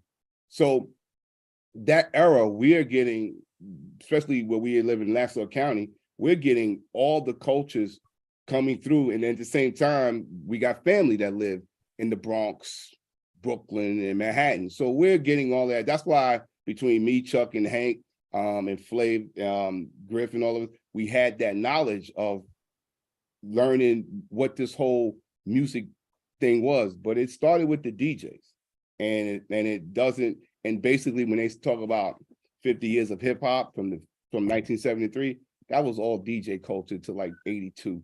Because I've been around. I've been DJing since 74. So I was in the 8th grade, like 7th, 8th grade, we was DJ, because everybody had, that wasn't like, you know, wasn't like they invented something. It was like, we was doing it anyway.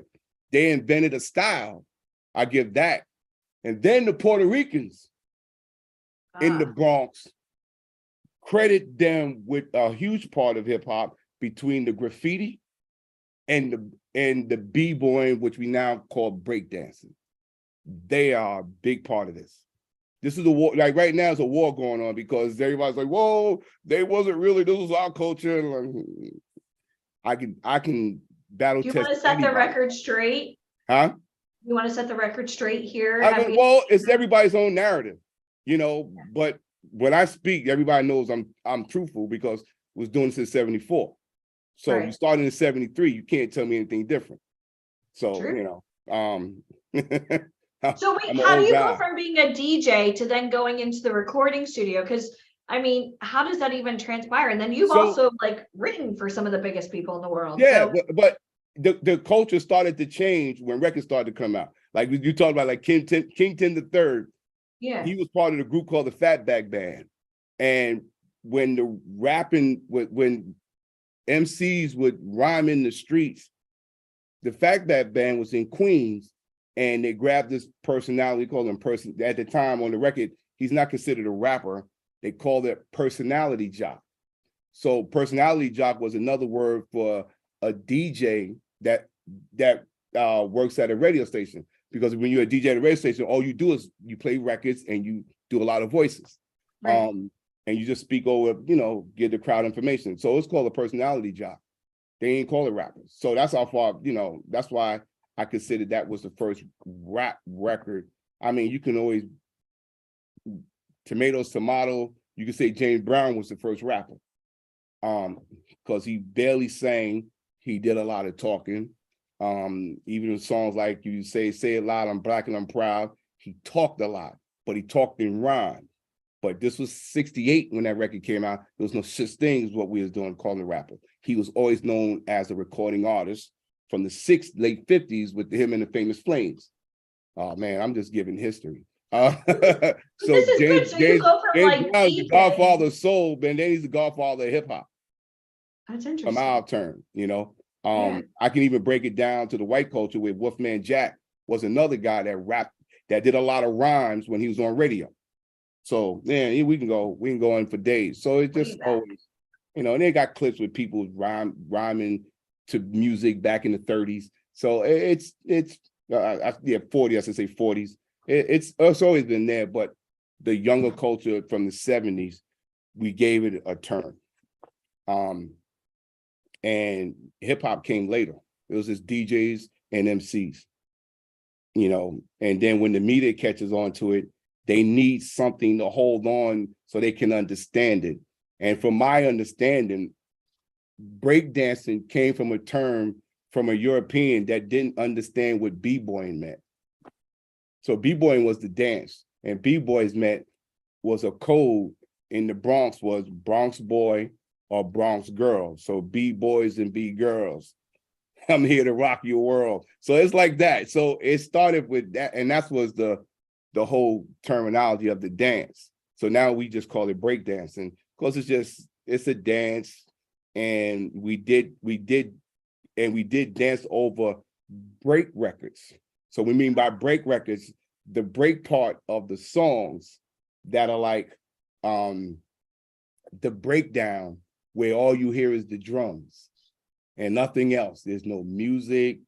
A lot of Leslie West had that. You could say like we got Tom Sawyer with what's the group from Canada? Now we got into the Rock and Roll Hall of Fame with them.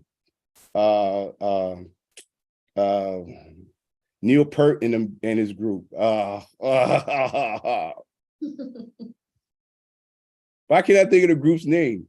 They're from Canada. They so with Tom Sawyer, there's a breakdown. So us as DJs, we'll find those break parts where it was just guitar and drums, and we'll just take those 2 seconds and just go back and forth. Basically, is how it all came about, and I give that credit goes to Kool Herc.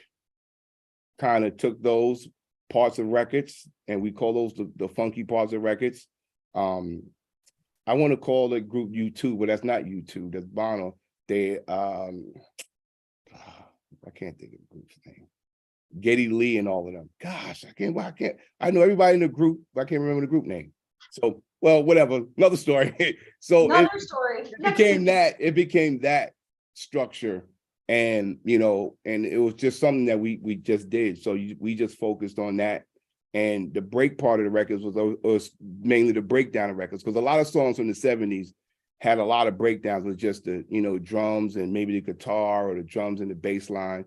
And those are the songs that we searched for, no matter where it came from, whether it was from the rock world, the folk world, R&B world, even if it was something that we can make out of a classical record, we would take that. And so making beats as a DJ, you extend those parts.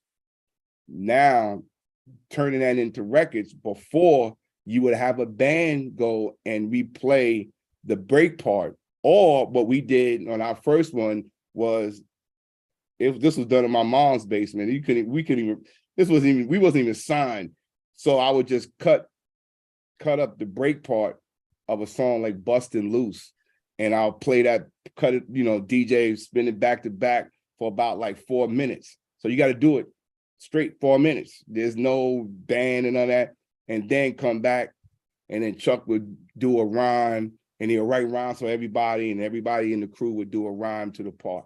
And that's how that inception became in the beginning, before we had samplers, where you can sample a part of a record inside a machine and trigger it over and over, where it's more on beat than just records.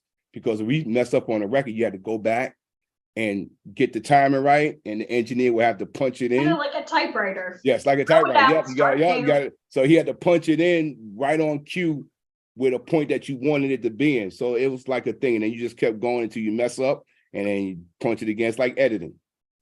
So that's how it became that. And you just take those parts and put on records. But when the machines started to become more popular, because sampling machines or drum machines was to take the place of having a live band to record a record when you wanted to come up with an idea. So if somebody like Lionel Richie didn't always want to always get together with the whole band, they started to make these pre-programmed rhythm boxes. So you play that, make your melody, go back to the band, say, this is what we want to do. And the band will come and put their emphasis on it. But then when we can sample it, record a piece and extend it, the DJ's intuition was, oh, we can loop this over and over and over. And it's easier because now we can manipulate the sample. That's how we got into it. It was because of the modern era of technology that made it easier for rap records. I was going to ask you how much you thought this business has changed since when you were first starting. I mean, and now, like, I don't even know how musicians make money anymore. Like, it's just all it's since the development of Napster, it crushed the business. But that's because the business didn't want to move about and make proper deals with the change. Yeah. Because they was making so much money off of the actual physical product.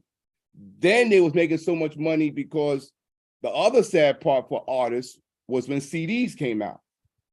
CDs was cheaper to make than the wax, but they charged you more money because you could put more information on one place. So you can put on one side of a CD, which they always were, you can put like 15, 20 songs. So, but the contracts that we had was only every artist up until they changed it in like, I think they changed it like in 2016, like 17, they changed it. We never was compensated for CDs because your contract is only based on the medium that's out then. Are you kidding? CDs, yeah. So CDs was never created, and they never decided to change. CDs came out like in the middle to almost late 80s. Started to get popular, got really popular in the 90s. So if you sign your contract before that, and they never changed the contracts to include new medium. So the new medium was a CD. So we didn't get paid off of CDs. And what they did was we got paid off our albums, which was part of the deal. And then what happened was they were selling CDs for $5 more than they were selling an album for $10.99. CDs was $15.99, almost $6 more. That's $6 that they didn't have to pay the artist because our contract was based off of $10.99. This is why they collapsed. Because when Steve Jobs came to them with the idea of what he wanted to do with the iPod and all of that, they kicked him out of the office. And then Napster came around and just started digitizing. The digital world became more about digitizing music. Excuse me. And they was giving it away for free. So because nobody wanted to spend $15 for a song, or an album rather, and you only like one song on the album. So you spend $15 for an artist that you put out because you're putting out music because you're making so much money off of it. This is the collapse of it. I call it the collapse of the industry. This is why we're in the streaming world. And it's hard body and the record labels are really not making money off the sale of records. They're making money off the publishing and the owner's rights. So when they sign you to that, they own all your stuff. So they're making that. And then that prompted the digital world prompted the 360 deals.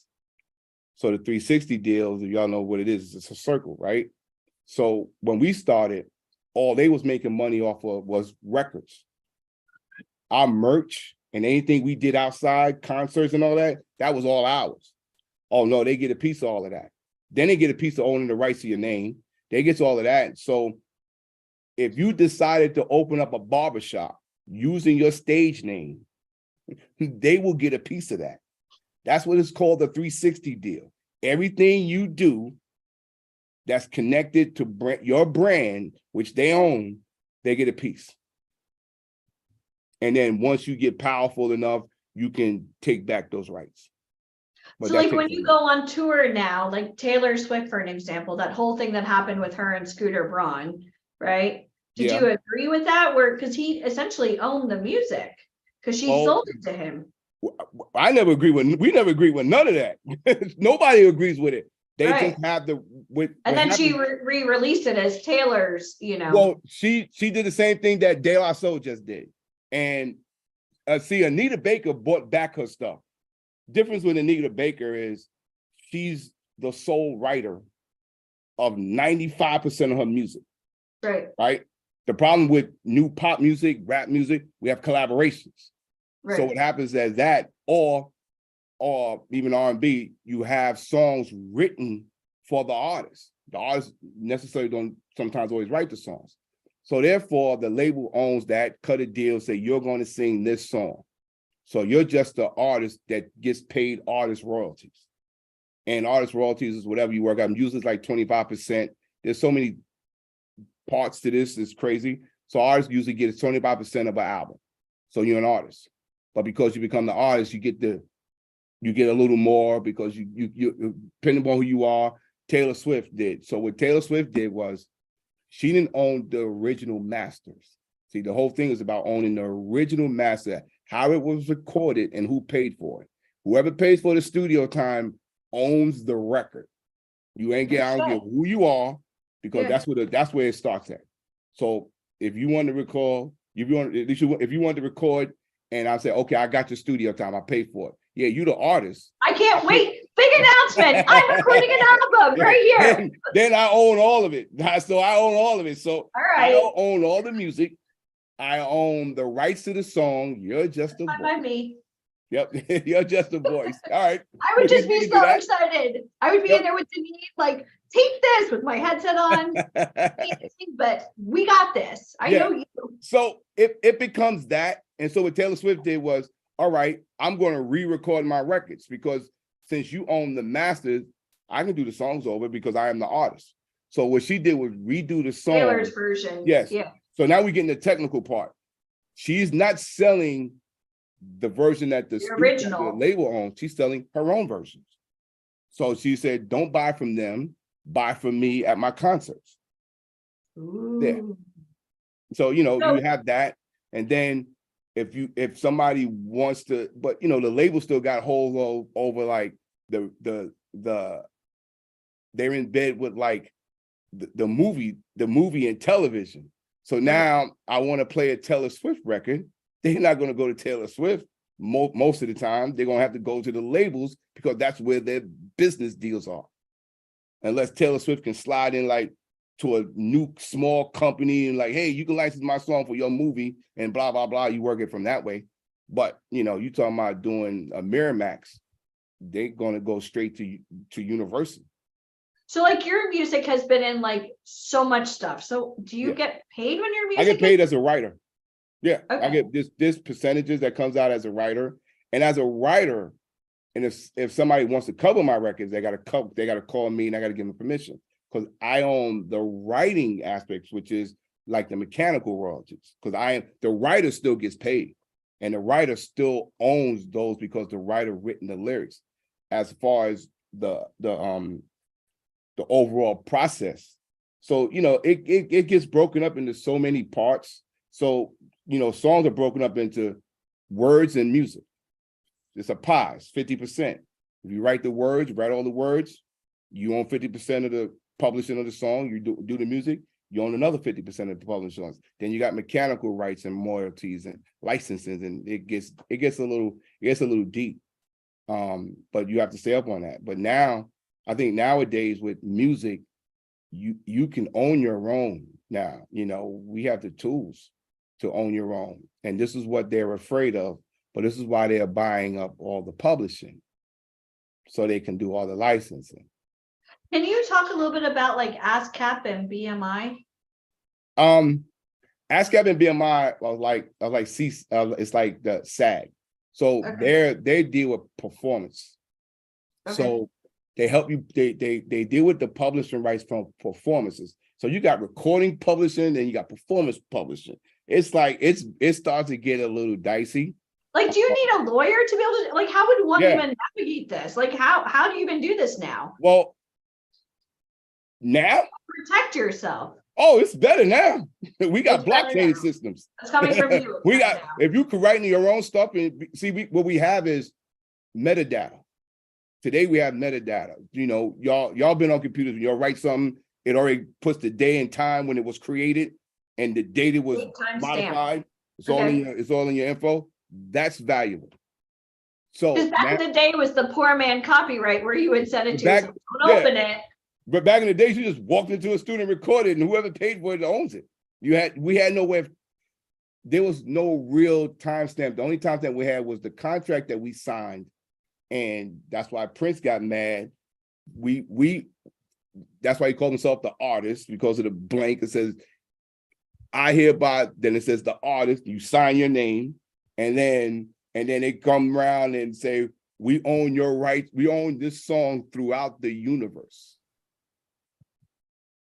And anything The that fact comes that we're talking along, about Prince right now, I Yeah. just feel, have you that's worked why, with Prince? that's why he Did you went work by the with him? symbol.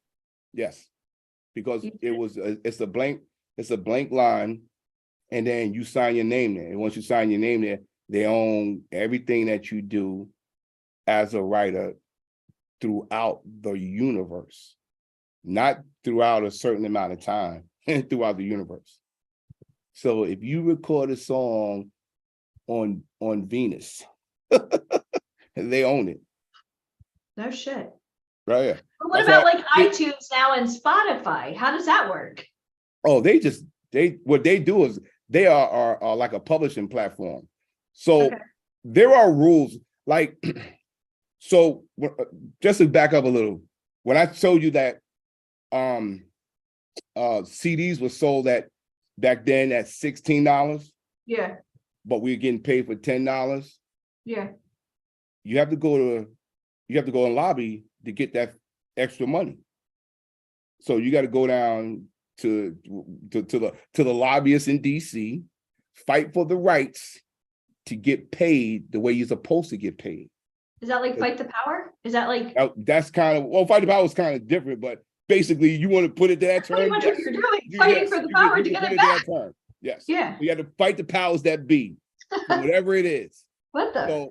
So what happens is when they just, and this is so stupid, right now, we get the, now they just released that we can make the money off the rights of CDs, selling at $16, $15.99. But who the fuck has a CD player and who's buying CDs when we're in streaming? Yeah, exactly. So now we have the same So problem. now with streaming. what? Yeah. So we have the same problem with streaming. Spotify is their Swedes. If I'm not mistaken, I think they're Because I Swedes. think Taylor Swift said she wasn't going on one of the platforms because she was like, I'm not doing that because I don't make money from it. Yeah, because Right. because you gotta understand, they're Swedish and they're governed by their laws. We in America has to fight that, get our country to deal with their country to change the laws on payment. Oh, good luck with that. Yeah. Yeah. Are you You guys know- learning anything here? I hope you are, because I'm sitting here like, what? I remember, not to like date myself, but I remember back in the day going and buying like a single cassette just because I loved one song. How many of you guys used to do that? I would literally go and buy one single cassette. And even though I could have bought like all the songs, you know, the front and the back, but one song is all I wanted. And I would spend that money because I needed it like now, you know? That's because it was new to us. It Yeah. was like, oh my God, we can get a cassette. So now what happens is, with that cassette, we develop singles. So you just want that one song, you could have just bought a single for like, I think it was $2.50 is $2.50. They're like Peaches in Miami. Yeah. But with Apple, we have different rights with Apple because Okay. they are in America. Spotify, because they was kind of the first that blew up in that world, but the recognition that you can get from Spotify is different. So now, if you're going through a label, it's a whole nother game. But if you're independent, it kind of works out for you. But you got to understand that, you know, the rights payment. So they'll pay you. You know, we would get like back then for every album sold 10 songs as, you know, as an artist, I'm a big artist, we get like 20, maybe 25 cents per song per that. So 10 million of them is a lot of quarters. Yeah. But now when you're dealing in the digital world, we're dealing in micro money. So it's for every download or every download, or maybe I'll say download, every stream that is played, you get, because you're only playing it and you're not owning it, you get 0.000.1, whatever that means, of a penny. Oh, shit. Yeah, it's not a quarter down. You get Now. Like, I'm so confused. so it's just a 0.1 of a penny. So how do you do the math of that? And how many of 0.1s equals 1 penny? So, like, should somebody not sign with the label now and stay independent? Like, what? Well, it's still the same. If you're independent, you just got to figure, you just don't have to go through the red tape. Like with a label, there's things that labels can do. They can give you a lot of money up front if they think you're really that person. Yeah. They got to think you're that person. If you're not that person, you're not getting it. So they will invest into you in an upfront thing, but on the back end, they own all the other rights. But what do you need now for a label to invest in you? It's not just, hey, I want to make music. Somebody paid for me. Like what? Like, do you manage people? No. Do you want to start? Like, let's start your own label. I'll be first. I'll jump off the Hudson Towers before I manage somebody again. It's so fun. I don't manage because that's a whole nother headspace that I can't deal with. But I've done that way in the back, fights, and I'm not doing that anymore. So how do I manage? What I do is cut deals. Because we live in a blockchain, so all your smart contracts is in the blockchain.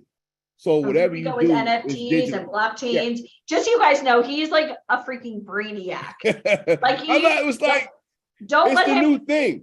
I know. The blockchains are smart contracts that you make with the person, because today's world, whatever you do now, especially that, let's deal with the artists. We build communities when we stream online. So your community can be your your source of income. They support you. It's the same thing that they do when a label does it. The thing what a label would do if they really want you, they'll give you a lot of money up front, and then your exposure is across the world, like in 0.5 seconds. That's if you want that. But to get that, it's a lot of things, man. Gotta be hot. Everybody's looking for something, and who's bubbling online, what your views look like, how many people you got following you. Huh? Like, are they really looking at social media like before they sign an artist? Me? Like for anybody? Yeah. I got my own deals. I got this. But if you were to collaborate with somebody, are you looking at their social That's media? What I do. So what I do now, I collaborate. So what I do is, I got a couple of artists. I do all the music. I got people coming. I got my artists. I got music. I don't need your music because I do music. I don't need nobody's music. But what I do encourage the artist to write, because I'm not getting a writer either. Okay. So I'm not doing that unless somebody. Which I got one girl. She's on the label. She wants me to do some stuff because she wants some more classic stuff. So either she writes it or I'll get it written for her. But I encourage her to write it. So what my deals are, because I'm doing independent and I deal with smart contracts in the blockchain, it's a 50-50 split. I'm not here to do anything bigger than that. So if the artist writes the song, I'll help them write stuff which I do now, but you get 50% of the lyrics, but I will take my portion that I'm helping you write with, because that's what happens.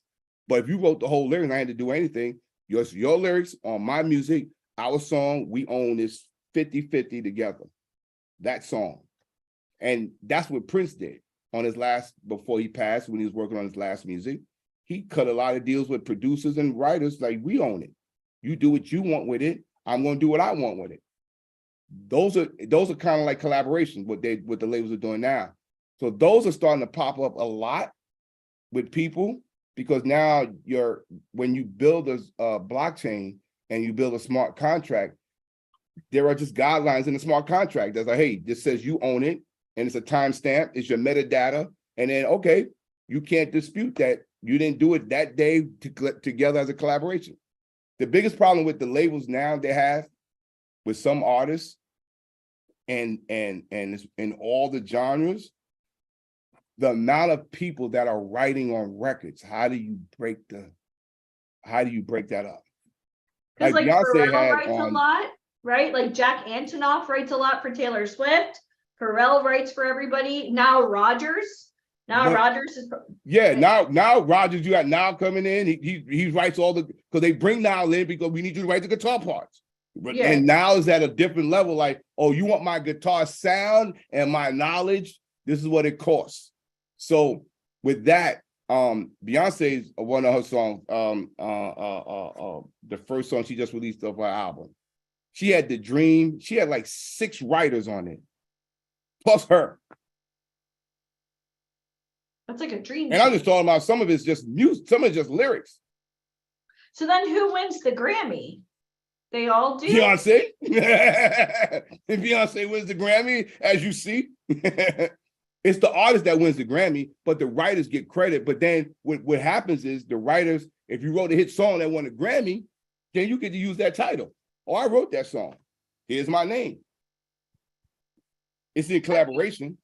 So Have you now won a Grammy yet? that levels up your game Yeah. to where now, okay, so you got a Grammy working with Beyonce. Now other people start coming to you. I got an artist over here. So, that's where those writers come in. I mean, it's crazy. But when you do that, it's like, but you just got to know your thing. And so what the labels are having problems with, when the kids go in the studio and work on music, it's like 19 people in the room. They drinking, smoking, having fun, their friends, family, or whoever's in there. And everybody's saying that, well, I contribute to that song because I gave them that word, that concept, that idea. But when they turn in the records, they don't put nobody down. They're like, yeah.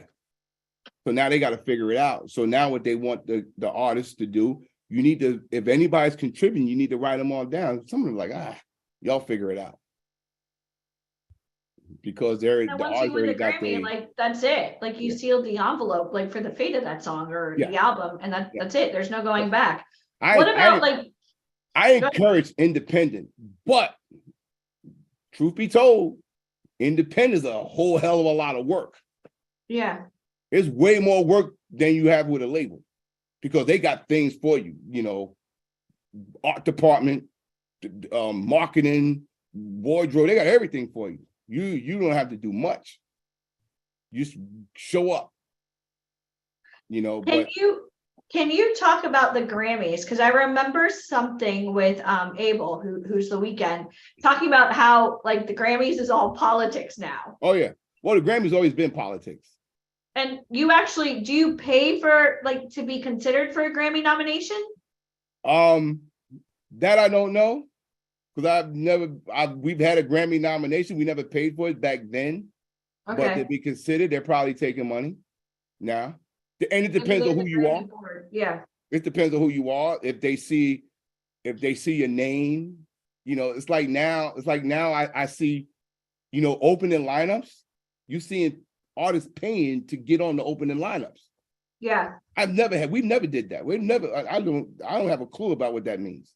Well, it's like performing in the Super Bowl. You have like the NFL does not pay for you to perform in the Super Bowl. I want you guys all to understand you actually pay to perform in the Super Bowl. So but they do have to pay top dollar artists. They pay Rihanna and they pay Draina. Well, yeah, but it's also like a QVC of like anything you're working on. So like a Justin Timberlake But they when you grab somebody like Rihanna, she don't need no more publicity. No. Like she don't need no more. She's already at the top of her game. It made them more money than the Super Bowl. More people watched her. More people watched her than the Super Bowl. Yeah, there was a shirt, I think, I forget who, I think it was Kerry Washington. She's like, what kind of football game is interrupting the Rihanna concert? Like Exactly. I mean, so when you're that big, that's why they go for those big acts. But if you're a little act, oh yeah, we're giving you followers. So Exactly. those things happen, and everybody's that's the way it's now. But I still encourage, do things. But the thing about when you want to be that person, it's the work that entails, man. It's like the detail parts. I got one of my artists, like after a minute, I've been trying to structure it and do this and that. So she hadn't listened to her song for a minute. And all of a sudden she's like, oh man, I could have did this part better. I said, well, I've been trying to tell you that while we was doing it, but you don't hear it because I hear it faster. You don't hear it while we're doing it. You got to get away from it. Then you come back to it. Then you want to do it better. Sometimes that take a longer process. And then just understanding, like, I'm telling you, this is not good. You need to just do it over. Well, I got to do it over. It sounds good to me. And then I get those answers like, oh, here we go. It sounds good to you. And you sold how many records? So I'm an asshole when it comes to that, but I gotta show him like, yeah, but you know what you're doing. You're dude. So, come on. All right, so let's just say for shits and giggles, I wanted to record an album, which I'm not doing, guys. And I came to you, and I'm a writer of my own song. Let's just go with this. Mm-hmm. So how do we get it to radio? Is radio still a thing? Like, how do we go from like I have an idea to I'm making bank? How do we do that? Or how does anybody do it now? Because you gotta get now. You still got to go with marketing companies. See, Okay. that's kind of difficult for me to answer. Not that much, but if you don't have, like, I got a name. So if you come and say, well, Keith Shockley produced this, they're gonna check it out. Okay, let me check it out. And if I say like, yo, I'm coming in, I want y'all to check out, I got that respect. And that's kind of hard. This is why now it gets what he does, because people call now for what he does. So when you have that, but if you're nobody going to somebody and nobody knows you, they're not looking at you like, they're looking at you like, oh. It's like I get so many, I try to keep up with some of the people that be in my DMs. Yeah. I get so much, man. It's like I'm flooded. Like I just can't. And I tell people, I always use your name. You know this. I was at an NFT party. You know the story. And James just walks in. I was like, there you go. And he was it happens, because everybody knows the name, and like I said, it's different levels. Yeah. And somebody like me, the level of, if I put out something, the level of expectation is super high. And I told my young artists, like, y'all, you don't understand. When I put you on a stage, I'm gonna put you on the stage, you saying you that nice here, and you're in front of people that's gonna look at you like, really? It's like the level is here. And if you come below that, like here, they don't, but it's above everything else. So it's the level is just size. It's like, and I tell people, that's why I'm humble when I work. I don't throw up my resume. I just try to work let's just work, but let's make it good. But when I take you out on the streets, the expectation of what they think you should be is ridiculously high. That's what they think. So I do stupid marketing things like, no, I'm doing a little something. It ain't all that. I'm just trying to feel out. I gotta dumb it down so hard so they can give me the level of not that. And it's important for me not to have that super expectation of looking for the next like Chuck D or worker. You work with Janet, she must be as dope as Janet. Like the expectation on the new artist is crazy when I do them. It's like, it's real ridiculous. I try to bring it down, and I do marketing things. I'm particular about how things are worded. Yeah. I'm really, because that means a lot, because people can misword things, or people can have the wrong perception of how I want it to be said, or take it wrong. I have to deal with little things constantly. Now my team, I gotta do them. No, you can't post that because I don't talk like that. I gotta like you thought, no, don't put. I gotta go back. Reputation management. I get it. It's management, man, and I micromanage, and but I have to micromanage. I have my guy that's doing my merch, he put up somebody else's record. I said, don't you ever put up somebody else's record? Like, no, I'm not trying not to do that, but now I gave somebody I don't know a platform. Exactly. On What my is the platform, coolest like- moment so far to date, other than like this call today? What is like your coolest, like, holy shit, somebody pinched me? Because I know that you've gone and seen movies before and you're like, hi, that's my song. Like, what is any top? I don't know. I think I'll give the craziest thing was it wasn't even a song. So What? I got y'all know the Terminator story, like the Terminator trilogies, right? So it's the second Terminator.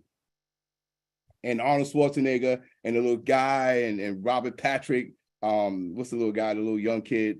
I'm in the movies, and this was when I was in the movies. Me and DJ Scribbles was in the movies. I said, let's go see Terminator 2. So we in there watching Terminator 2. And when they showed the little kid and his jacket flared open, and this is the height of Terminator, he had a Public Enemy shirt on. I jumped up in the movie and said, "Yes, my group!" Oh my shit, because I didn't know that they had it. You know, They don't have to get that was the first permission. time a artist was worn in a artist T-shirt was worn in a movie that had such high expectation.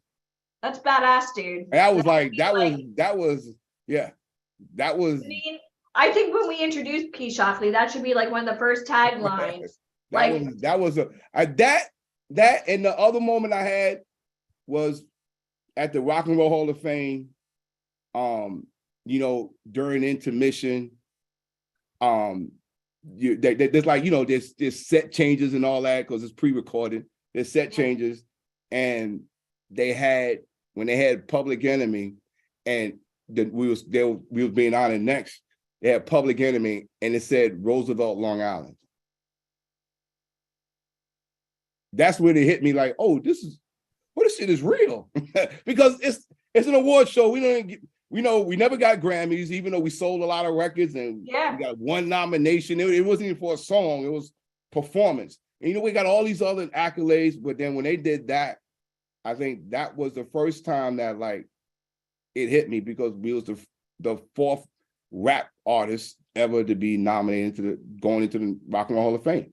You know, and that was like, that hit me like, oh shit, when it said Roosevelt, man, my mom's basement, it started like there. And like, your family's proud of you now, right? Like they're yeah. sure they're always asking for favors. You're still an idiot. No, it's not. It's you know what? It's like, we've been doing it so long, it's like about time. You know, like I said, I was DJing with my brother. He's 4 years older. I was in the 8th grade, man. I was like, like 13, 14. And it was just something that we just did. It was no plan on, this was our lifestyle. This was something that we just like playing music for people. And you guys told me this is 1974. You know, you had to go to college and get a job, and this music shit, if you ain't Stevie Wonder, you ain't get out of this shit and not music. So that was then, you know, from there. And then, you know, we started making money throwing parties and, you know, making a little hustle money throwing parties. We're not drug dealing, and I got friends that was doing that. And it's like, you know, so it's like, and don't get it twisted, Long Island is just as wild as the Bronx and Brooklyn. There's not just as many people. We're a little spread out. So, but we got bad areas. So you didn't have that. We had something. And then, you know, even a piece that I did an interview with my mom. She was like, I didn't think this would be anything. It was something that y'all did. And she was like saying, like, I just knew where y'all was, because she would take us when she had a car, she would take us to the parties. We set up, do our thing, and bring us back home. She knew we. She would drop you off to DJ. Yeah, she knew where we always was, and we had the youth center, and we had a youth center. So it was like 3 places. If we wasn't in those 3 places, like, okay, what you doing? So you had a supportive mom, because she obviously Yeah, she didn't even know that. My mom supported, man. She even bought me and my brother a van so we can do, because we had got more bigger equipment. She said she got tired of driving you around. To the parties. because I'm tired of driving y'all. Well, she did a lot of shit because she was tired of driving us. So There's an alternative motive. yep, she bought me and my brother a van. He's older, so he had the controls over it. But I'm still in high school when she did that. Here's a van, I'm gonna get y'all. Y'all can put your equipment in there, y'all do your stuff, and don't bother me unless there's a problem. So, and from then it even took off even more when she kicked us out the house because we ran her light bill up. This was like 1980, 81. We ran her light bill up to like $900. Oops. You want to compare that to now? That would be like $900 on her salary. That was like $5,000. That's like, we had to pay her back though. We did a lot of parties for the next 2 years. We did a lot of parties. No such thing as free electric. Yep, for that electric bill. She was like, I want it out. But I mean, we had to get it. We had to go out. We was getting too big. Everybody's coming to the house, But she was very supportive on us doing what we did. And then when it turned into something, she was like, oh, wow. Well, we was like, oh, wow. We never, it was just something that we did. I mean, everybody have different stories. We didn't plan to be artists. We didn't plan to be beat makers. It just happened. And the time and the culture, we was just in the right place at the right time of the new evolution of this new music called hip hop. We was in the middle of it. We was in the beginnings of it.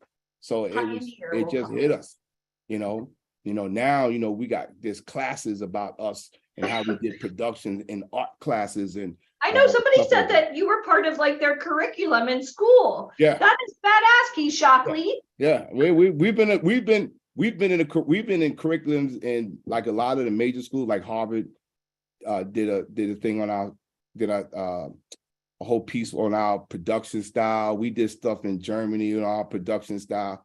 Our production style kind of, I don't go off on this too much. It changed the landscape of how everybody do music.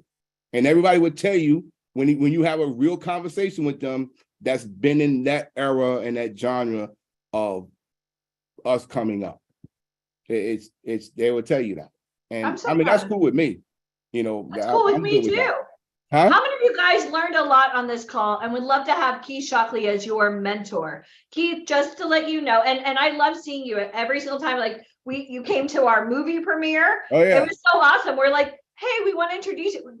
You were hanging out with Mr. Big from Sex and the City. Oh, yeah. Yeah. That's what we do here. I know. That's why I like hanging out with you guys, man. I love the parties. Ask people like, why do you like working with us? And a lot of times it's like, because number one, you guys are fucking cool. But number two, it's I just like to hang out with you and I love to meet new people. And Keith, we are so blessed to have you in our life. Just to let you know, I'm planting this seed October of this year. We're doing a big event in New York. Do you want to come? I live here. I live here. I'll come. I'm putting it in your book now. I just come down the stack and I can just walk over there and we stop. I know. So we're gonna plan that. All How right. many of you guys want to meet Keith live? Oh, Maybe we could debut my new single while we're there. I want to meet Keith Lord. live. Keith, I want to meet you. Let me stop. I'm totally coming to that studio. Deneen, mark my words. We're gonna go. We're all in. We're all I'm in, here. Keith. I'm here. I don't know what we're gonna sing about, but it's gonna be great. Just don't let us dance, okay, Keith? We're not allowed to dance. We're gonna have a party too. I love you. We love you guys. Awesome, all right. Keith. Thank you so much. Thank you. Guys, how cool was that? Keith Shockley. My God. Every time, okay, you know how you have those pinch yourself moments. Like every time Keith is on, I have a pinch me moment. Like it's like growing up, like his music was so instrumental to my whole age range, and it's just like.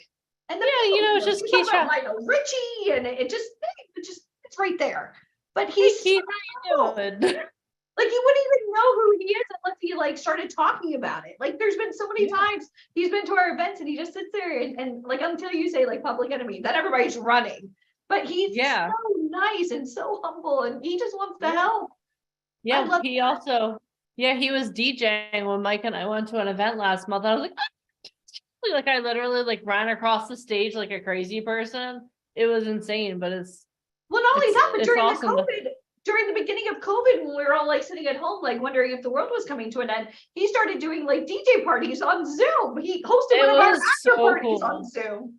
Yeah, That's yeah. that's pretty badass. Yeah. It's what we do. It's what That's we what we do. It's the unglamorous, glamorous life. All right, It cool. is. All right, guys. On a scale of like 1 to 10, how much are you guys learning today? Are you guys like learning? Are you like, are your minds like starting to go a little bit? I know my mind is going a little. So this is what we're going to do. We're going to get up and move, and then we're going to hear from some of our amazing talent. Is that okay? So everyone stand up. We're going to do my favorite exercise. We have not done this in a while. Let me unplug my phone here. We're going to do my favorite exercise.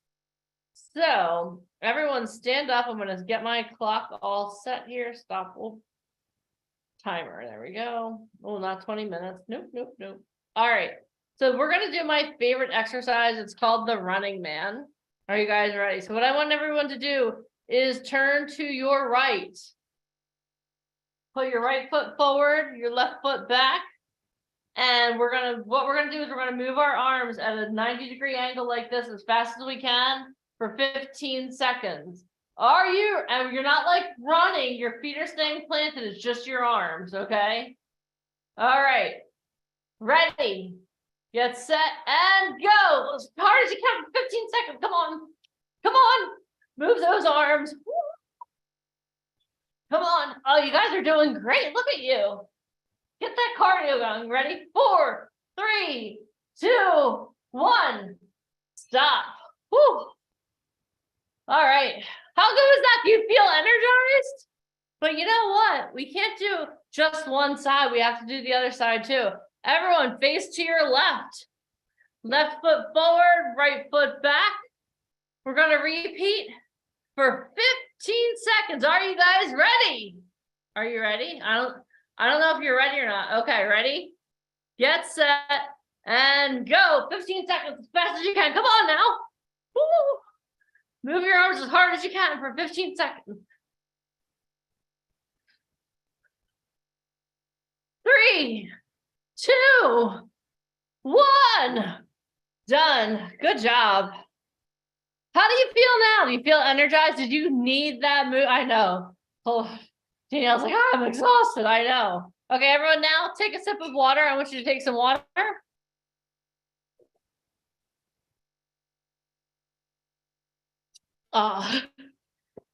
Well, Jamie, my arm shouldn't be going faster than yours. Your arm should be going faster than mine.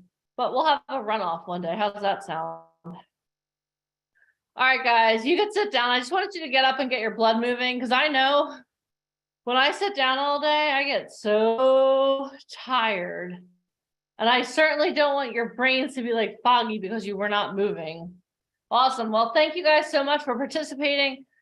Today's been such an amazing, amazing day. Like I love doing these boot camps because I love having the opportunity to just hear from such amazing people, like how to crush the one obstacle that holds you back. Like how many of you, and I'm gonna get a t-shirt made because I think this is gonna be my new saying. How many of you are burning your boats, right? We don't need a plan B, we only need a plan A, and we need to go all in on plan A. Talked about with Tanya about what it takes to get signed by an agent, what she's looking for. Like when you have the opportunity to learn from agents like Tanya, like why would you look anywhere else? Right? Why would you want to go somewhere else where people don't know what they're doing, where they're not placing talent at the same level that you got, that we was as the people that we work with. Sorry, I'm a little winded. Apparently I need to do the Running Man a little more too. We had Ryan Colby come on and he went over with so many of you. Okay, this is what you need to tweak. This is what you need to tweak. This is what you need to tweak. How many of you are even like from what you heard him tell other people like, okay, well, you know what? Maybe I could take some of that into account as well and start applying it to myself. That's why that's such an important exercise. We heard about the things that are going on with VIP Ignite. We are so excited to be back in New York City this fall. We'll talk more about that in just a little bit. But guys, having the opportunity to meet face to face, that's where it's at. you can have the opportunity to come on and do Zooms. You can come on and have the opportunity like to interact virtually. But how many of you agree that face-to-face is where it's at? If you're ready to sit down and talk to people face-to-face, type face-to-face in the comments. Because you know what? I have Zoom burnout. How many of you have Zoom burnout? Like I do Zooms all the time. I'm like, if I have to do another Zoom call, I don't know what I'm going to do. Zoom. Like even this morning, I was like so excited to see your beautiful faces. I was so excited to inspire you, but I was like, but it's on Zoom. And if you were here early, my Zoom felt the same way about me. So, but you have the opportunity to like sit down face to face with people, like work in New York City. I mean, how many of you love New York City as much as I do? I mean, there's a vibe about New York City. Oh my gosh. As soon as there's one point where we live outside of New York City. So since there's this one point where I'm driving into New York and in front of me, I see the skyscape. I'm like, and then as we're driving, I see the Statue of Liberty on my right-hand side. I'm like, hello, Lady Liberty, I'm coming for you. There's something about New York City that is amazing. Oh, I just love it so much. So we're going to talk more about that in a couple of minutes. We also had the opportunity to hear from Keith Shockley, like a living legend, like literally changed the face of the culture of the United States. It's insane to me. And it's so amazing to me because he just loves coming on and talking and meeting him face to face. Again, that's another thing. The first time I met him face to face, I was such a nerd. I was like making this crazy here. I'll show you guys. Do you want to see the funniest picture of me ever? And then we're going to get talking to some of our talent. So when I had the opportunity to meet Keith face to face, this was my reaction. Can you guys see that? I was like, I know, right? I'm such a nerd. But I was just so excited because I was like, oh my gosh, I've been talking to you. And you know what the thing is? He's genuinely like the nicest person. Like he loves talking to our talent. I know some of our talent have been interacting with him a lot because he's doing some DJing in New York. They get the opportunity to see him once a month. He likes their stuff. He's just genuinely like just a nice, amazing person. And he's a legend. So now every time I go near him, I'm like so excited to see him, but I start sweating a little bit because it's crazy. But now what I would love to do is I would love to oh, I did I cry? I don't know, Alicia. Did I cry? I didn't cry when I met Keith Shockley. There's been so Alicia many would remember. You did cry when you spoke to Les Brown. You haven't met Les Brown in person yet. She cries. And I usually capture her video. And I use it as blackmail. You know what hold on. Let me tell you guys a story. So we were at an event in Las Vegas and we heard from Les Brown and it overwhelmed me at that event.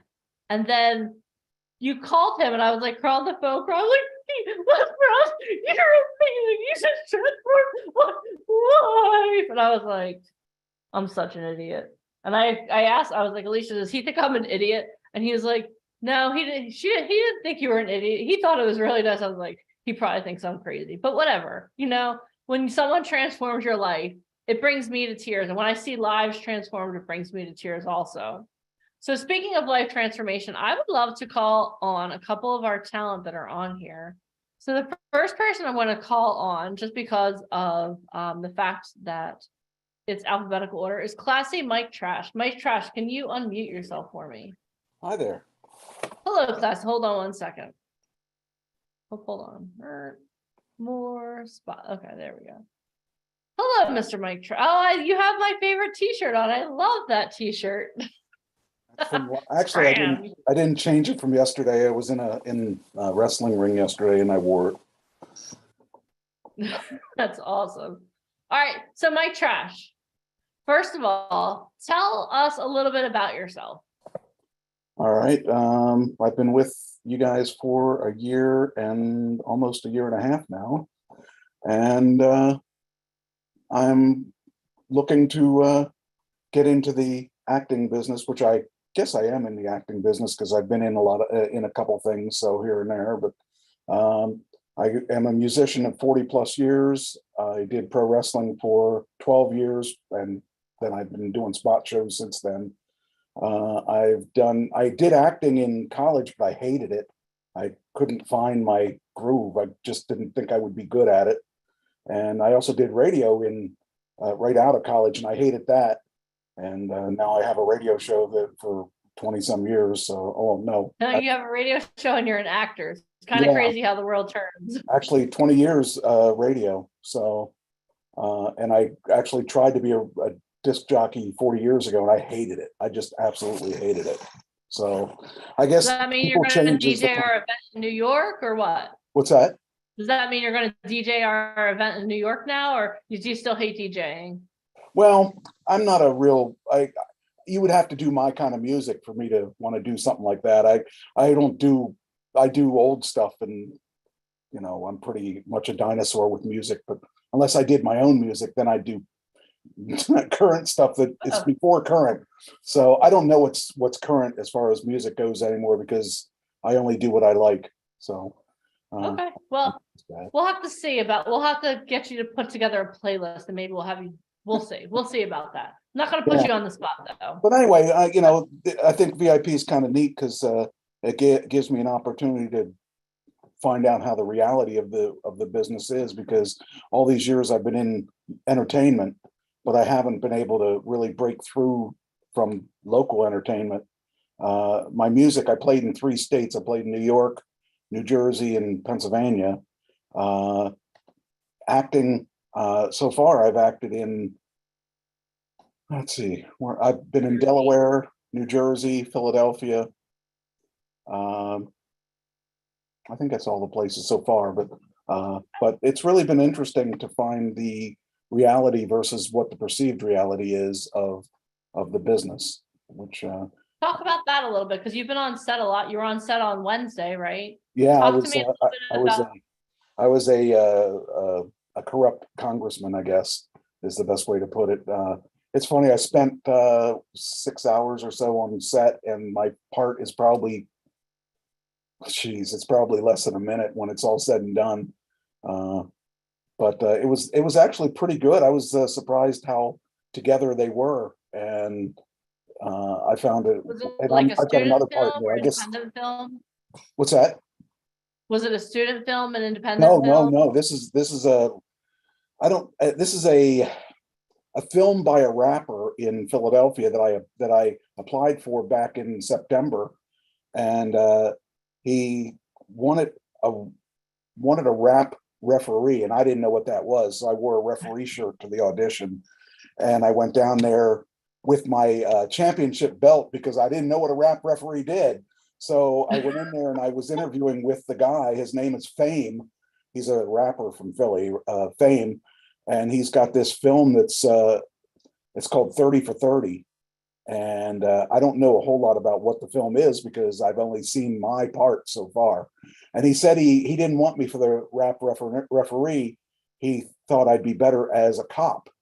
And so I was waiting for a cop role, and he gave me this role instead. And he said, I still have to do the cop role. I don't know what they're doing. I really would like to see this film because it sounds really interesting. Because in this particular scene, he was coming out of a helicopter there were a bunch of guys, military guys, that captured him, and he was all bloodied up and stuff. And I apparently paid for that to happen. So that shows how corrupt I am. It's really kind of a neat thing because it's funny, even as the actor, you don't really know what's going on in some of these things. They only tell you what you need to know. And Yeah. So Yeah, that's that makes sense. It makes sense yeah. that they only tell you what you need to know, because like if you have access to the whole film, right. you know, I mean, we weren't allowed to take pictures of the set, which I did anyway. that's standard. And it was really cool because it took place in this. Well, it was supposed to take place in one place, but it was actually at an air museum where there were all these really cool. I took a lot of pictures of that, the inside, because that wasn't in the film, but it was a really cool place. You should, if you ever go to Lumberton, go to the air museum, and it's just all kinds of stuff. That's I've driven by that like 1,000 times. it's pretty neat. I didn't realize they had so much stuff there. It was fun, but and music wise, I was doing my own originals for the last 30 years. My partner died, and so I was like unsure if I was going to do music again. So I started looking at other things, but I had looked at VIP long before that because I thought they could help my music career. And I went to see them, I think it was 2016, give or take. And it wasn't the right time for me to do that because I had too many things on my plate. Now I'm retired and I can do whatever I want. And so I decided I was going to pursue it. Well, now that Ken's not with me anymore, I'm pursuing the acting more than I was before. And now I've found a lot of insight. I wrote a TV show, and that was really my main goal, is to get the TV show out there. But now the acting bug has got me, and I'm going through the proper paths. And I am submitting the the script. I was doing film festivals last year. This year I'm going to concentrate on the script, and I've entered a couple things and a couple places that the script is being reviewed. So That's awesome. it's a learning curve. That's great. So talk to us about how your life's changed since you've been a part of VIP Ignite. I'm a lot busier than I was before. Well, yeah. I think I'm more focused than I was before, because before, with all the things I've got going on, I had to segment what I was doing around my time schedule. But now I'm focused on the acting part more than the music part. Before I was focused on the music part more than the acting part. But I think that my mindset is different because of that, because I need to focus more on one thing than another, and acting seems to be the right way to go. And the most important part is that before I was really an island on myself. I did everything myself, and I never really relied on anybody because I never really felt there was anybody out there that was behind me, and other than my wife or my girlfriend at the time or whatever it was. There was never really anybody in the business, especially behind me. And it's really changed a lot since the thing I didn't, if I would have realized this 40 years ago, I would have taken a lot of different avenues to get, well, I mean, the industry's changed, but I would have done it a lot differently because I would have had more of a team with me than myself.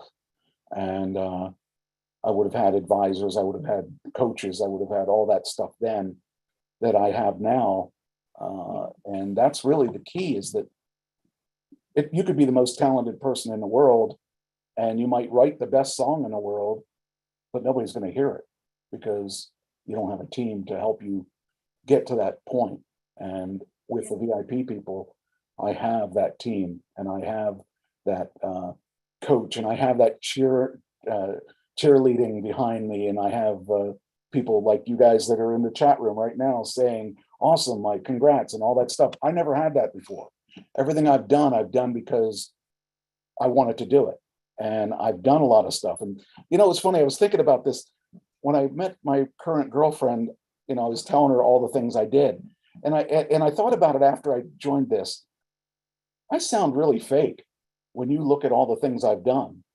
But I can back up every single one of those things. I can prove I did all those things. But if it doesn't sound real, because one person should not be an actor, a musician, a talk show host, you know, all these things that I've done.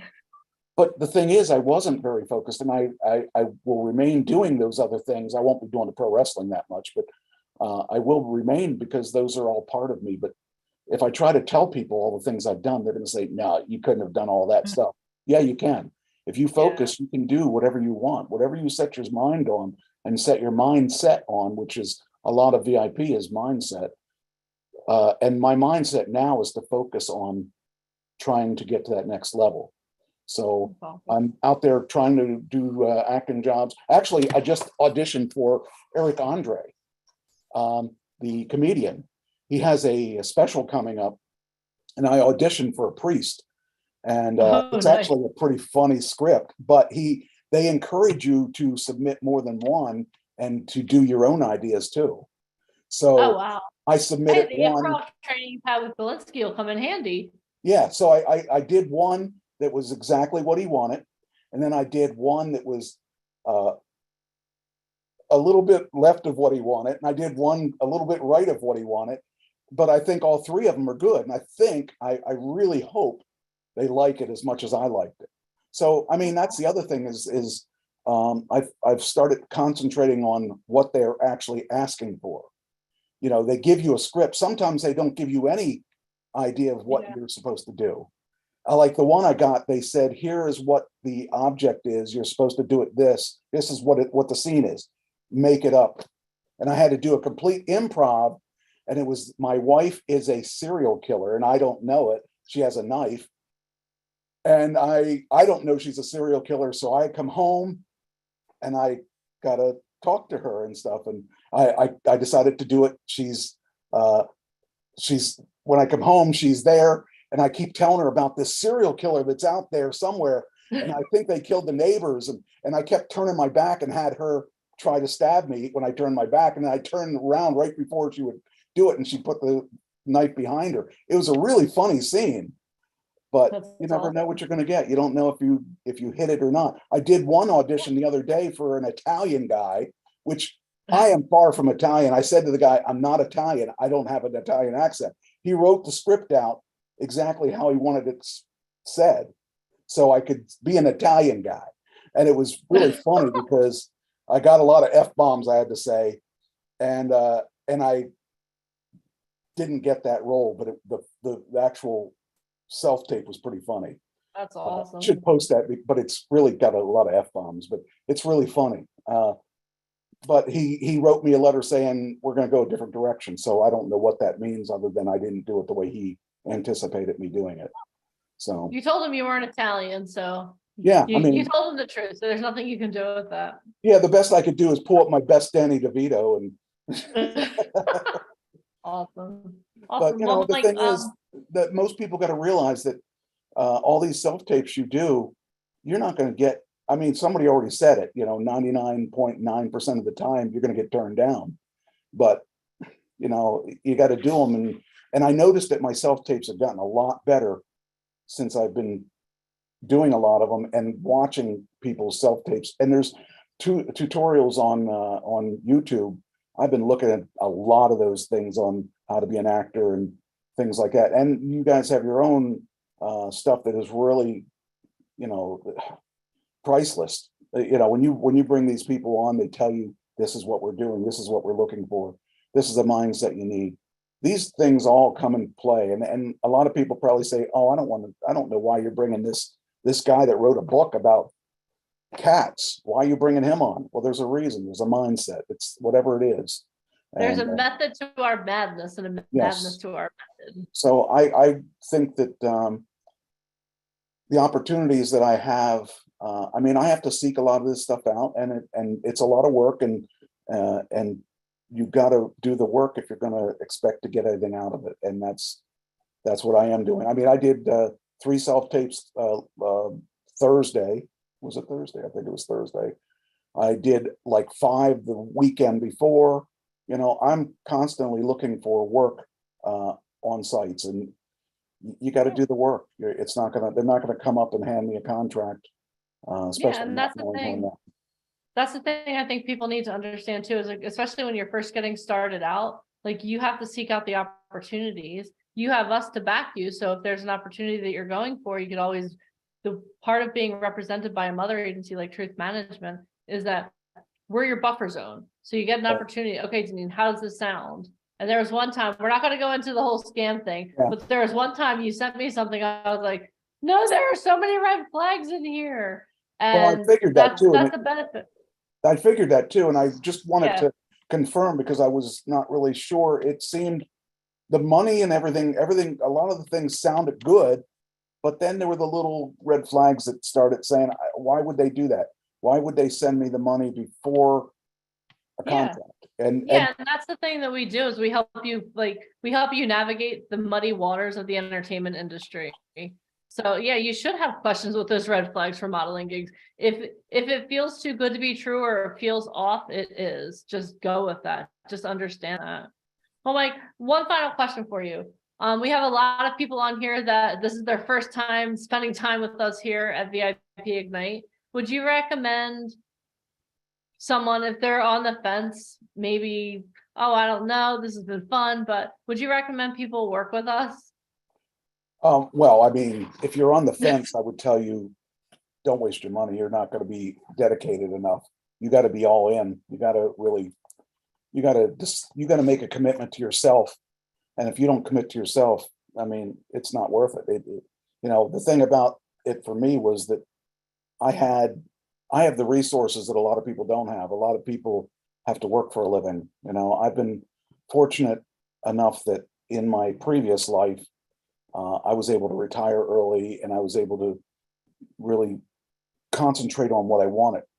Don't go in half-assed. You're going to be disappointed, and you got to go in with realistic expectations. And realistically, a lot of people aren't going to put their full commitment into this, and you got to put your full commitment into this. Even if you have a job, you still have to put your full commitment into this, because you're just going to spin your wheels. If you Tanya probably said it today. I don't remember if she said it or not, but she said it every time she's been on.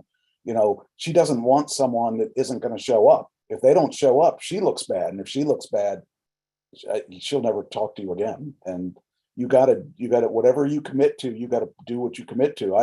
I committed to some stuff that I didn't necessarily want, but I needed a resume, you know, and I've got some things on my resume that I'm happy with. And, you gotta do whatever you say whatever you promise to do, you've got to do that. You've got to do it 100%. You don't go in there saying, oh, I got to do this today because I said I was going to do it. No, you got to go in there saying, I'm going to do this today and I'm going to nail it. And it doesn't matter. The money has got to be secondary. If you're thinking about making a ton of money, don't do it. You got to do it for the love of the art. And I always say that with musicians too. Musicians that say, I can't play this because I can't play like Eddie Van Halen. I don't want you to play like Eddie Van Halen. I want you to play like yourself. You know, you got to do it. You got to do what you got to do. And, you know, you got to learn, you got to take the trainings that they're giving. You got to, and if you don't take the trainings they're giving, you got to take trainings from somewhere.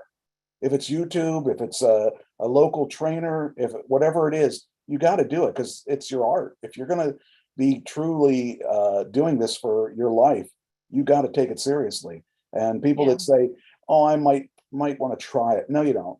You don't want to try it because you're going to be disappointed. If you go into it knowing what you're going into, you're not going to be disappointed. And I went into this with my eyes wide open. I had done a little acting before VIP. I knew what the set looked like. I knew what it was like to be directed, and I was okay with that. I liked it. It was fun. But you got to go into it knowing that there are going to be more hard times than easy times on this stuff. Getting the job is the hard part. Doing the job is not so hard once you get the job. But, you know, I can't tell you how many times I've sent out self-tapes and stuff like that and didn't get anything, didn't even get a response. At least the guy that told me about the clam guy, that he told me I didn't get the part. At least he told me. But, you know, I would expect to get that.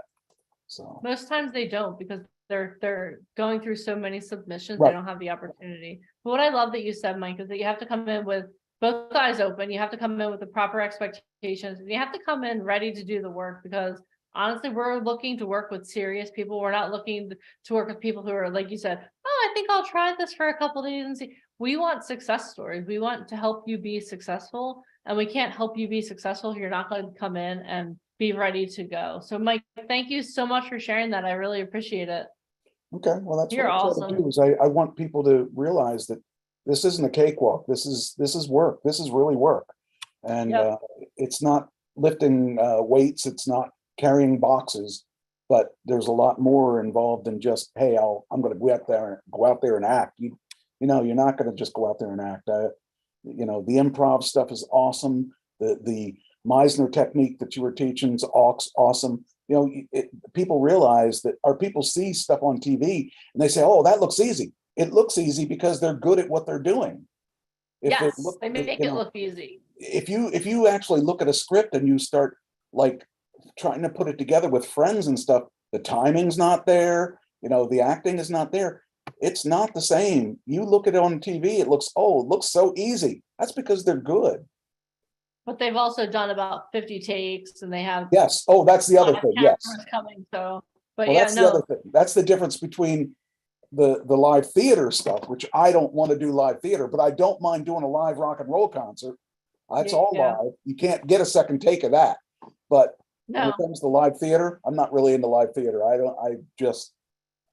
take I'll change your mind on that, Mike Trash. Now I have a goal. All right. Well, Thank you so much. for improv, that's cool, but okay, anyway, I don't want to take any more time, but that's. No, thank you so much for sharing. I really appreciate it. It was awesome. Everyone give Mike a round of applause. Thank you so much. I'm gonna applaud myself too. You should applaud yourself, Mike Trash. Thank you so much. By the way, I got beat up by a woman last night. I need to hear that story later. Hopefully it wasn't Christine. Awesome. All right. Alicia, we have time. I'm gonna call on one more person. Is that cool? Is that good? Okay, awesome. I'm gonna call on one more person. Sid Sana Rasul, can you please unmute yourself? Ask to unmute. Absolutely, I can. Hi, Deneen. Hi, everybody. Hi, Sid. Everyone say hi, Sid. Awesome. It's always a pleasure. Go ahead. No, you look beautiful today. Not that you don't look beautiful every day, but I like the screen on you. It's very becoming. Thank you. Thank you so You're much. welcome. And it's such a pleasure as always to be here with everyone and to be able to share. As Deneen said, I'm Sid Sanara Soul. I'm an actress and a model. I'm 65 years old. I'm from Philadelphia. And I am an example that it's never too late. Yeah, I love your story so much, Sid, because when you were a kid, you knew that this is what you wanted to do. You knew you wanted to model. You knew you had a message, but your mom told you, okay, you know what? Let's be reasonable. Let's get you into a career and then you can do this eventually. And I love that you held on to your dream and now it's becoming a reality. So you were in the transportation industry for over 30 years, right? And now here you are on set all the time. So can you talk to me a little bit about what your life is like now? Absolutely, I can. When I first signed with VIP and Truth, I've been with VIP and Truth for about 1.5 years. And I stepped out on faith and I trusted the process and did the work. I'm still doing the work. Of course, it never ends. And I watched my life transform, not only professionally, but personally. Yeah. And how has your life, let's talk about how your life has changed professionally. So you used to go to work every day in an office. Now, what does your life look like now? So, as Deneen said, when I used to go to work at the office, I would get up in the morning and say, oh gosh, I have to go to work today. Now I say, I get to work today. So, it becomes a part of you when you have a passion for what you want to do. You might not know what your end game is at that specific moment or what niche you might fit in. However, you must work on or know your why. And even if you don't know your why, eventually it will evolve as you trust the process and do the work. So professionally, because of all of that, at this point in my life, I had the opportunity to go on set, which kicked things to another level. And what I mean by that is from the trainings that we do and our coaches and boot camp and, office hours and improv with Robert Galinsky, when you go on set, you actually get a chance to see all of that come to life. And there's an etiquette when you show up on set. The terminology is helpful. It's good to know who the point people are. Sometimes your days are like 10-hour days. Sometimes they're 13-hour days. Sometimes you have to show up at 5:30 in the morning. But prior to getting on set, as everyone was saying, and Mike, also, you have to pay attention to direction and instructions, and when you're sent the availability, you want to respond as soon as possible. You might have to pick up something to wear in your wardrobe. You might be fitted for wardrobe. You have to take your COVID test. So it's a multitude of, excuse me, I get excited when I talk about it. There are a multitude of things that are involved, in going on set. Yes, the glam is awesome, but it's the unglamorous that you'll see as you go along that's very, very important too, because this is a business. Did you ever think you'd look forward? Did you ever think you'd look forward to a 13-hour day? Back when you were in the transportation industry, it was like clock in at 8 hours and you're gone, right? Now it's like, oh my gosh, I got to go on set for 16 hours. I'm so excited. Did you ever think you'd be saying that? Well, no, because in transportation, I mean, not being ungrateful, and I know you didn't mean it that way. I wanted to clock out 4 hours. I'm not trying to make it sound ungrateful. I know, but I know, after 4 hours, I wanted to clock out, but being on set, it's just totally different. It's, first of all, it's something that I want to do, and I'm enjoying my journey. No, but to answer your question, I didn't think I would be on how I would feel about being on set for 13 days, but I had already planted the seed in my mind that if it was 16 hours, that I would be there. And what I learned, and I'm not saying that's easy, because, you have to. It's still work. It's work, but it has to be something that you want to do, and you have to want to learn while you work. You can go because you want to have lunch or you want to see your fellow actors or actresses. You can do that. But what I found most interesting was paying attention to all the details that were involved, like behind the scenes. So that kept me pretty occupied. I mean, there were some parts that were, we had to do over and over again. I mean, that's filming. But I was liked the details. I like to observe, to see exactly how things, how things actually take place on set. Like, for instance, props. I was on set for film, and I was a convention delegate. I did background. But how sometimes on television you see a celebratory occasion take place, and you see the balloons drop and everything, and you get a chance to see how that's done. So like when we see, as Mike was saying, when you see the final product, it's like you see it and you're happy about it, but you have no idea what goes on behind the scenes. So a 13-hour day or a 16-hour day can be interesting. But again, It depends on why you're there. Yeah, that's awesome. I love that. All right. So when you first started working with us, you jumped in with both feet, to say the least. So I remember you started working with us, and then a week later, I think you were scheduled to be on set in New York City. Maybe it was 10 days. It was a very short turnaround time. So can you talk to us about your first experience in New York City with VIP Ignite? Talk about showing up to the photo shoot. First of all, what was the photo shoot like? Well, the photo shoot was, I didn't know what to expect. To tell you the truth, I didn't. I had my outfits, and I knew what our instructions were. And I'm not going to say I'm not one for the glam and the lights. Absolutely. But because I didn't know what to expect, it was interesting because I got a chance to see beyond the glam and the lights. I got a chance to meet the VIP and Truth a team, Deneen and Allie and Mike and Ryan up front and personal. I got a chance to see how the makeup is done behind the scenes. Got a chance to, of course, our Ryan Colby, he'll set you straight in terms of, what to wear and what not to wear.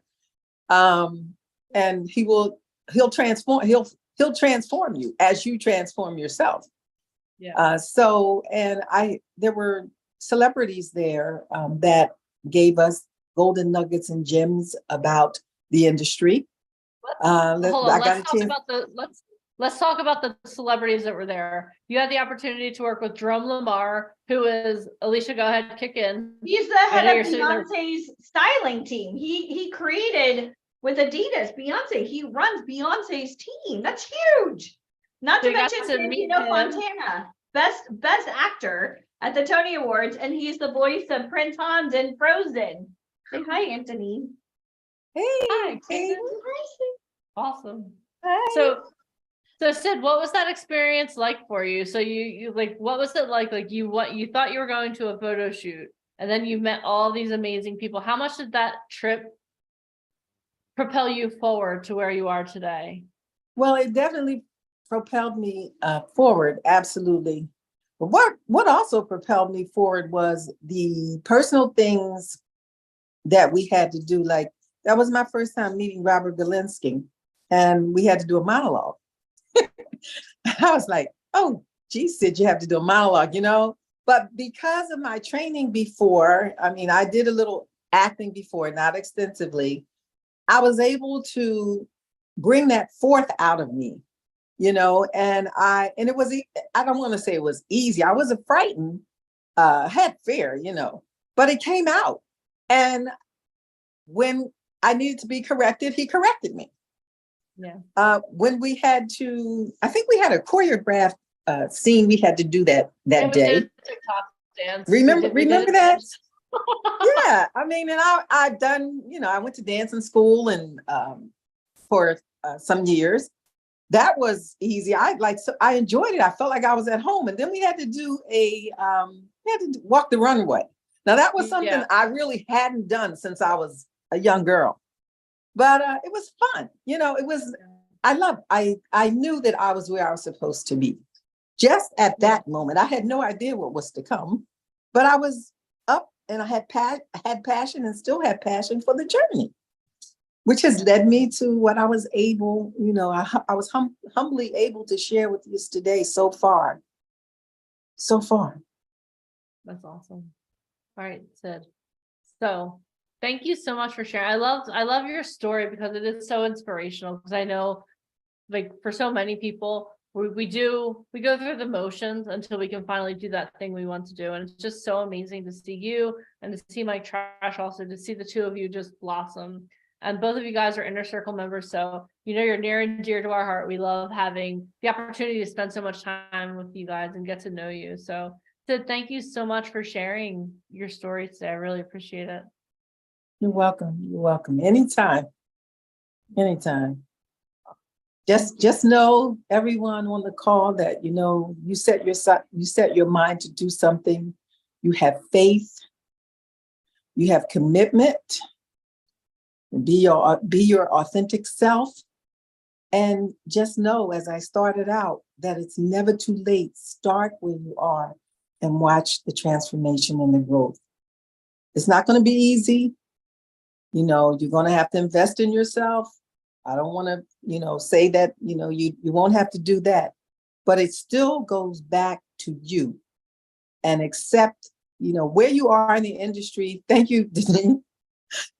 Where you are in the industry, you know, like Eric talked about this morning about commitment. Once you commit on your journey, accept where you are and know it'll get better. Thank you so much for listening to me today. And thank you, Denise. Thank you so much for speaking to us, Sid. Everyone give Sid a round of applause. Thank you. Awesome. Team Sid. All right. All right, guys. So you had the opportunity to hear from two of our Inner Circle members. They've been working with both of us. I didn't realize they both were working with us for 1.5 years. That's pretty bananas.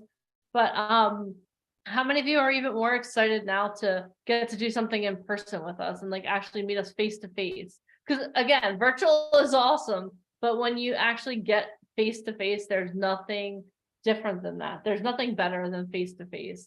And I'm going to bring back on Alicia Kabak. She is like the queen of face to face. If anyone is a master networker and someone that you want to mentor you, this is the person. So are you guys ready? If you're ready, type "I'm ready" in the comments. Type "I'm ready" in the comments. All right, Miss Alicia Kabak. She's drinking her tea. She's ready for you guys. I am. You know, nothing like talking to Key Shockley and then changing a diaper right away, just to bring you back to reality. You know, that's the unglamorous, glamorous life. It really is. I don't know if you heard, but Caden came on and he went like this, like, hi. He was saying hi to you. I was like, say hi to Aunt. Okay, so we're gonna talk about New York City. I know everybody's really excited. I know I'm always excited to go to New York City, so I'm gonna share my screen. Now, some of you guys are slated to come to New York, and that's really exciting stuff. But I'm gonna go over something new today, and this is entitled New York City Live. So I'm gonna open this up like so. Somebody give me a thumbs up that you can see this. We Thank can you, see your Saba. screen. Awesome. You're good. Okay, perfect. So I'm just going to move this thing down here so I can see. Okay. Technology is not always my friend. I'm more into face-to-face. I mean, Zoom is cute, but like nothing like hugging somebody. And so New York City will all be together. So New York City Live, October 2023. Here we go. New York City. If you can make it there, you can make it anywhere. I'll tell you what, if you've never been to New York City, this is a trip of a lifetime. If you have been to New York City or you live in New York City, you'll see the city in brand new, I mean, literally rose-colored lenses here, especially when you have a dream about getting into TV and film or maybe modeling. And the reason why is now you're going to be surrounded by real people in the industry. You're no longer going to New York as a spectator or a tourist. And again, even if you live in the city, having these types of connections, this is coveted. So this is what you're going to get with our New York City Live program. So when we were putting together this offer, you know, the hardest part about what it is that you need in order to succeed. Our company kind of sat down with people like Key Shockley. We also have some of the actors from The Sopranos that work with us.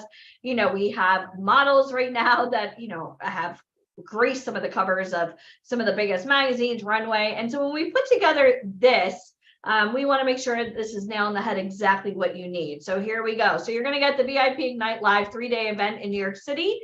That's valued at $2,997. Again, getting to go out to New York City is one thing, but getting to go and actually sit down live with actual agents, casting directors, producers, managers is unfathomable for most. But you're also going to get a 3-look professional photo shoot valued at $2,497. That will come included with professional hair and makeup. You'll also get styling with Ryan Colby himself. We're also going to be doing an improv comedy weekend. This will be virtual. And it will be with Jeffrey Gurian, who used to write for Rodney Dangerfield, Jay Leno. I mean, he's like one of the friars of the Friars Comedy Club. Gino Bisconti from the Howard Stern Show. I actually manage him, which is I'm always wondering what he's going to say, because a lot of times he put his foot in his mouth because of Howard. And then Mark Christopher Lawrence, who you met this weekend. That's valued at $9,997. We've already gone over how much social media loves, you know, comedians. It's a great way to kind of be able to make light of certain situations. And most of all, when you're getting a chance to network on this type of level, everybody loves improv. You're also going to earn 6 figures online. I'm not telling you you're going to earn 6 figures. You're going to get a course on this. It's called Social Media Domination. You know, we invest a lot of money working with people like Tony Robbins and people like Gary Vaynerchuk and Russell Brunson. And, you know, so everything that we've learned, we've met some of the most amazing social media people in like on the planet. So you're going to get actual training. And again, this will all be done online. That's valued at $30,000. Now, when you're in New York City, you're actually going to get to perform live. It's a stand-up performance and show in New York City. I know we did this once in the past, and it was like the most amazing night ever. And I think we rented out like a little playhouse in like the West Village. I don't know how many of you guys were there, but it was so fun. Not to mention, we had 50 Cent's acting coach there. We had our whole team there, but also we had some celebrity insiders that were sitting in the audience. And it's great not just to go to New York City and get photos done and meet real people, but put your money where your mouth is. Not only will you get a chance to perform live on stage, but what else does that do for you? Hi, you've got pictures. It's going on your resume, and that's called social media proof. You're also going to get 12 months of virtual coaching for models and actors. So This weekend, again, this was a free call. It was great. We kind of went through an overview, but imagine getting actual legit real training on self-tapes, sides, slates, monologues, voiceover work. We've had tremendous people like Monique Coleman from High School Musical. She's one of our coaches. Again, we have some of the cast from The Sopranos, actors from the hit show The Goldbergs. We have some of the cast from America's Next Top Model, agents from some of the biggest agencies in the world, like Ford, Wilhelmina, IMG, Elite. We also have Grammy winners, we have producers, we have managers, we have screenwriters, we have Broadway playwrights, voiceover actors, comedians, and you're going to get 12 months of live coaching. So the live coaching is done on Zoom. You're also going to get truth management 12-week training. And this is going to be with Ryan Colby, going over etiquette when you're getting submitted out for castings, going over self-tapes, going over what happens when you actually book work, going over how you get paid, like going over like the A to Z on how to get into this industry the right way. Now, when you're in New York City, you're also going to get a runway and modeling masterclass in New York City with a celebrity supermodel. This is going to be amazing. Again,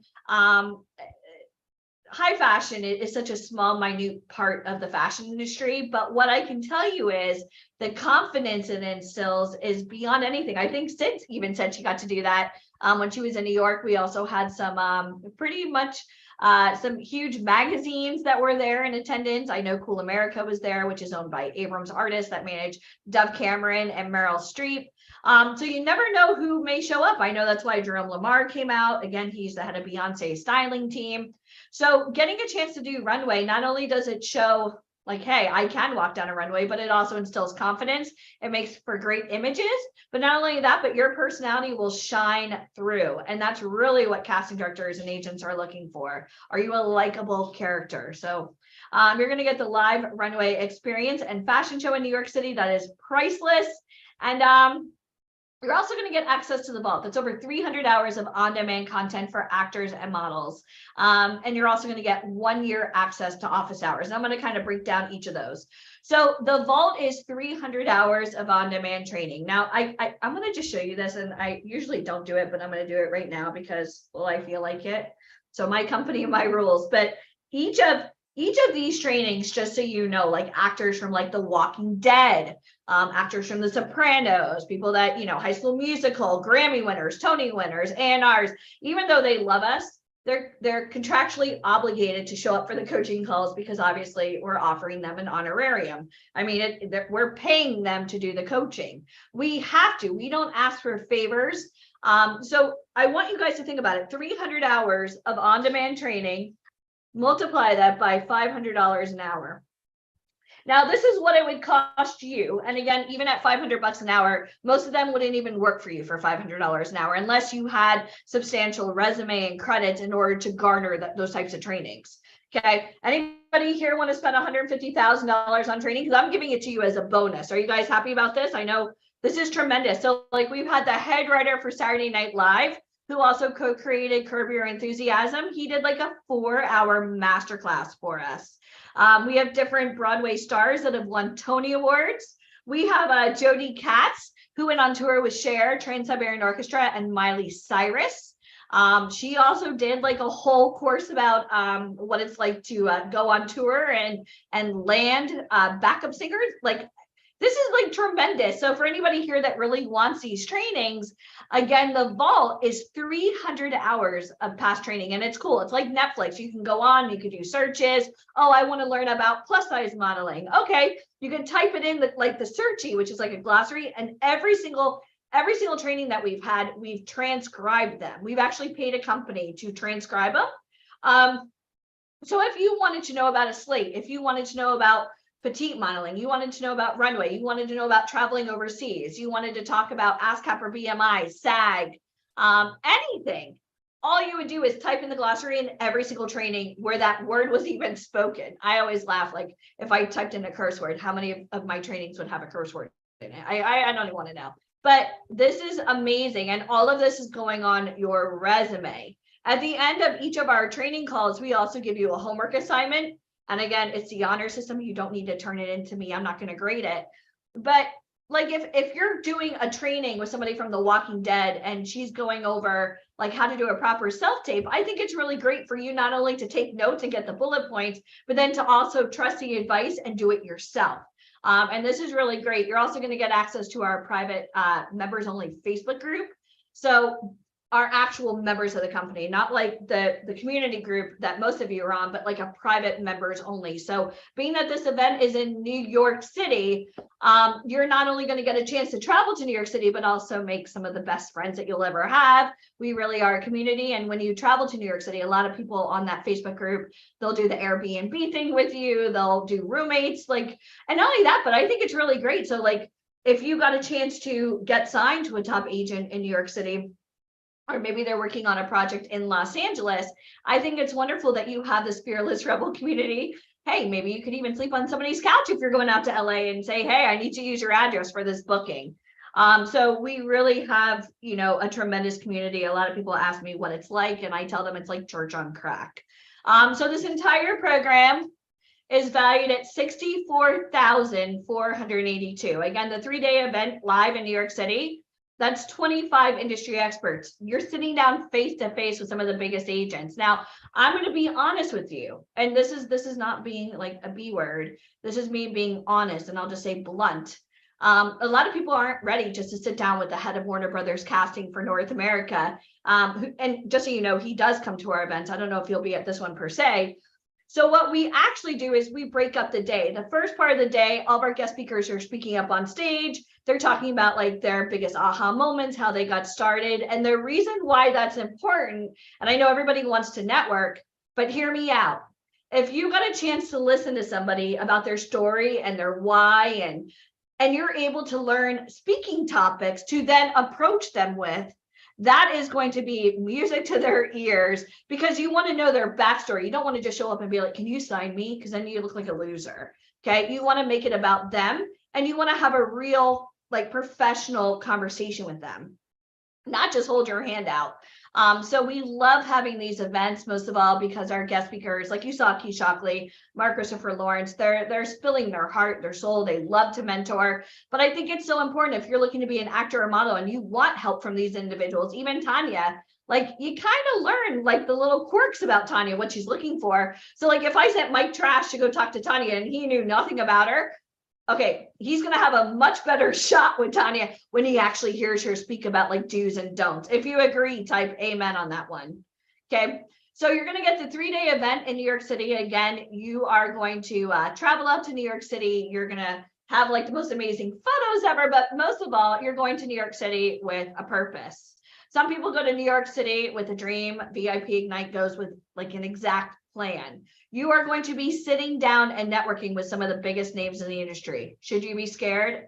Yeah, you should be. Why? Because everything you've ever dreamt about could possibly come true. And that is freaking scary. Things can change. We've had talent, again, go to the events and get signed. Okay, now what? This is what you wanted. Now what? Okay, wow, they want me to travel overseas. Wow, they want me to be in a motion picture. Wow, everything that I thought I wanted. This is so crazy. It's happening so fast. Well, yeah. Okay, this is what does anybody here want that? If you want that, type yes. So sitting up on websites or paying for pictures or paying for classes, like that's sweet, but that's not face-to-face networking with the biggest names. And you're also going to get real photos while you're in New York City. Now, not saying you can't get real photos where you live, but getting to work with photographers on this type of level, having proximity with these types of photographers are going to help you with your brand recognition. I personally would take selfies with all of them. I would share them on social media saying, thank you so much. It was so great working with you. Why you want to follow them. Hopefully they're sharing your stuff on their page. Maybe they're following you back. All of our photographers have worked on extremely high levels. These photos are going to be orchestrated by Ryan Colby himself. Hair, makeup, wardrobe, accessories, everything about your photo shoot. Again, he is the former art director of Vogue magazine. Okay, this isn't like somebody that you met on the internet doing photos for you. These are photos that are done specifically for marketing purposes to yield high results. You're also going to get hair and makeup. Now, you're going to be doing improv training, and that's all going to be done virtual. Jeffrey Gurian, Gino Visconti, Mark Christopher Lawrence. That is a $10,000 improv program. Okay, $10,000. You're going to be doing it all on Zoom. Why? We have to start practicing. You are performing live in New York City. Capiche? You're also going to earn 6 figures online. That is going to be a tremendous training. Again, Tony Robbins, Russell Brunson, Gary Vaynerchuk. We've had access to some of the biggest names out there as far, I mean, you guys heard Eric Sorensen today, $50 million. Like, and here he is spending a Sunday with us, right? He looked all dandy and dapper. I love that. But what I can tell you is they're learning not only about social media, but how to dominate it. Again, you're getting to do your live stand-up performance and show in New York City. That is priceless. I hope all of you are taking pictures of each other. I hope you're doing reels. I hope that, you know, for anybody out there that doesn't think you could do it, you'll be like, suck it. Look at me. I'm already performing in New York City live. That is kick ass for your resume. If you love that, type kick ass. Because for you to get to come out to New York City, not only meet real people, but get photos done and then get a chance to perform live, that is going on your resume. That is live from, you know, New York City. It's Saba, it's Sid, it's Mike Trash. You're also going to get 12 months of virtual coaching from models and actors. I can tell you right now, this is beyond amazing. You're going to get live training on Zoom. So not pre-recorded, live. And I can tell you right now, one of the cast members from The Sopranos, he's working on all kinds of new projects. I spoke to him recently and he's like, hey, can I use some of your people? Of course you can. He knows you. You're actually building real relationships. Yeah, you could follow them on social media, but I'd much rather them know you and you know them and you know about this industry. You can ask questions in real time. Most of all, get constructive criticism. I do not want you going to New York City not prepared. Okay. You're also going to get truth management representation for 12 months. This is unbelievable. This is a mother agency. And I don't even think I went over that the first time around. But no longer will you be out in the cold. You will now have representation. So if anybody wants to work with you and they're approaching you on social media, you don't know if they're real, you don't know like their intentions, you don't know if you should even do it, they will have to go through us. So like we're like the magic shield here. And I love that because not only is it safe, but also as far as integrity for your brand, I would never let our talent do something that would jeopardize their future earnings. Okay. And yeah, so like even with Ryan Colby, if he's working on something and you happen to be in that location, great. A lot of times we're like scouring, looking, okay, who lives in Chicago? We're working on a project right now. Damn, you know? So having access to that, you no longer are alone. So even working with somebody like a Tanya, as a mother agency, our goal is to take talent and develop them and get them where they need to be so that you're a great candidate for somebody like Tanya. Tanya does not go to showcases. Tanya does come to our events, especially out in LA, because that's where she resides. I'm not saying she won't be at New York. I don't know that as of yet. But I really want to express to you that like this business, you don't just show up anymore and think you're going to get signed. Their offices are typically not open. So the fact that we're taking you, we're training you, you're getting the real training, you're getting real photos. I think we heard from every single person here, you need training and you need photos. An agent's only job is to submit you for castings. Okay, so we're doing all that for you. Okay. You're also going to get runway masterclass in New York City with a celebrity supermodel. Again, this is going on your resume. This is great for self-confidence. This is great also to show your personality. This is going to be a lot of fun, but most of all, it's work. We want to show you that anything is possible. I mean, this day and age, high fashion runway, you know, you typically have to be 15 to 19 years of age, just size 0 to 2, you know, hips 34 inches or less. But now we've seen, you know, size 6, all aboard. You can start booking work in this industry.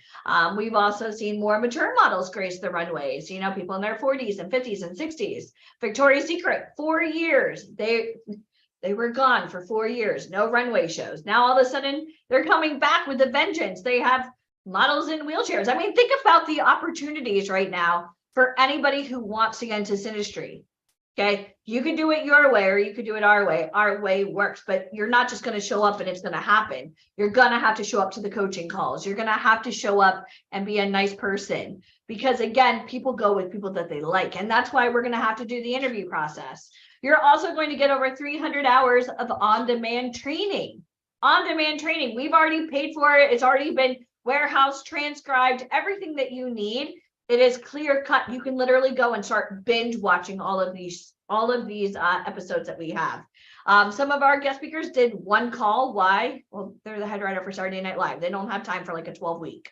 But some of our guest speakers did episodic training. So it's almost like Netflix. Okay, next episode. Let's watch this. Again, all of our challenges have not only training components, but also homework. This is all going on your resume. So for somebody like a Tanya, let's say for an example, somebody is brand new. Okay, great. Well, what have you done? Well, obviously you went through the interview process and we approved you. So you already have the blessing of VIP Ignite, who she very much trusts. But now you have real photos. She doesn't have to worry about that with you. You're getting real training. You can also binge watch trainings. You're getting experience by coming out to New York City. You're already performing improv. You're already taking live classes. If you love this, type love. This is valued at $64,482. I can tell you right now, I spent $100,000 on college and I never met anybody real other than my professors. Okay. How many of you guys right now would spend $64,000? Because we're offering this entire program for $2,997. It is well worth $65K. Okay. Now, for those of you that are quick action takers, we are offering $1,997, and I will give you the link to register. We're not doing interviews tonight. You'll have to go through an interview process. As soon as you get this link, I want you to schedule, but please note this. We have very limited slots for New York City. Why? Because we offered New York City a couple of months back, but we just decided to get not only a bigger space, but to ramp up some extra additional services here. So we decided to open just a few more slots.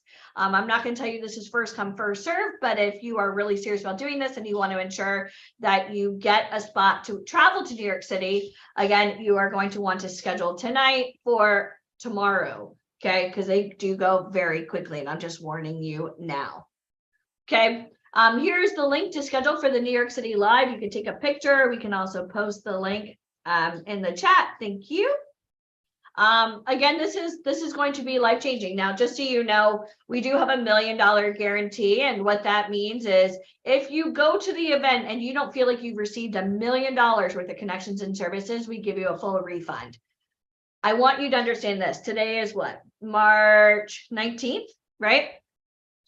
So if we decide to move forward with you tomorrow, and tomorrow is March 20th, you will be in training starting immediately. You'll have access to the vault. You can start binge watching all of those. You'll have access to the live Facebook, right? Which is all members only. And it has a bunch of great resources in there. But now you'll also be getting the live trainings, all done via Zoom. So you have all of March, you have April, May, June, July, August, September, October. Okay. You have essentially 7 months until this event. 7.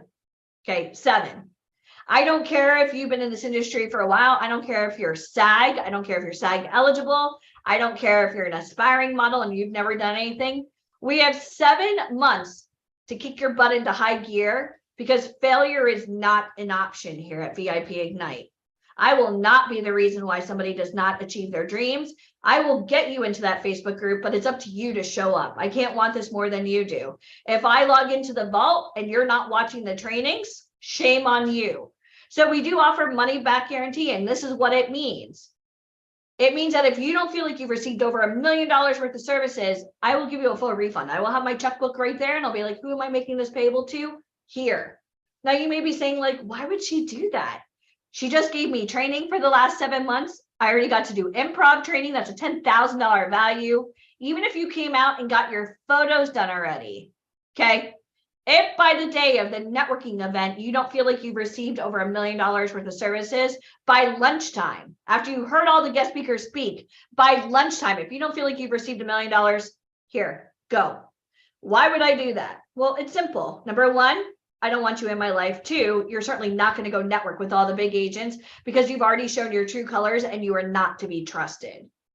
Offering a $2,997 refund, bye. Because the relationship that we built with Warner Brothers and VH1, and we have writers and producers from hit TV shows, Grammy winners, Academy Award winners, people from Francis Ford Coppola. I'm not going to risk this business. I mean, you guys know what we're capable of. I'm not going to risk this business for $2,000. I don't know about you, but it's just not worth it to me. I'm hoping that my team, when they interview you, they see the red flags and they don't even accept you. Okay. Just so you understand, when you go through the interview process, you're going to need a credit card. We're either going to accept you or reject you at the time of the interview. You've been on our call now for 16 hours. If you get accepted, you're either paying in full right there or you're holding it with a deposit.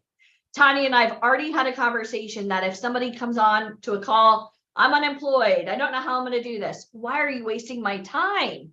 Even if I waved a magic wand and I let you go to the event for free, you're going to embarrass yourself. You're going to embarrass me. Not to mention, you will ruin the credibility that the company built. It took us almost 2 decades to get to this level. We've invested almost $1 million just in Broadway. Just in Broadway. Okay. And all you have to do is show up. I want you to know this. Most rent in New York City starts at $5,000 a month. I'll tell you, I live there. Okay. You can go and spend 12 months in New York City. That's $60K. Then go take all the classes you want. Go pay for photos. Go join Actors Access Backstage, 99, every website possible. Okay. For $1,997, you're sitting down live with the biggest names in the industry. Okay. That is unbelievable. So we're going to definitely, it's a vetting process. If I even see a red flag, oh, well, my husband doesn't want me to be in this industry. Okay, well, then you're not going to do this. You were on our call for 16 hours. What if you got an opportunity to travel? What if you had to miss work for the next couple of days? Like, you know, I have a 2-year-old. What if you got a chance to live out your dreams and I need you to go film a movie next week? It pays $100,000. Oh, well, I need to ask permission. You're not meant to work on this industry. You're meant just to take pictures and post them on Facebook and Instagram so your friends who aren't in the business can hit like. If you agree, type yes. So I'm super serious about that. Do not schedule it financially. You're struggling. If you don't know how you're going to feed yourself, your family, you don't know how you're going to have a roof over your head, please do not schedule. Our whole entire company is based upon being legitimate, which doesn't just mean, like, you obviously know, we've opened the stock exchange and we've been in Forbes Entrepreneur and, you know, here I am on Fox News. Like, this is what we do. I've worked very hard to get this level. I mean, you guys didn't meet Mike, but we're a dynamic team. We've traveled around the world. We've invested in so many different things. Our way works. If you want to try to reinvent the wheel and do this on your own, you go on with your bad self. I already know how it's going to turn out. Go move to New York City, go move to LA. You're one of a billion. At our events, these events are face-to-face with the biggest names. I will not have you go. I will not have you embarrass yourself. I will make sure that you are ready, but you have to trust the process. Our way works. If you're looking to get results, VIP Ignite's the only way. I don't believe in showcases. A lot of people ask me about the IMTAs and the iPops. That's really sweet, but you should never pay $10,000 to have a number pinned to you and walk up and down a runway. That's not how you get into this industry. Anybody who's legitimate will tell you the truth. Again, are we tough? Hell yeah, we are. Why? You're trying to get into our world. We want to make sure that you're worthy of it. Okay. Denise, was that too harsh? Because that's the truth. If they're trying to get into show business, I mean, this is a business. Now, again, this is a lot of people are able to write this off on their taxes. Again, I'm not a licensed accountant, but this is considered marketing and networking and educational expense. Again, you traveling out to New York City, you're going to be out there for a couple of days. This is not, you're not going to go get trashed and, you know, to go on like sightseeing tours. We've had talent go to New York City, go to the photo shoot, and the next day, like, they're like, hey, I wanted to go to the mastermind, but I'm already booking work. It could happen. I'm not saying it will, but it could happen. If you're exactly what they're looking for and you're already starting to network, you're welcome. The question is, do you want this to be a career or do you want this to be a hobby? For those of you that love to just take pictures because it makes you feel good, then have fun with that. These photos are meant to do one thing, yield results. That is it. Do you understand? That is it. You want to go join every website possible? Great, go. Backstage, 99, Actors Access. You're not getting breakdowns. You don't have an agent. I can help you with that. But if you don't invest in yourself, you're cutting a check for speed. You can keep doing this your way. Deneen, again, I get people 5 years, 10 years, 20 years. They've been trying to do this on their own. 3 days, I'm going to change your life. You have to show up. Don't show up for me, show up for yourself. What if you already have an agent? You're not booking real work. You wouldn't be here if you were happy with your agent. That's true. Okay, Awesome. I already All right, know guys. that. And All that's right, not, so that's not me being, mean, that's me being truthful. If you had an agent and you had all these opportunities already, are you working with Grammy winners and Academy Award winners? I can tell you you're not. And even if you are a member of the Screen Actors Guild or you're, SAG eligible, it doesn't matter because you can have an agent, but it doesn't mean, why would you ever put all your eggs in one basket? That's a recipe for failure. You don't do that. all right, so Alicia, thank you so much. How many of you guys are excited to go to New York? If you're excited to go to New York, type NYC in the comments. If you're ready to accelerate your career, how are you guys ready for this?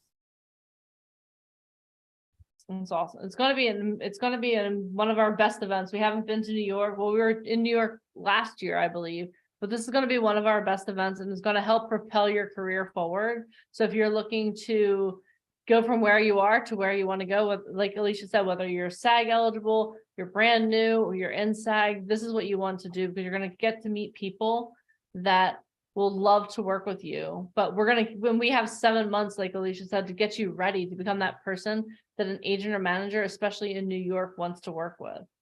So Alicia, thank you so much for that presentation. Let me ask anybody on here very quickly before we go on. What do you feel like your biggest obstacle is in this business? Type it. Let me see very quickly. What do you feel like before this call? What was your biggest obstacle? Type it very quickly.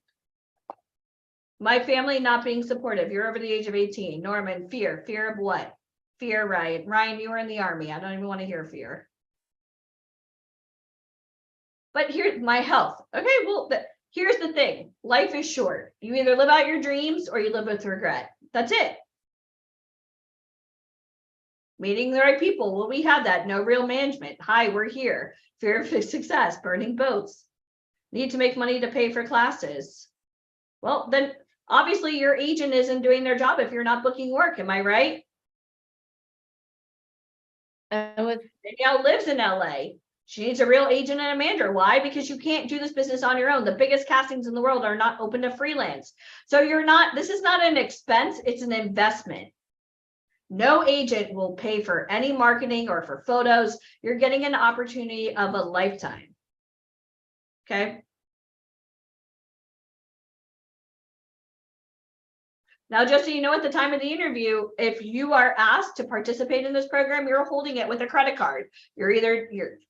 Again, we will go over any type of payment scenarios, but always schedule an appointment. Always. And if you have any questions, we'll be answering the questions in a little while. So if you have any questions, definitely write them down because we'll be back shortly to answer any questions that you may have. But where else can you get this? I mean, this is less than 1 month's rent in New York City. I mean, how do you think you're going to meet these tremendous people? You want to go sit down with the head of Warner Brothers casting? How are you going to do that? Why would they give you time of day? You want to go get photos done and then do what? Put them on your website? Nobody cares. Nobody even knows you exist. Go keep paying for classes.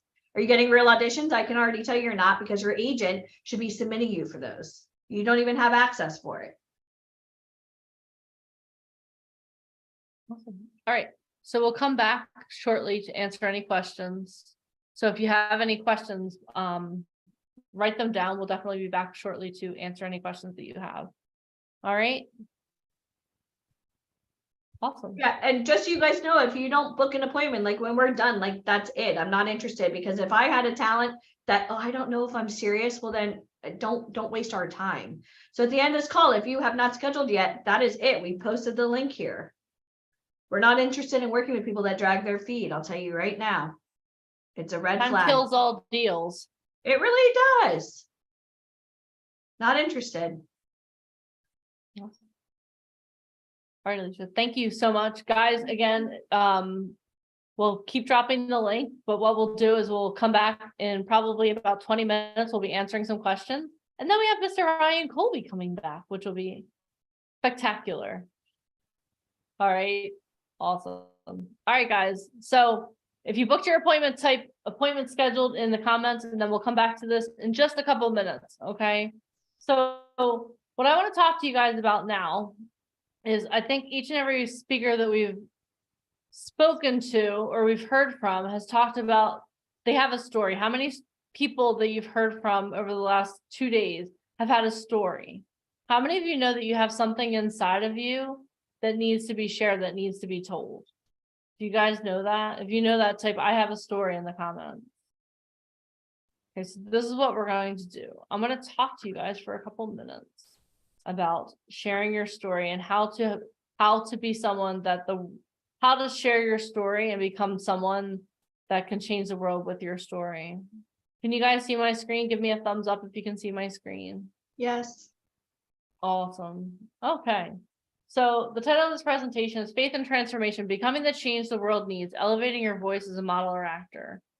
So what I want you guys to understand is, and I'll share a little bit about my story as we go through this, but the one thing that I've found is that every person who is successful in the entertainment industry, they all have a story to tell, first of all, but they have a why. So what I want you guys to start thinking about is like, why do you want to do this? It sounds so cool, right? Sid talked about being on set and like just all the amazing things that she saw. And Mike Trash talked about how he's transformed too, how he's always on set. Like he thought he had one path, but now he's going all in on acting.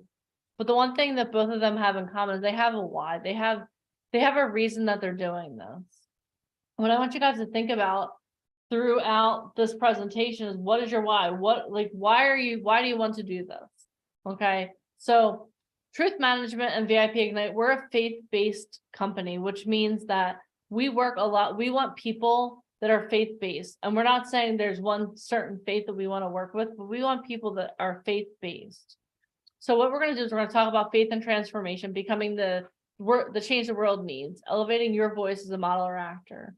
So whenever I go to do a presentation or whenever I sit down and read something, I was an English major, so I was trained, okay, so what you need to do is you need to like go into the definitions of all of the words. So the first thing that I want to define is faith. Faith is complete trust or confidence in someone or something. So what is something you have faith in? Do you have faith in yourself? I want you to think about that. Do you have faith in yourself? Because if you don't have faith in yourself, that's where faith begins. Okay. So do you have faith in yourself? Faith is complete trust or confidence in someone or something. Okay. Now let's talk about trust, because the big word in here is trust, complete trust. So what is trust? Trust is the firm belief in the reliability, truth, or ability or strength of someone or something. Do you trust yourself? Do you have faith in yourself, and do you trust yourself? Do you believe that you're reliable? Do you believe that you live in your truth? Do you believe that you have the ability or strength? Do you have trust in yourself? Now, what is change? Change is to make, different, alter, or modify. How many of you believe that the world needs some change? There's some changes that the world needs that we can be a part of. How many of you, if you believe that the world needs some change right now, type change in the comments. Because I want you guys to be a part of making this world different. I want to be a part of making this world better. Ever since I was a little kid, the only thing I ever wanted to do was work with people and help change their lives. That's been my driving passion since I was a child. And I know right now, we're all here for such a time as this. And this very moment, every moment that you've lived through your whole entire life has led you to right here, right now, listening to my voice. And I want you to remember that we're all here because God has, Les Brown said this yesterday, God placed a gift in you that needs to come out. And right now you're here for such a time as this. So let's talk about, so we know it changes. What is transformation? A thorough or dramatic change in form or appearance. So one of my favorite things to talk about is a butterfly. Like imagine when I was younger, I always felt like, oh my gosh, there's so much more out there. But like, when am I going to change into that butterfly? When am I going to have that opportunity? When am I going to have that change? Because if you think about it, a butterfly, it starts out as a caterpillar, right? And then it weaves itself into the chrysalis. And when the butterfly is in that cocoon, it radically transforms. It loses all of its identity as a caterpillar. It literally loses all of its identity. It's known for its entire being. And it goes through a really dark, scary process. Can you imagine being a butterfly, like being a caterpillar that doesn't understand what's going on, right?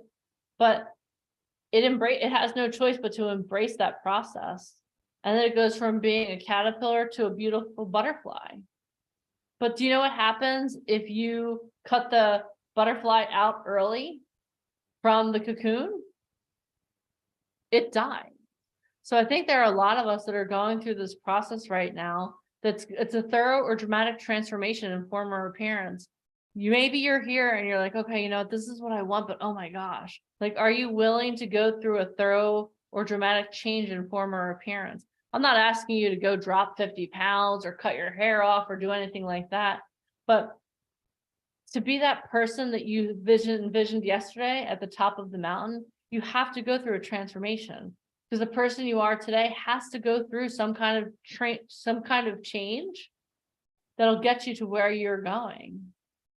I did this yesterday. I talked about your career as an actor or model. And we talked about there are things that you need to get where you want to go. How many of you wrote down the goal yesterday of what you want to achieve? You need the tools, the training, the guides, the supplies to get there, right? But all of those things, putting all of those things together is going to completely transform you. So by the time you get to the top of the mountain, you're not going to be the same person you are today. And that's not a bad thing. That's not saying that you're not an amazing person right now. What that is saying is that in order for you to become that person who can write out a check for $1 million to the cause that you want, that to be that person who is accepting that Grammy or that Emmy or that any of those prizes, any of those awards, to become that person that's booking those roles, you have to become a different person than you are today. Does that make sense? There has to be a change. Okay. And again, I want to talk about your why. In order for you to commit to this climb, what you need to do is you need to know, why are you doing it? Why do you want to climb to the top of the mountain? Why do you want to be an actor? Why do you want to be a model? Why do you want to be a musician?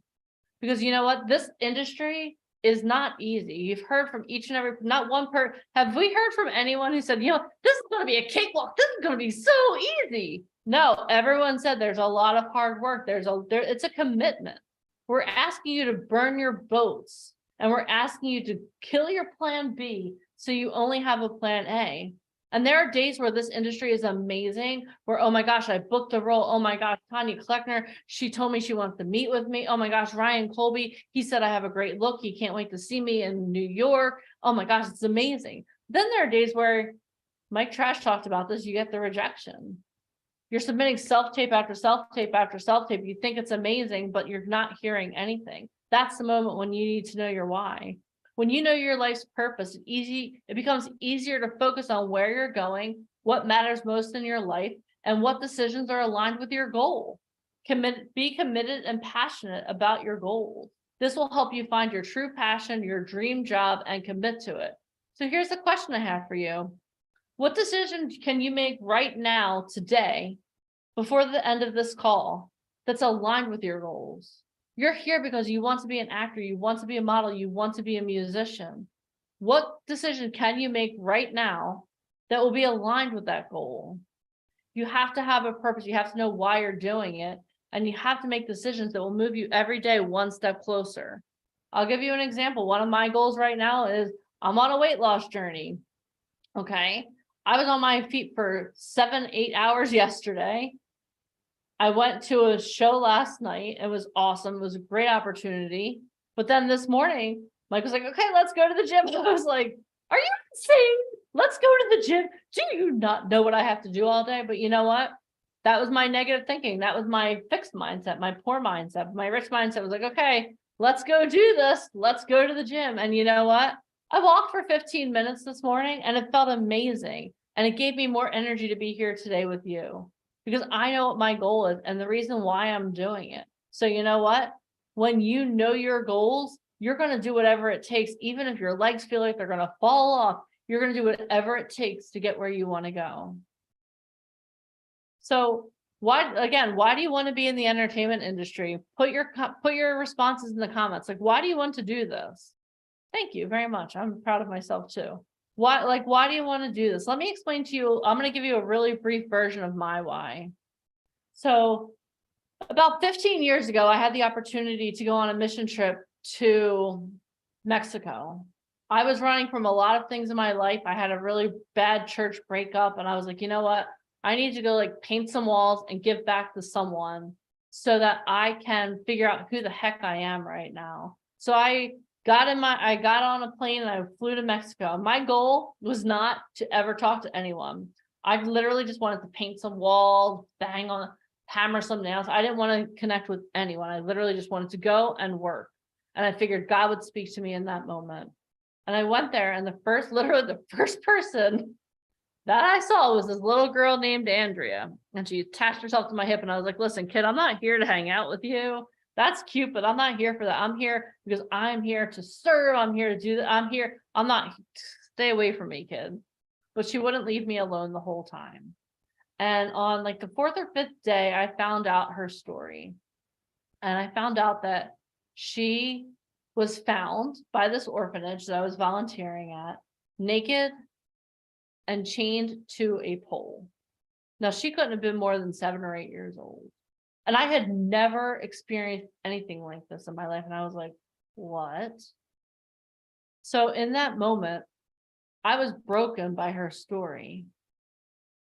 And on the last day, we were going home, like had my bags packed, I was ready to go. And she came up to me and she sat on my lap and she wrapped her arms around me. And I was like, oh, and she didn't want me to go. And honestly, I wanted to pack her in my luggage and take her home with me, but I couldn't.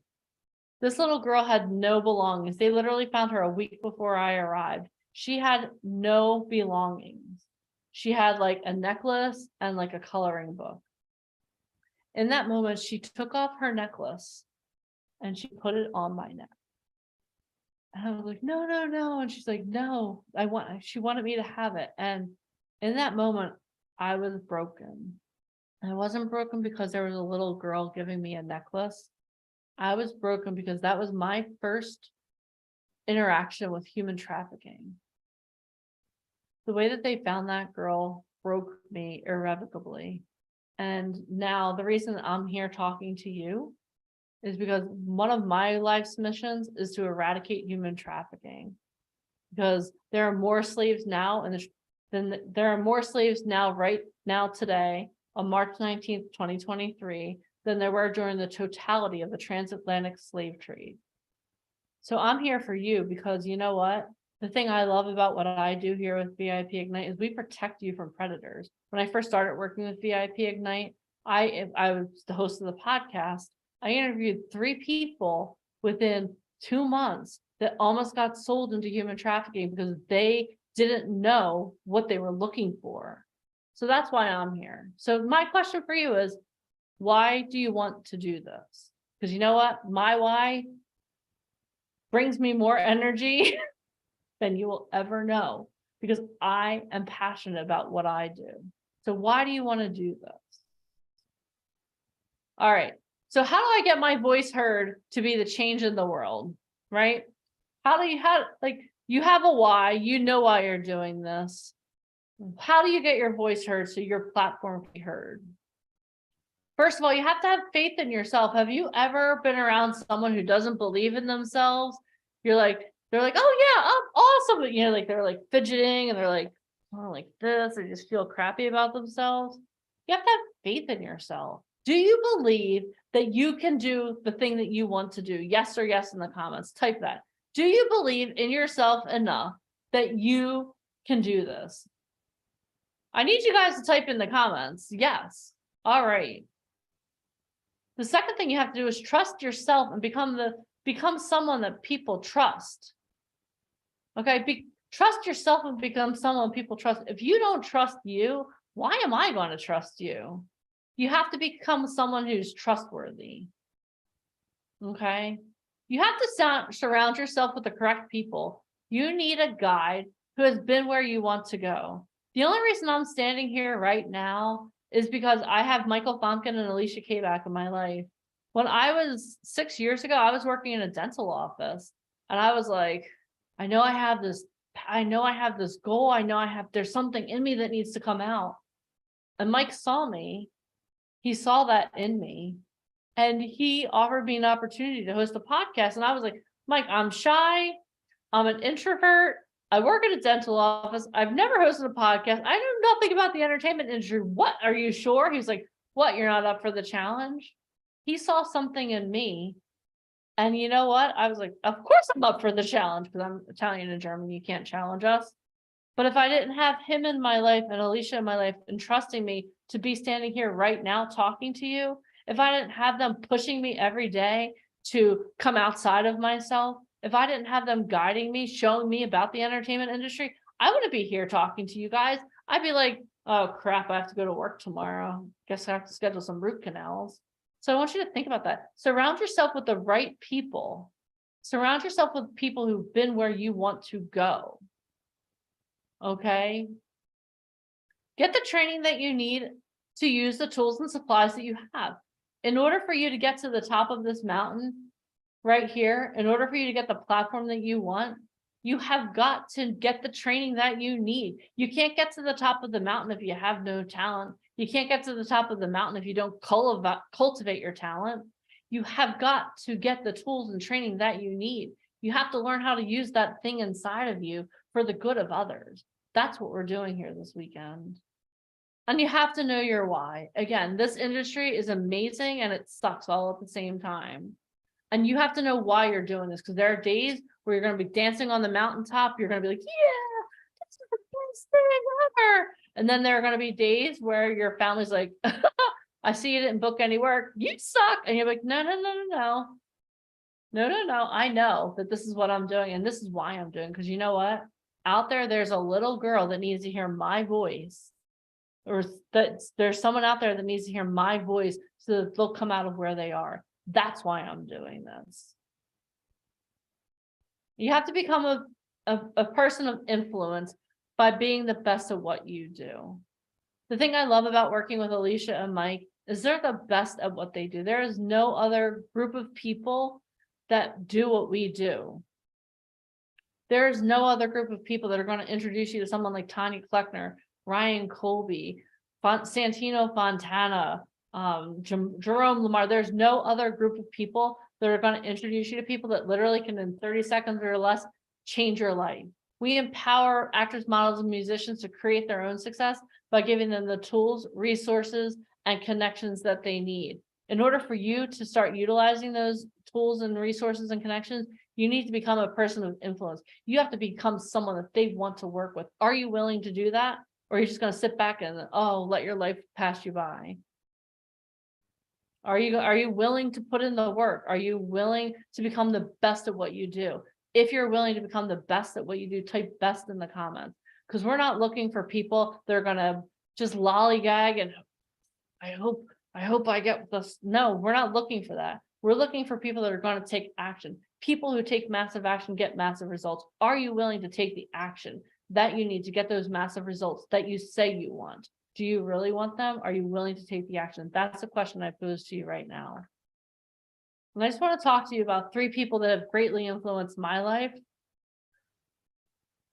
I had a poor mindset for most of my life. I'm not going to lie. I grew up in South Jersey. I'm not going to go into a lot of it, but I had a poor mindset for most of my life. And for most of my life, I was one of those people like, oh, money's the root of all evil. Oh my gosh, why would you want money? Why would you want to be a millionaire? Rah, rah, rah. But that was totally me my whole life. So if you're in that position right now, trust me, I understand where you are.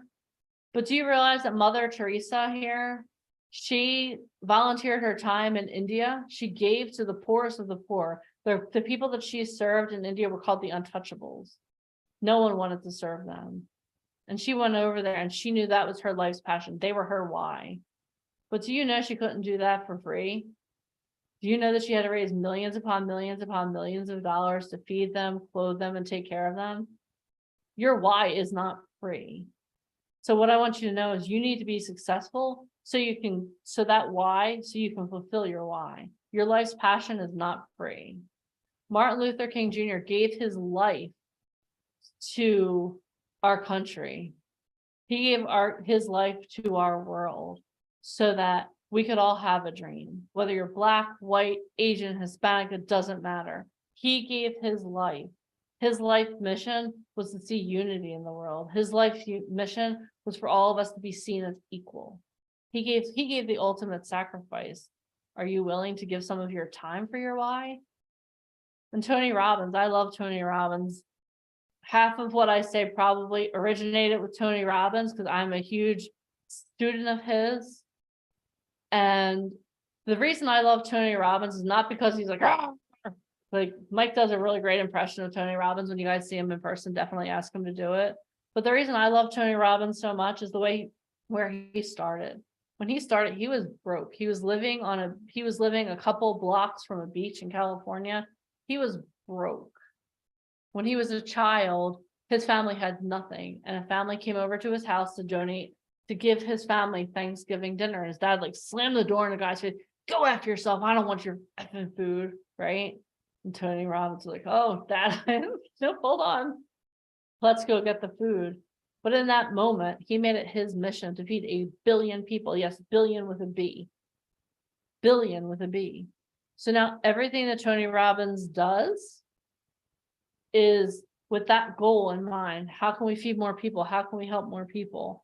And he's probably, I don't know his net worth. I can tell you, if he's not a billionaire, he will be soon. Okay. But Tony Robbins has a mission. Every time he gets on a call, every time he does a UPW, one of his events, his mission is simple. How can we feed more people? That's why these 3 people are people that I look up to. So this is what I want you to understand. If you have a story inside of you to change lives, don't sit there and wait for it to happen. You have to take action. And that's what this whole weekend has been about. You've gotten a lot of information. You've met some amazing people. I mean, you've had the opportunity to literally, yesterday we had multiple Emmy Award winners on the call. Today you had 2 of the biggest agents in LA and New York. I mean, you had the opportunity to be around Keith Shockley, who changed the face of our country in his own way. He changed the face of the music industry, he and Public Enemy. So are you going to take action today, or are you going to sit back and hope that someone else will? So my name is Deneen White, and this was Faith and Transformation, becoming the change the world needs, elevating your voice as a model and actor. And I'm here to tell you, you need to take action. Thank you. That was good. Thanks. That story every time about the little girl. I just, I can't. But Me too, you know, try not to cry. but you know, there's a saying, will it make the boat go faster? You know, like if you're trying to get into show business, oh, well, I have an agent. Great. Are you living out the life of your dreams? Are you getting tremendous opportunities? Do you feel like networking on this type of level is going to help you? Will it make the boat go faster? How many of you guys are really ready to do this? I mean, if you feel as though you're already on this level, then log off. But if you're serious about doing this, I mean, you know our why. We want to help people that want help. There's no helping somebody that feels like they're already there. If you're here, it's because you want more. If you want more, type "I want more." And I'm going to ask you to keep typing stuff because, you know, Deneen, we do these events. They're a labor of love. We're not getting paid to do them. I mean, people want help in this industry. They'd much rather, I think, go and spend, you know, money on an Apple iPhone and, you know, joining every Netflix, Amazon, Hulu, Disney Plus, but like investing in themselves, it should be scary. Because if you fail, you know who you have to blame? You. I mean, if you're going face to face with some of the biggest names in the business, are you not excited about that? Like, you should be like freaking so excited. And if you don't want more, then don't schedule it. It means you're content. I want people that aren't content. That's my goal. And, you know, again, we've done a lot. We do a lot of, you know, philanthropy work and, you know, we donate but like helping people get into show business, this is a very selfish business. I mean, if you think about it, people that are in the industry don't want to help others. And the fact that we've cultivated such a tremendous group of people. I mean, we had like one of the writers of Fuller House holding his Emmy, like Key Chocolate, Public Enemy, like you had Tanya Kleckner, who's one of the biggest agents in the world. She doesn't do face-to-face. Those years of relationships and building and, like, yeah, we love to give back, but at the same time, like we want to help those we feel we can help. So I just opened up a couple more time slots because a couple of people said that there weren't any available. So I want to know how many of you guys have already booked an appointment with us. Type I booked or not yet. Type it very quickly. I booked or not yet. Okay. So Danielle, you've been on the call all weekend. Not yet. What are you waiting for? Like, you live in LA, you want to do this. You're not getting these types of, what's holding you back?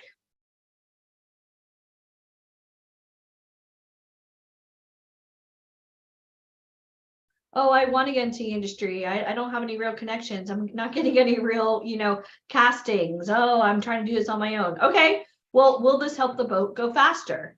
The answer is yes.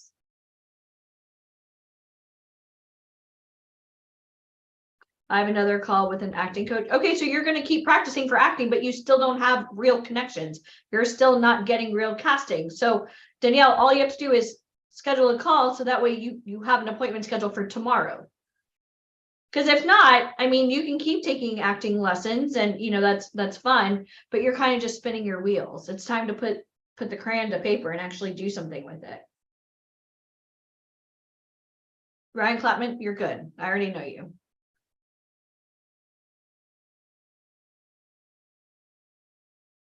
So, but if you're not serious about getting into show business, just don't schedule. Just don't. Just chuck this off as I had a great, need more training. That's what I'm also trying to focus on. Okay, so you're now your own, you're the jury, you're the executioner, you're the plaintiff. What if you're doing this wrong, Danielle? I mean, you're in LA. I mean, I've been in this industry now for 17 years, 6 Tony Awards, working with the biggest names in the industry, and I currently live in Florida. So if you are trying to get into this industry, you're telling me you need more training, and that's great, but you're not really getting any further than, I mean, what are you doing with the training? You're not getting any real opportunities. All right, so Kim, cancel your appointment. Unless at the time of the interview, you can actually hold it with something like a deposit, then I won't hold a ticket for something like this. This is $2,997. So unless you can hold it with something, I'm not really interested. And that's not me being mean, that's me being truthful. You're considered high risk if you can't afford, to go back and forth.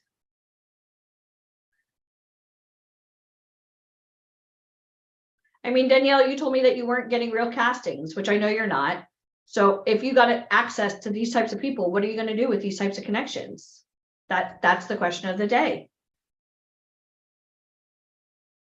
Chidima, I know that, Chi, I know you said that you already have an agent. That's great. Are you booking this kind of work? Are you working with the former art director of Vogue? Are you working with the head of casting for Warner Brothers? Who are you working with?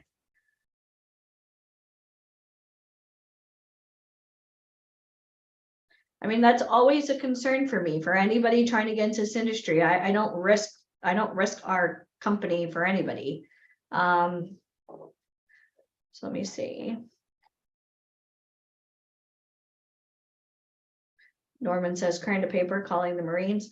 Well, I always say sharpening crayons. I find, oh, well, I'm taking classes. That's great. You're sharpening crayons. Oh, I'm paying for pictures. That's great. You're sharpening crayons when you actually put them to paper.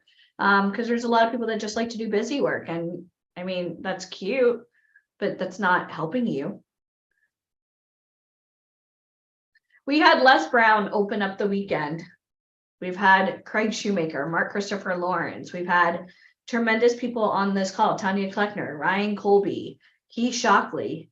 Who was Danielle left the call? That's fine. Bye. There's no helping. Okay.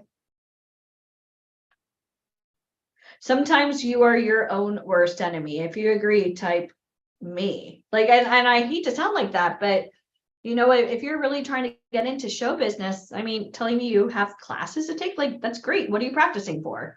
Nobody gives a shit. You're one of a billion trying to get into this industry. You live in LA. You're not getting these types of opportunities. What are you going to do with it? Right. And that's a big problem. You have to get out of your own way. You really do. Like when Mike and I started this company, like our goal was to put people face to face with actual people in the industry that can snap a finger and change your life. There was no other company in the world like this. There are showcases, $10,000 where you walk up and down a runway with a number pinned to you and they have like 1,000 people there. There are websites you can join. You can pay for pictures, you can pay for classes, but you're not getting face to face with top agents. It's not, yeah. I did IMTA, so I know, yeah. And IMTA is so expensive. I've been asked to judge the IMTAs and I won't do it. I won't do it. I recently, I also scout for a company. I also scout for a company out of, they have an office in LA, they have an office in Milan, they have an office in Turkey, New Delhi, India. And so they recently asked me to fly all the way to Vancouver for 24 hours. And I was like, man, you know, I have a 2-year-old. It's going to take me like 8 hours to get there. Technically I have to go out of country to do this.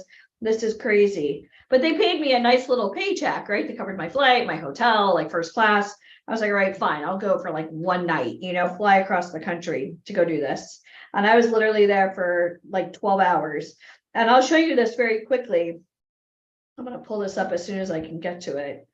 Hold on one second. But I have these kids that spend a lot of money to go to these showcases, and I'm going to go over New York one more time in just a second. But this is like what people typically do when they're trying to get into show business, and I'll show you very quickly as soon as I can get my Instagram up. How many of you guys are following us on Instagram or Facebook? Anyone? I hope.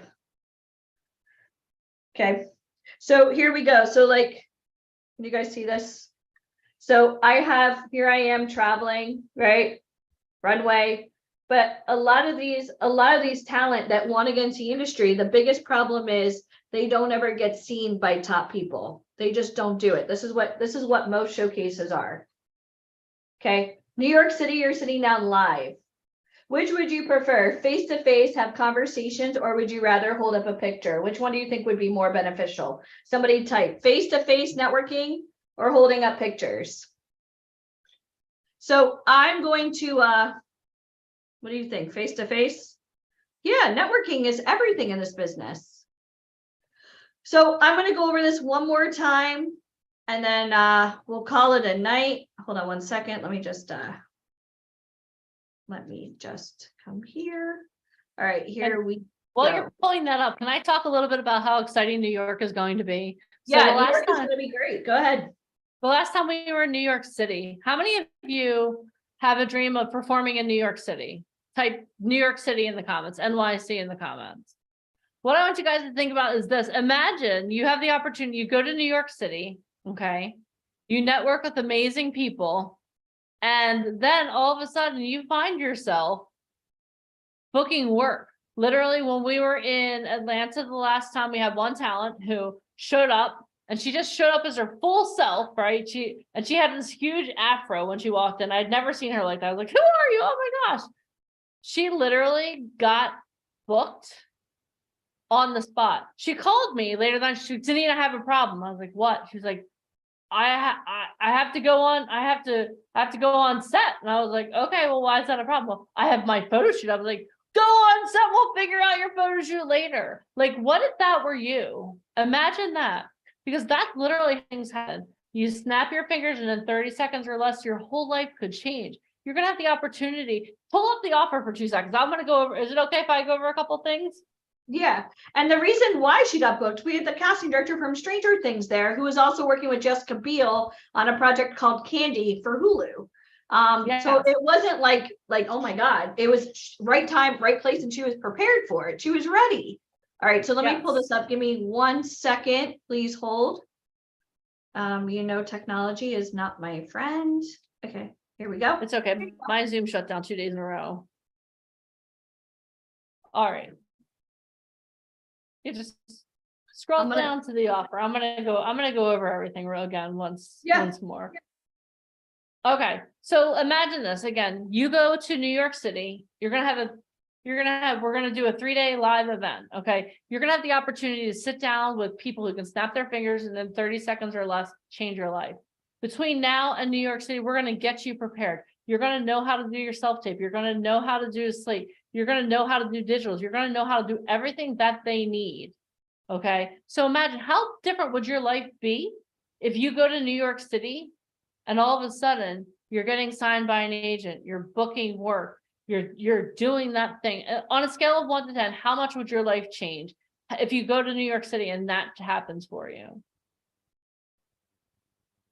1,000, right? It would change, your life would change tremendously. So not only are you going to have that networking event in New York City, you're going to get a 3-look professional photo shoot. You heard Tanya talk about this. The photos that she's looking for are very specific. We know the formula. We have Ryan Colby. He's going to be coming on in just a moment to talk to you about everything that's going on in New York City. We have Tanya Kleckner. We have agents literally from all over the country. We know the formula. We know the equation. We know exactly what they're looking for. So you're going to come and we're going to put together a photo shoot specifically for you that'll get you the castings that you want. You heard Ryan do that in Model Garage. Imagine if he did that individually for you before you even went to New York City. How much would your life change? Your whole life would change, right? Your whole life would change. 100% your life would change. You're going to have the opportunity to work with professional hairstylists, makeup artists, and photographers. One of the photographers that we work with in New York City shoots the biggest celebrities. There was one time we had shot with him, and then a week later I saw him tagged in one of my heroes' posts, and I was like, excuse me, did you tell me this? He's like, yeah, Denise, it's just what I do. So the people that we work with, are you going to have, they're going to give you the opportunity. Not only are they going to be shooting you, but you're going to be able to put them on your resume. How many of you have a photographer right now on your resume that people would know? They'll be like, oh my gosh, you work with that guy? If not, this is the deal of a lifetime. This is an opportunity. Not only that, we're going to do an improv comedy weekend with Jeffrey Gurian, Gino Bisconti, and Mark Christopher Lawrence. Yesterday, we asked you, how many of you would love to work with Mark Christopher Lawrence? If you would like to work with Mark Christopher Lawrence, type MCL in the comments. You're going to have the opportunity to work with him. He's going to be your coach. He's going to guide you so that when we go to New York City, you're going to do a live stand-up performance and show in New York City. You're going to be able to say, hey, look, little old me from nowhere, Pennsylvania. I performed in New York City. How much would that change your life? Do you think your friends would be impressed by that? Probably. But how much do you think? How much more do you think that agents would be impressed with you performing in New York City off Broadway? How much do you think that would change your life? How many more opportunities do you think you would get because you had the opportunity to perform in New York City? Not only that, we're going to go over your social media. We're going to clean that stuff up. Okay. We're going to turn your social media into a casting machine. What do I mean by that? We're not going to be posting any, and I'm guilty of this, so don't hold this against me. We're not going to be posting any more pictures of our delicious dinner or our fun little time running around St. Patty's Day, although you can post fun photos. When people look at your social media, they are going to see someone who is an actor, is a model, is a musician, not someone who wants to be, someone who is, because you know what, when you're in New York City and you're doing the improv and you're doing that performance, you're going to be taking pictures of yourself on that stage because you know what, that's your proof. Okay, that's what we're going to do with your social media. Not only that, you're going to get 12 months of virtual coaching for actors and models. How many of you know that there's still more for you to learn in the industry? Type learn in the comments. If you still need to learn, type learn in the comments.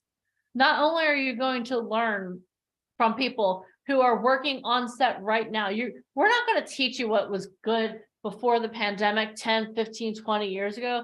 You're going to be coached by people who are working in the industry right now, who are currently touring, who are currently going on set, who are currently writing their own productions.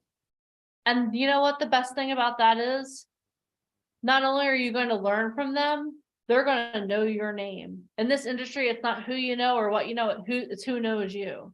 So not only are you going to be learning from people who are currently working in the industry, they're going to know your name. They're going to be like, Jamie Block, thank God you showed up for my class. You've improved so much since the last time I saw you.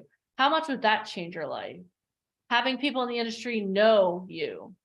And let me tell you something. One of the people that we work with, his name is Bobby Finaro. He's best known for his role on The Sopranos.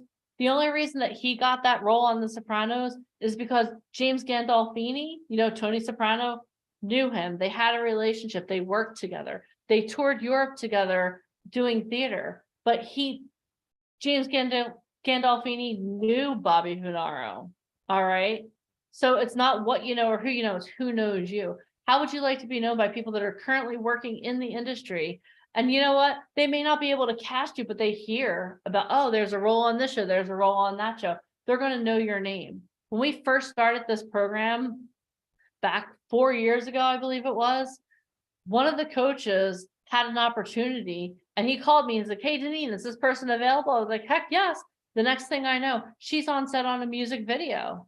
Yesterday, or we learned over the course of the weekend, and when I did a call the other day, one of the best ways for you to start getting experience is on the set of a music video. So what if one of these coaches that you're working with knows your name, they know your potential, they know how that you show up, and they're calling on you. Hey, Kai, you know what? I have an opportunity for you. Are you available? Yes, I am. Okay, let's do this. That's what the coaching does. You're not only going to be learning, but your name is going to be known. You're going to get truth management representation. So many people, oh my God, I want an agent. I want to get signed. I want an agent. I want to get signed. That's awesome. Congratulations. You're going to have us. And what we do is we're a mother agency. We're going to develop you into that person who can get representation in multiple cities. Like, how many of you know that you need, you know what, you're a diamond, but maybe in the rough, you need a little polishing. If you need some polishing, type polishing in the comments. What we're going to do with truth management is we're going to polish you. We're going to turn you into that diamond that you need to be, so that when you go to that networking event, they're going to be like, oh my gosh, Gregory Bolton, where did you come from? Where have you been? I have something for you. We're going to polish you. Is it okay if we polish you and develop you so that you can have representation in New York, in LA, in Atlanta, in Chicago, all over? Is that okay with you? Yes or yes in the comments. And not only that, we're going to do a 12-week training. Our goal with this training is that you know more about the industry than anyone you're surrounded by. What does that mean? That means that when you go in and you're negotiating, you get a contract, you can read it and say, oh, you know what, this is good, this isn't good. So that when you're reading the terminology, it's not all Greek to you. We want you to understand the terminology. We want you to understand how the industry works, so that when you walk into a situation, you know, yes, this is a good opportunity. And you know what? Maybe this isn't something that's right for me. But you know what? If you are represented by truth management, you don't even have to think about that. If you see a casting, someone reaches out to you. Someone while we were on the call today reached out to me. Deneen, is this real or fake? You don't have to worry about that. You send it over to us. We do the vetting for you. Would that be okay? Is it okay if we get you ready for the industry, so you walk in and you know what you're doing? Is that okay with you? That's what we're offering you here. We're offering you the knowledge that you need so that you can apply it to real life. So you can start booking work. How many of you here want to start booking more work? If you want to start booking more work, type book more work in the comments. That's what this is about. This is about turning you into that person that can consistently book more work. Not only that, when we're in New York City, we're going to have a runway and modeling masterclass with a celebrity supermodel. Like, for some of you, maybe you're like, oh, I still don't want to be a model. But can I tell you guys a little story? The last time we were in New York, Mike Trash was like, I don't want to be a model at all. I'm a musician. I'm an actor. And we're like, okay, that's awesome. And then all of a sudden, we were doing this runway. He started strutting his stuff. I was like, excuse me, Mike Trash, I think you're a model now. So the runway and modeling masterclass will help you build your confidence. It'll also give you a little bit of experience. Okay, like, how do I turn? Like, if I were to walk to the end of the runway, I'd probably fall off. But what we're going to do is we're going to show you, how do you walk that runway? Maybe you aren't a high fashion model, but you know what? If you're walking the red carpet, don't you think knowing how to walk properly and turn at the end of the red carpet would be helpful? Yes or yes in the comments. That's our goal for you. So we're going to give you that poise. We're going to help you with those things. And then again, we're gonna have the live runway experience and fashion show. So you're gonna be strutting your stuff for some amazing people. We can't tell you who's gonna be there just yet, but let me tell you something. By the time of that, you're gonna be like, wow, look at me. Awesome. And last but not least, you're gonna have access to the vault, over 300 hours of on-demand content. Now, look, guys, I'm here for you. I'm one of the accountability coaches for VIP Ignite. I wear a lot of hats, but there are some times that I'm not available. So you're gonna have access to over 300 hours of on-demand content. And what we're gonna do is we're not just gonna throw you in the deep end with no swimmies. We're gonna give you a guide on how to get started and then how to take it to the next level. Because you know what? Sometimes you just want more. If you want more, type I want more in the comments. There are times where you want more. Maybe there's only one coaching class a week. You're like, oh my gosh, I need more. Okay, you know what? Here's the vault. Show me what you've done. Let me help you formulate a plan so that we can take you from where you are to where you want to go. You don't have to wait for the calls once a week or whatever. You can do this on your own, because you know what? People who take massive action get massive results. People who take massive action get massive results. You get out of this industry what you're willing to put into it. So here's my question for you. I just talked to you a little while ago about what is your why? Are you willing to trust yourself? Do you trust yourself enough to say, you know what, Deneen, maybe I can't, maybe the finances are a little bit tight, but you know what? We can help you be resourceful. You don't lack resources, you lack resourcefulness. And I want to end this with one question for you.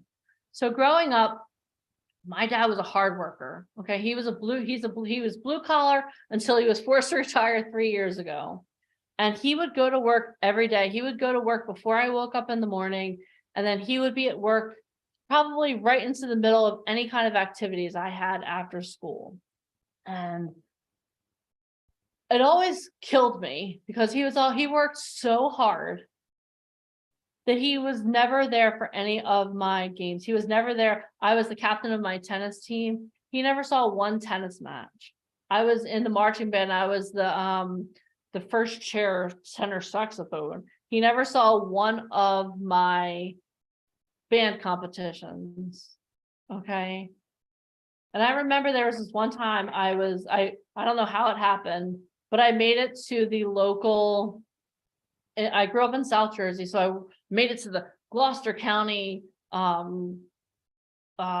made it to like the Gloucester County Championships. I don't know how this happened, but I remember I was so excited, and I was there and I was playing tennis, and I was like, oh my gosh. My dad was like, girl, I'm going to try to be there. I'm going to try to be there. And I was there and I was playing in the match. I played doubles, and I was there with my partner. We were playing, and it was like our moment. Like it was like the second set, and I was like looking for my dad, and he wasn't there. And that was one of the hardest days of my life.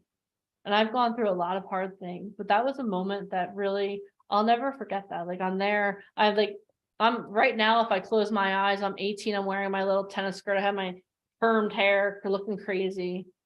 But I remember I was there, and I was so excited. I was just looking for my dad, and he never showed up.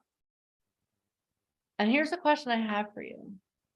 Is that the life you want to lead? Do you want to be the person who you can't create your own life? Do you want to be that person who you work a 9 to 5 and then you have mandatory overtime and you can't make your kids' soccer game or tennis match like the pinnacle of what in their teenage mind, the pinnacle of their career?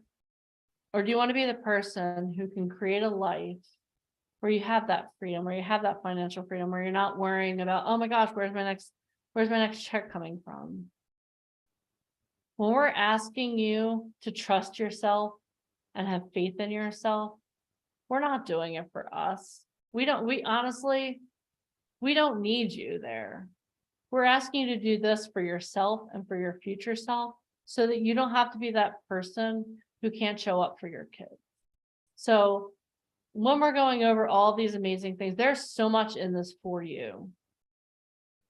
We want to change your life, but do you want the same thing? That's the question I have for you. If you want freedom, type freedom in the comments. And if you want to pursue your acting and modeling career, you know what? Alicia says this all the time. Jump off the cliff and build an airplane on your way down, build a parachute on your way down. So if you're sitting on the fence, you're like, oh my gosh, like this is what I want to do, but I don't know how I'm going to do it. I'm going to tell you something. You don't lack resources, you lack resourcefulness.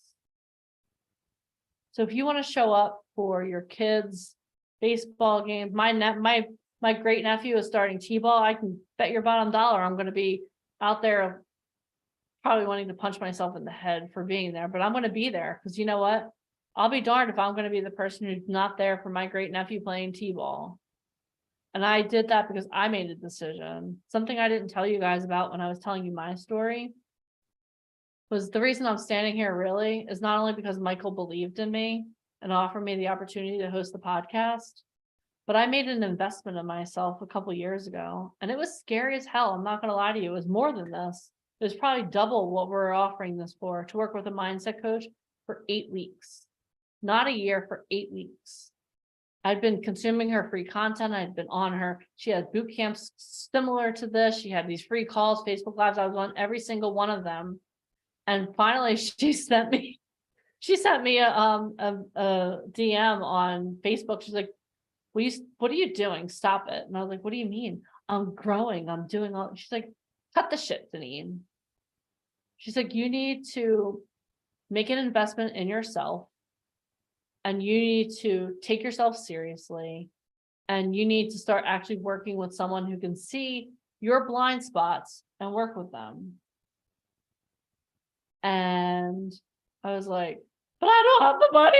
How am I going to do this? I was living, my salary wasn't great in Philly. I was living on my own. I didn't have anyone helping me. She's like, well, you can do whatever you want. I'm going to sleep just as well tonight.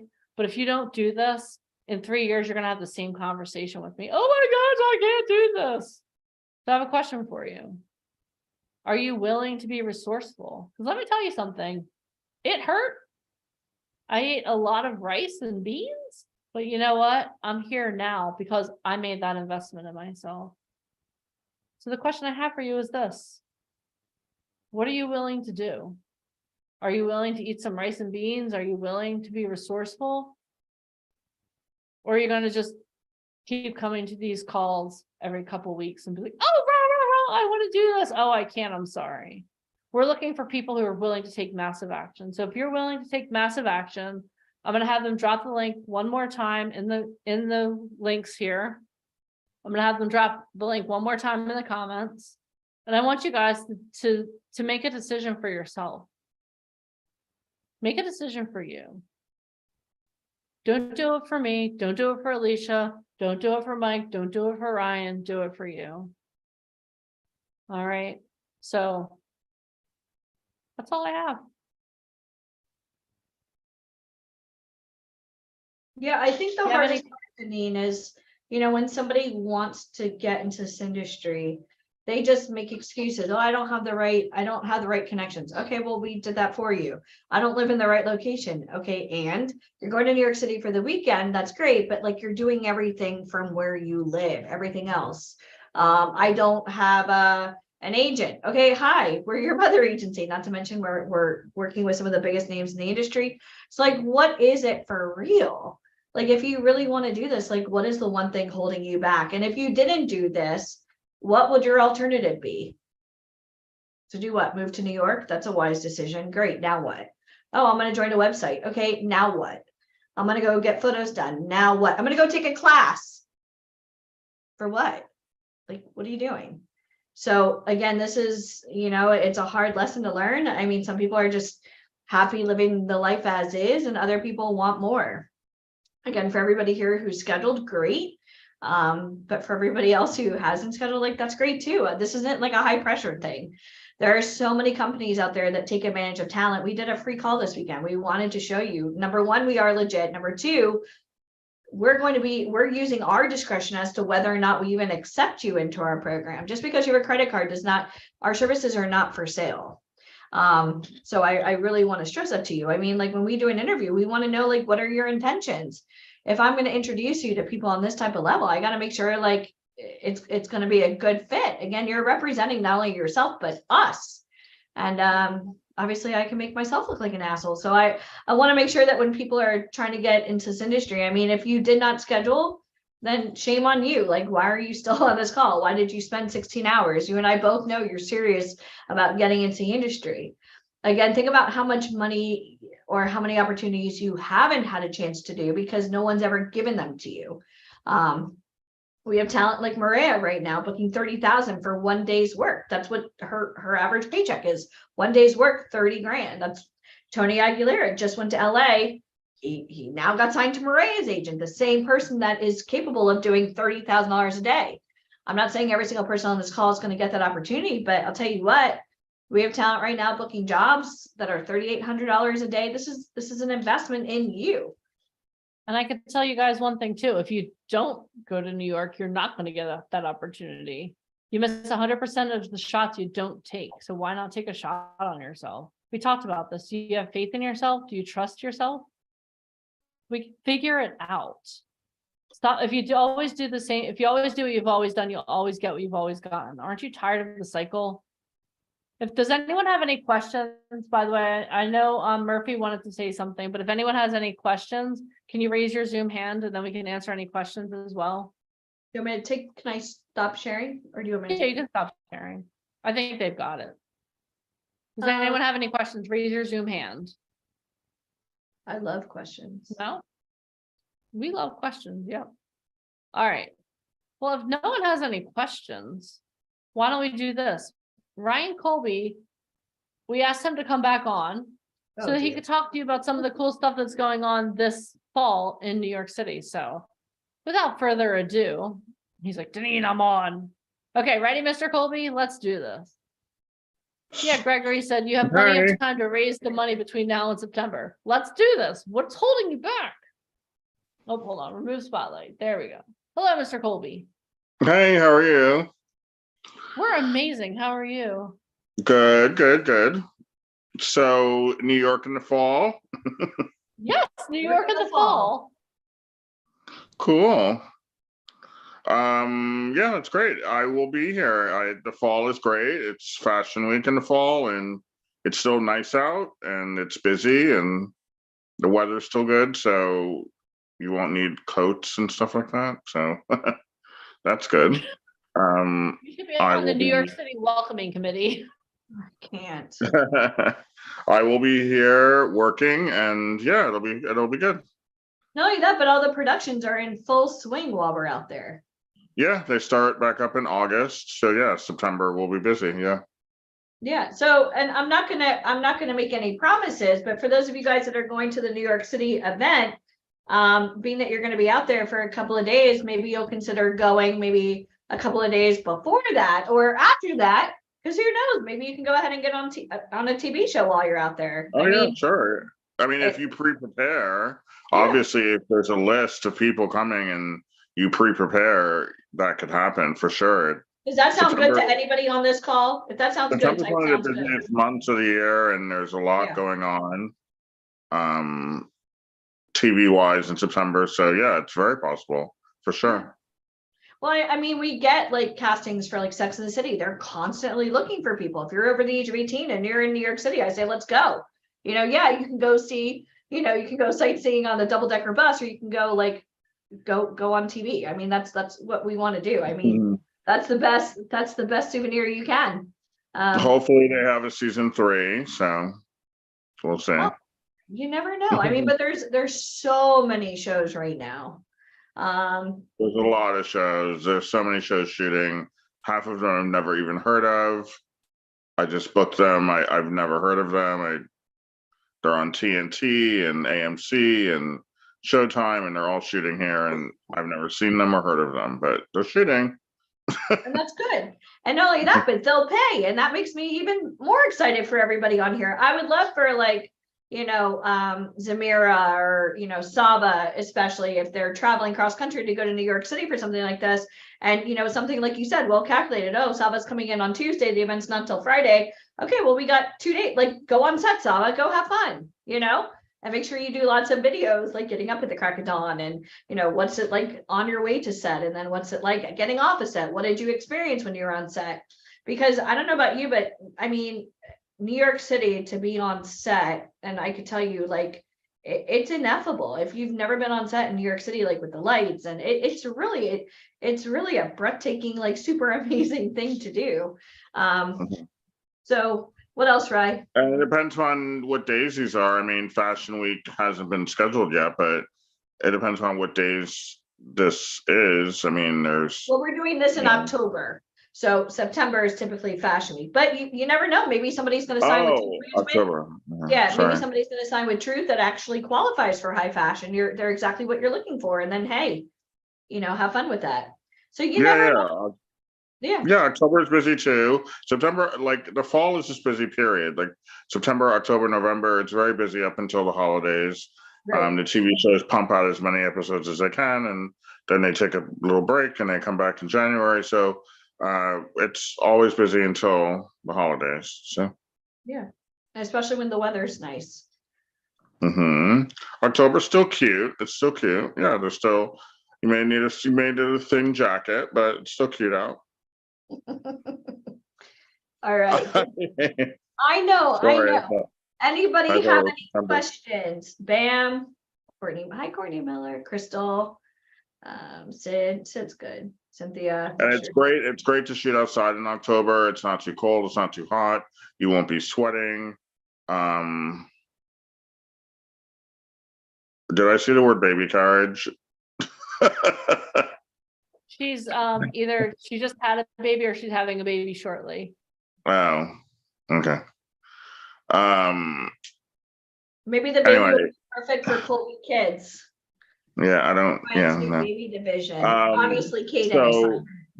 Yeah. there's shooting outside in October is great because it's not too cold, it's not too hot, and you don't have to worry about sweating or freezing. You can actually September and October are great to get really nice shots outside because the temperature is really mild and you can shoot all day and not worry about your skin, your hair, sweating, stuff like that. So it's great.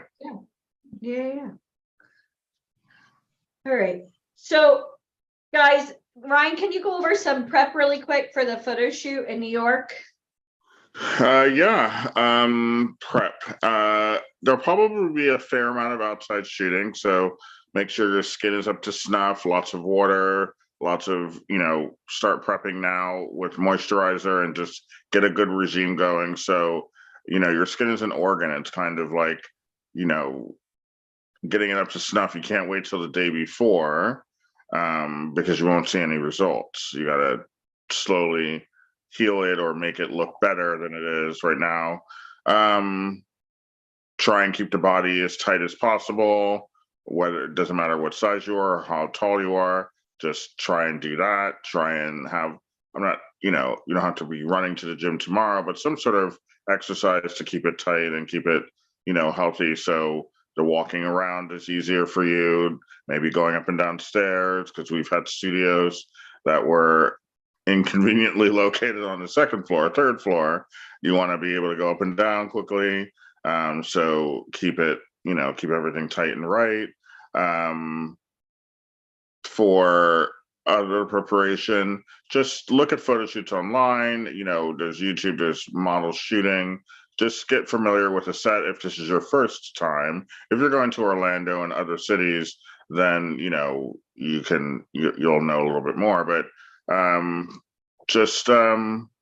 it'll be a really fun experience. A lot of it will just be learned on set because while you're shooting, because it is New York City, it's the best city in the country. It's the biggest city in the country as far as work-wise, for modeling especially.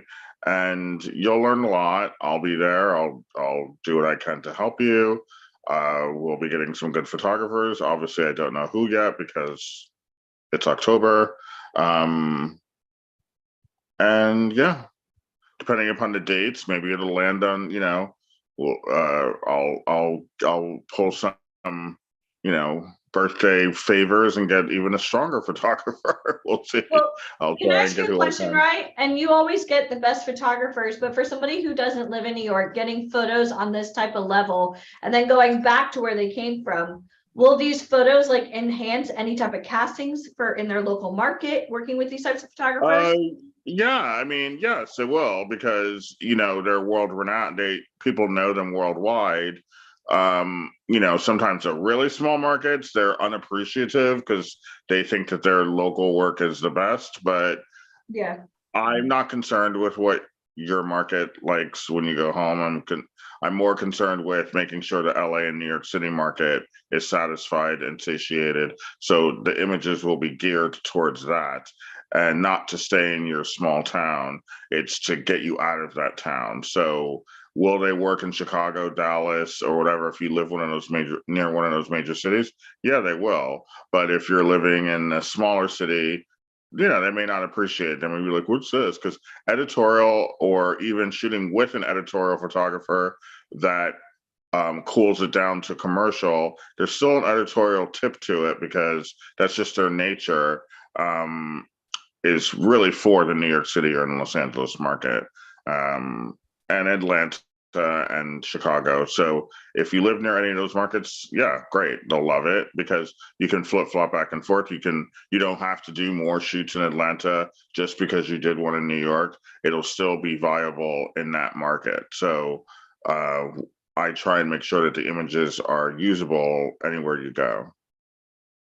And for somebody who wants to just go get their own photography, which always sounds crazy to me, what is the benefit of working with our photographers and working with you, would you say? Because I know what I'm doing and I can guide the photo to be its most usable. If you're shooting with anybody in your hometown, they're not doing that. They don't know it's usable because they're not a working photographer. So someone who shoots weddings 7 days a week is a photographer, yes, but they're a reportage photographer. They're not a fashion photographer. So there's a whole different vibe to it where it sometimes doesn't translate. So when they're shooting you, you're not getting the best work, and the imagery isn't the best because that's not how their eye is trained. When I shoot with the New York City photographers or any photographers, it doesn't matter what city, I pick photographers that get me and that understand how I direct and how I move the ship. And if they get it, then they're hired. So therefore, the images are usable countrywide, sometimes worldwide. I mean, is this your last shoot? No, you still need to be shooting over and over again, but at least you're going to be starting with a stable bunch of photographs that you can move on with and start getting interest from agents and interest from clients. Okay. Was that helpful to everybody? Are there any particular poses that stand out more? Bam, unless you're getting photos done with us, we're not doing like a modeling training. Yeah, everyone's different. It depends. Your age, it depends on how tall you are, it depends. All of these things are factors.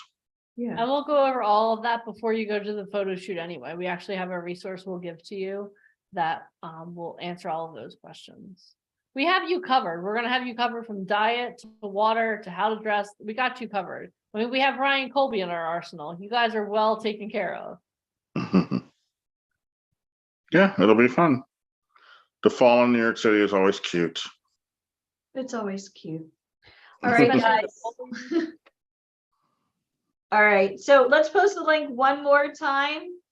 There's only a couple of spots available. So for those of you guys that have not scheduled, who here has not scheduled yet? Type I have or I have not scheduled yet. Thank you, Mr. Colby. Thank you, Colby. Thank you. All right. So yeah, I hope everyone had a good weekend, and I will see you when I see you. We'll see you when, we'll see you when we see you, Mr. Colby. Have a great rest of your evening. Thank you so much for coming back. Thanks. Bye, Okay, Ryan. bye. All right. Hi, Norman. Okay. Well, Deneen, it's been fun. I mean, I feel as though we've gone over everything that we need to go over. For those of you that are serious, you have the link. For those of you that just love to come on the calls and hang out, it's been fun. But we're only looking to work with serious candidates. I mean, what's the purpose in going over poses if they're not going to book you work? I mean, that's a silly thing. Just watch America's Next Top Model and impersonate a model. We actually want to help you be a model by getting real agents and casting directors, producers coming out to New York City. Our way works. Again, we're very aggressive and very assertive because we know what we're doing after 2 decades in this business. And that's it. At the time of the interview, if you are accepted, again, we're filling out paperwork, we're holding your spot. You're starting the coaching program immediately. We have to get you up to par. Whether you've been in the industry for a day or for 10 years, I don't give a shit. I'm here to help you be in the industry. Again, I can tell you when I graduated college with a double major, nobody cares where you go to school. They don't care what type of training you have. They don't care about your photos. If they don't know you exist, you're just a ghost in this business. Face-to-face networking is everything. I can tell you right now, when I moved to New York City, I was terrified, but now that I'm back in Florida, people always go, are you from New York? And once you go to Florida, I mean, after living in New York City, it's just, I am the way I am because I went to New York City. I was very soft-spoken. And New York, it hardens you. And that's not saying anything bad about New York City, but it's a way of life. The people are different. But that's why they say if you can make it there, you can make it anywhere. For those of you that don't live in New York City, adding this to your resume with doing the improvs, like live, like you're welcome. Try doing this anywhere else. Yeah, you can go to open mic night and try to do improv somewhere that's cute, but like you're not going to have industry executives there. You're certainly not getting photos on this type of level there. You're certainly not adding to your resume, working with all the people that you've met through our organization. Like I'll pull up Norman Hanley right now because he's here and somehow he's on the big screen. But Norman, how much has your life changed since VIP Ignite? And this isn't like me wanting to, I'm going to ask to mute you. There you go. Hi, Norman. Hello. Yeah, back on the big screen. I had to go to the phone there for a little bit. There you go. But it is hugely changed. I mean, you mentioned earlier iPop and that other showcase. And yes, I went to iPop, $10,000 later, was guaranteed someone in the industry would help. And I have a management company that put me on my headshot on a page. And I think I'm like 1,832 on their page. And every 2 weeks, I get a little script and they won't even answer a call or an email. It's fake. And every day, well, not every day, this last week I haven't been, I'm slapping myself on the wrist, but there's so much in that vault. I don't watch Netflix anymore. I don't watch Hulu. I don't watch Disney Plus. I'm in the vault, just learning that information. I'm going to be heading to Orlando, working with Ryan Colby there. I was one of the early books for New York, and I am really excited with some of the changes coming up. But networking with some of the people like Sava, great one to network with. He and I may be sharing a Airbnb in Orlando, but you never know. Working with Bobby Finero. From The Sopranos. Do you know how awesome that is? Like, how many of you guys have friends or family that love The Sopranos and now like he knows your name, like you're able to talk to him? That is insane. That's why I laugh when somebody like Danielle who lives in LA, I'm going to go take a class.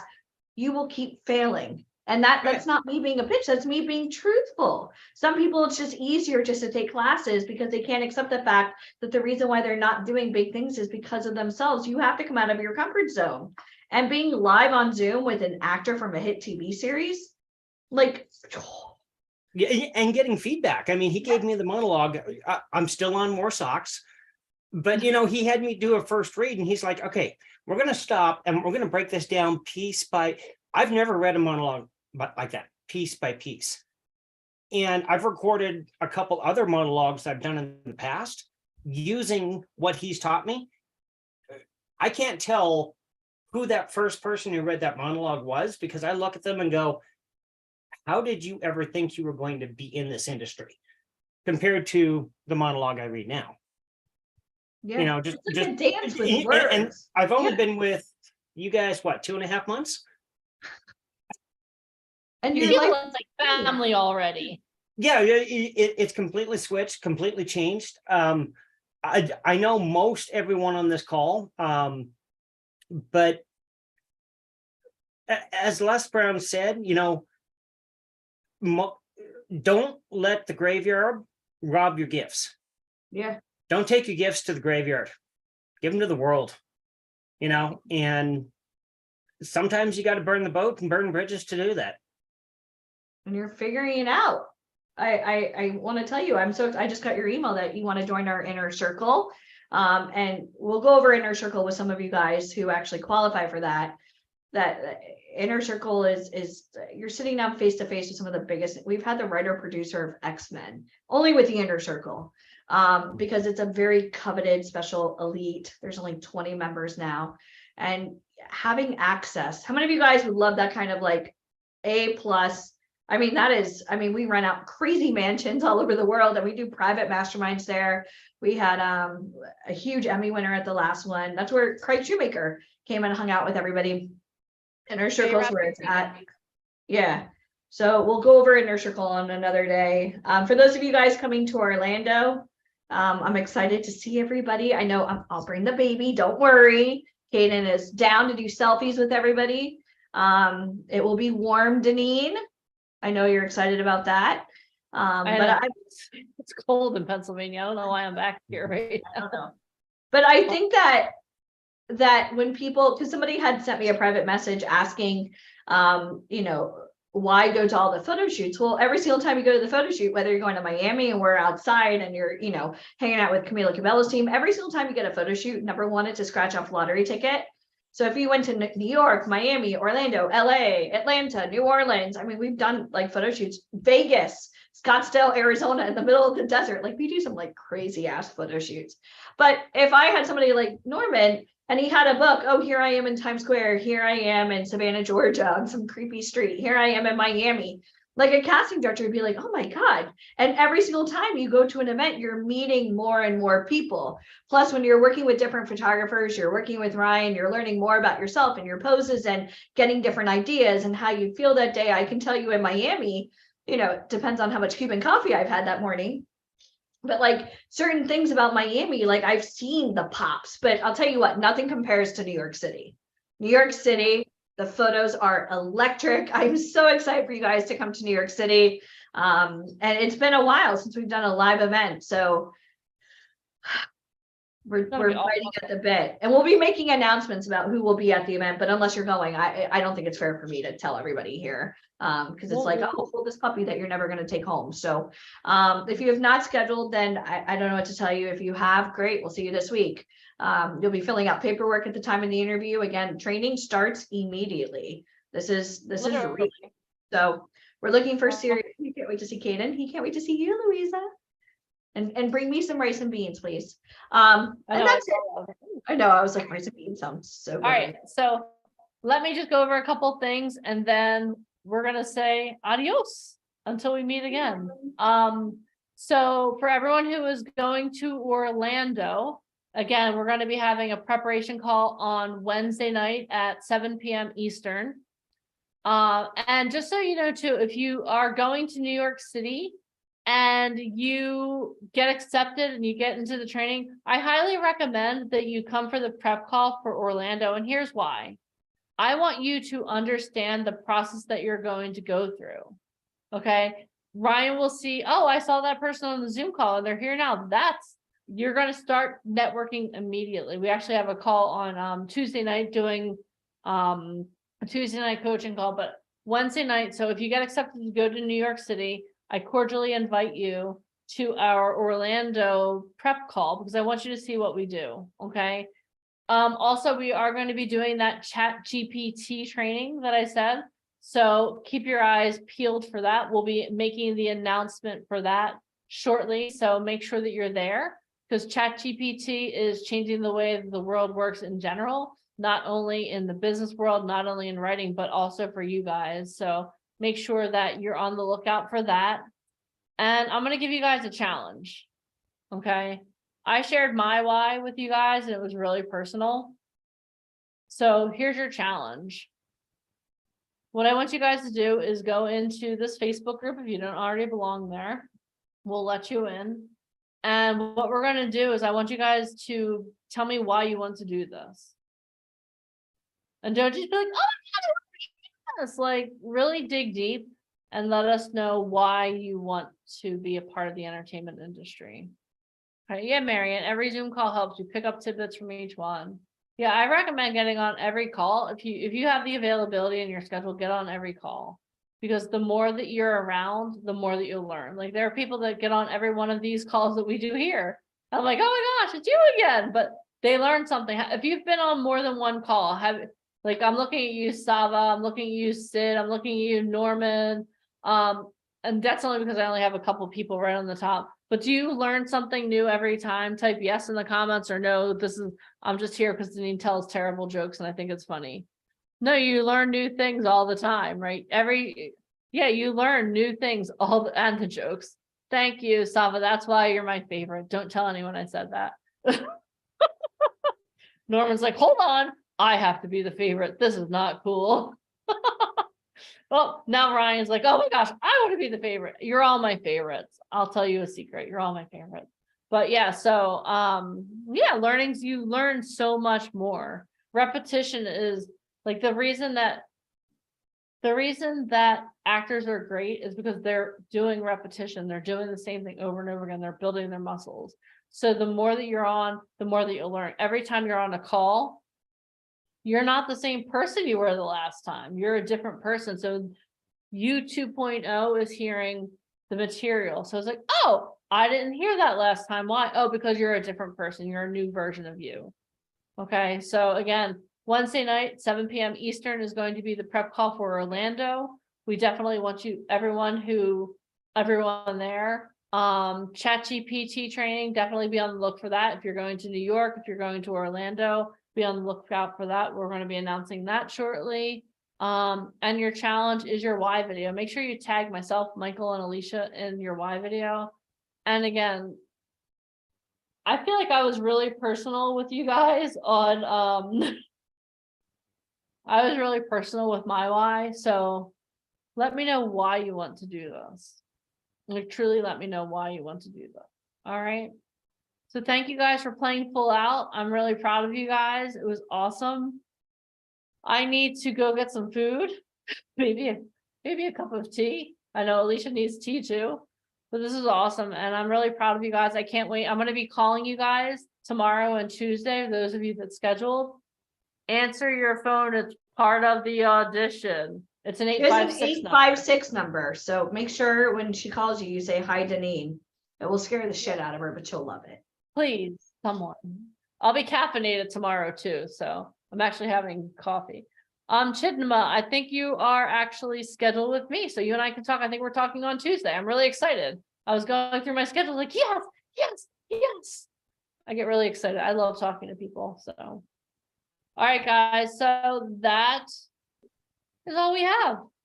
My favorite line, you don't have to go home, but you can't stay here on Zoom. I love you guys. This was awesome. Thank you for playing full out. All right. I'll see you guys on Zoom. I'll see you in New York. I'll see you in Orlando. I'll see you in Miami. I'll see you all over the place. But most of all, be safe. Have a great evening and confirm your appointments when I call. That's my pet peeve. Good night, everybody. Bye, guys. Bye, everybody. Good night. And Ariane, thank you so much for being here. You're amazing. We love you. Everyone give a hand clap to Ariane for being here and supporting us today. Makes such a huge difference. Thank you so much. Hi, Sasha. All right, guys. Sasha. Oh, what? What? All right, guys. All right. I'm going to be the one to hang up. I love you all. Have an amazing night. It's been a great you weekend. hang up. No, you I hang will. up. All right. All right. Bye, guys. Bye.